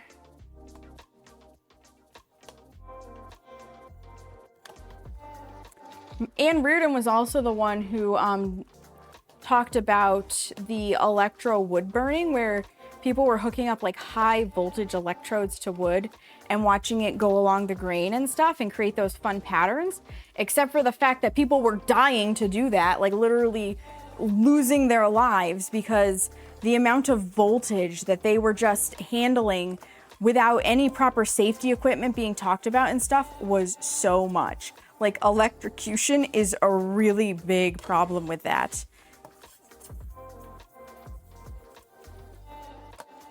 And other how-to videos don't talk about it. And it was really funny because YouTube actually like demonetized and hid her video for being quote unquote dangerous, but none of the other videos that were not talking about the dangers of it. And it took a lot of us like commenting and helping her email YouTube and stuff to say, wait a minute, are you kidding me? To get that video back up. But obviously like the damage is done because the hype, the algorithm train had come to a standstill, and to re-get the momentum is very difficult. So we were all just like going in and commenting on it and trying to restart that progress to get it up to the top to hopefully save, you know, just one more life. because hers, if we could get hers to the top, it would mean that's what people saw first about the dangers of it before the videos of here's how you do it. The Greek god of precise measurement in cooking, right? On how to do it or perfectly. Yeah, exactly, Miri. Exactly. It was wild. It was so wild. Actually going to snooze this upcoming ad for another 5 minutes because we may be done with this in time. I might be able to, and I really am going to try to not have an ad run right before I raid out because that feels scummy. I'm going to do my best, friends. I've got essentially 16 minutes to finish up. If I can't, we'll do a little something before I raid out, even if it's just some words on stream. So that I don't feel as bad that like an ad ran and then I'm gonna go drop you off at a friend's house. But no, Seamus, the Pyrex one, Anne Reardon was talking about why sometimes these quote unquote Pyrex dishes were exploding when people would move them from a hot oven into their sink or whatever, or take them from a cold fridge and put them into an already hot oven. Like, it was a big issue. And it's because at some point, Pyrex stopped using borosilicate glass. And there were like a lot of myths on how to test for if it was borosilicate, but unfortunately the only way to test is to actually potentially shatter your baking dishes,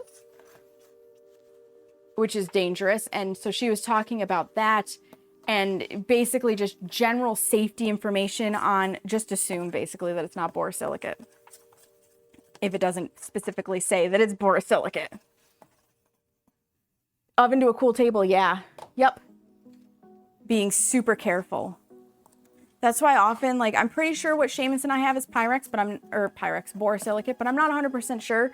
So actually, when I take it out of the oven, I put it up onto the stove because the stove will be warm. Oh, it's getting thick.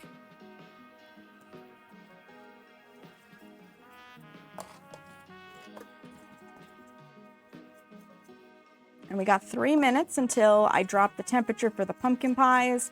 And then they'll need half an hour more, possibly a little longer. But essentially, I'm going to be done before 10 p.m. A miracle, because it used to be that I was starting right about now to do my baking because I just couldn't get my ass in gear. Stream has been good for getting my ass in gear. I never trust any brand that says, oh yeah, go ahead and put this frozen glass container right into your oven, totally safe. Maybe it is. Mama's not going to test it. I'll wait. Absolutely, Dova. 100%. I will wait the 15 or 20 minutes for it to come up to room temperature. Save my face, save my oven, save my food. Yup. Almost there. We're getting close. It's starting to leave behind the trails that I want to see, but it's not quite as thick as I want. Just a little bit longer.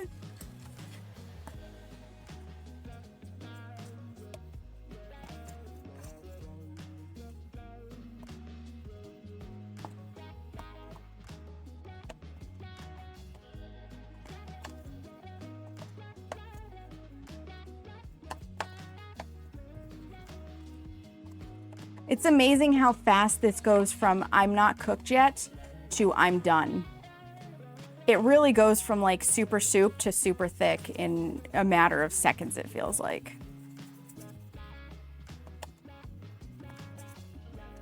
And for those who don't realize, the reason why it's being cooked in a double boiler or bain-marie, if that's the way you want to set it up, is because you want to try not to scald the milk. So it has to stay moving, and you're cooking it with the steam instead of directly on the flame to create a little bit of a buffer.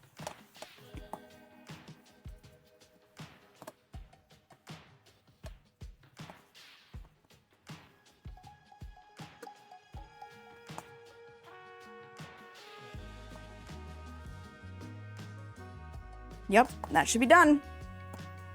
It should hold the spoon up. It does.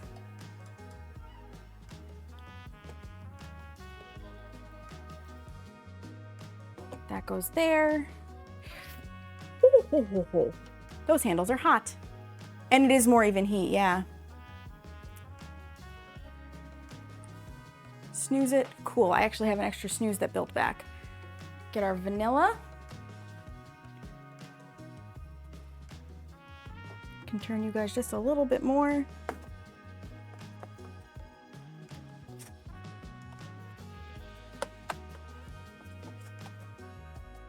Because the vanilla goes in last. And I don't stream tomorrow, so the snoozes will build right back up in case I need them for Friday. Where we are playing Plate Up, actually. Friday is Plate Up. Sunday is House Flipper. At least I'm pretty sure that's what I'm doing. Dismiss. Bake. 50, start. Start, 30 minutes on the clock. It's just a cozy streams kind of time. Okay, that's good. We need the pie crust, of which we already know from the last one that all of this will not fit in it.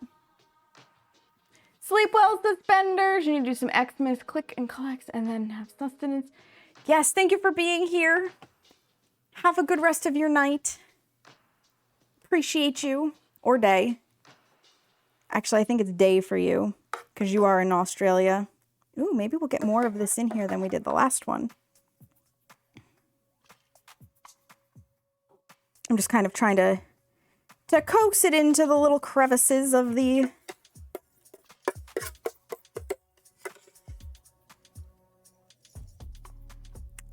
fluting.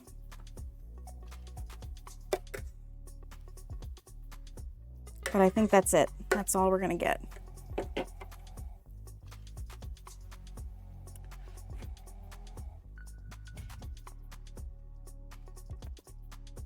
Amazing.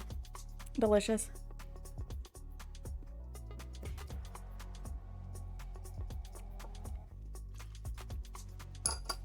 So I can actually set that in the little sauce dish. There's our last chocolate cream pie. The other one should be ready for a lid so that then I can put the lid on and then set that one on top. Lidless because I don't want to create steam. Wow, this one, I have to show this to you guys. I'm so impressed. It's just cracking. I almost never get them so perfect. Phenomenal. And I think I have 2 lids here. I do.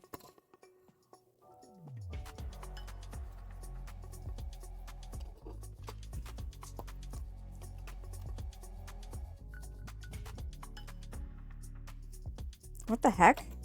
Oh, right. You put one on the bottom and one on the top. That's how this works. So I actually need to find, yes, this part. So this actually might be the lid. Yep, it says bottom. I'm smart.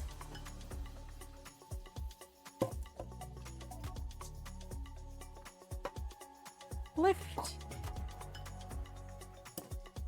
I forgot about that part. Set it in because the lid snaps into it.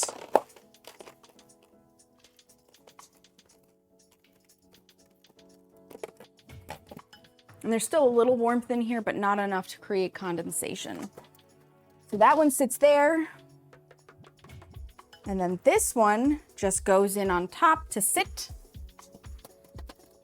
And they just stack ever so nicely. Voila. And I'll save that for Seamus and I in a little bit.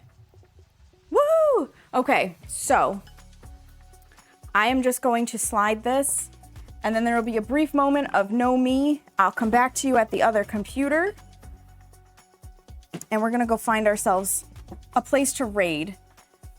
I would love to keep going, but it has been like 4 hours of baking. I'm really sweaty and I kind of want to just sit So 1 second.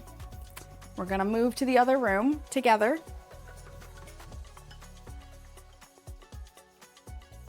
So that's how we do this here.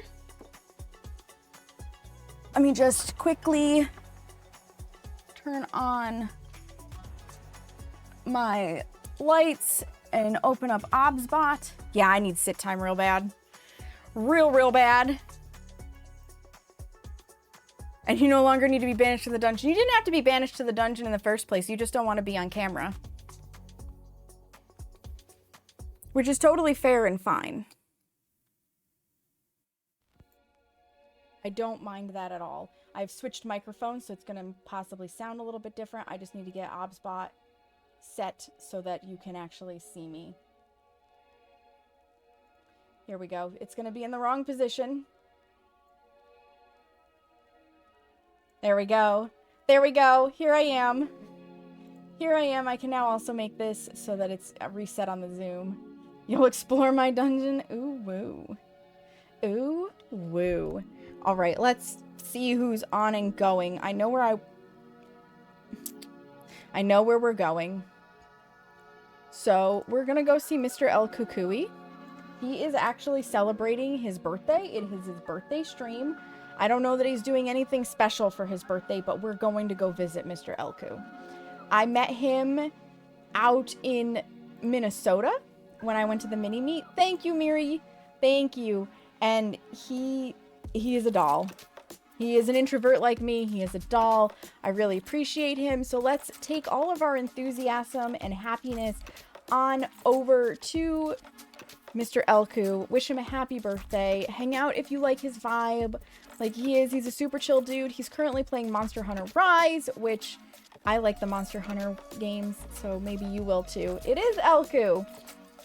But in the meantime, guys, thank you for being here, Dova. Make sure you practice some self-care. Look yourselves in the mirror and tell yourselves that you love you because you matter. If you're in the US, have a wonderful Thanksgiving tomorrow. I will absolutely share pictures of the finished stuff in the Discord. If you're subscribed, you can use the first raid message with the mandalas. If you're not subscribed, then the second one with the hearts is for you. It was great to have you in here today, Nivex. You guys did phenomenal with words on stream. I appreciate you hanging out with me. It was great. I will be back Friday at 7 p.m. Eastern. I'm just triple checking to make sure I'm telling you correctly. I'm pretty sure I said I'm doing Plate Up. Yeah, we're doing Plate Up. We're going to continue our solo coffee shop, which does not have the stuff, the fires. But maybe when we dive with that restaurant, we will start another one where you guys can set fires. All right, you guys. Thank you for being here. Have a great one. You're all amazing. Let's go say hello to Mr. El Kukui. And until Friday, keep it real.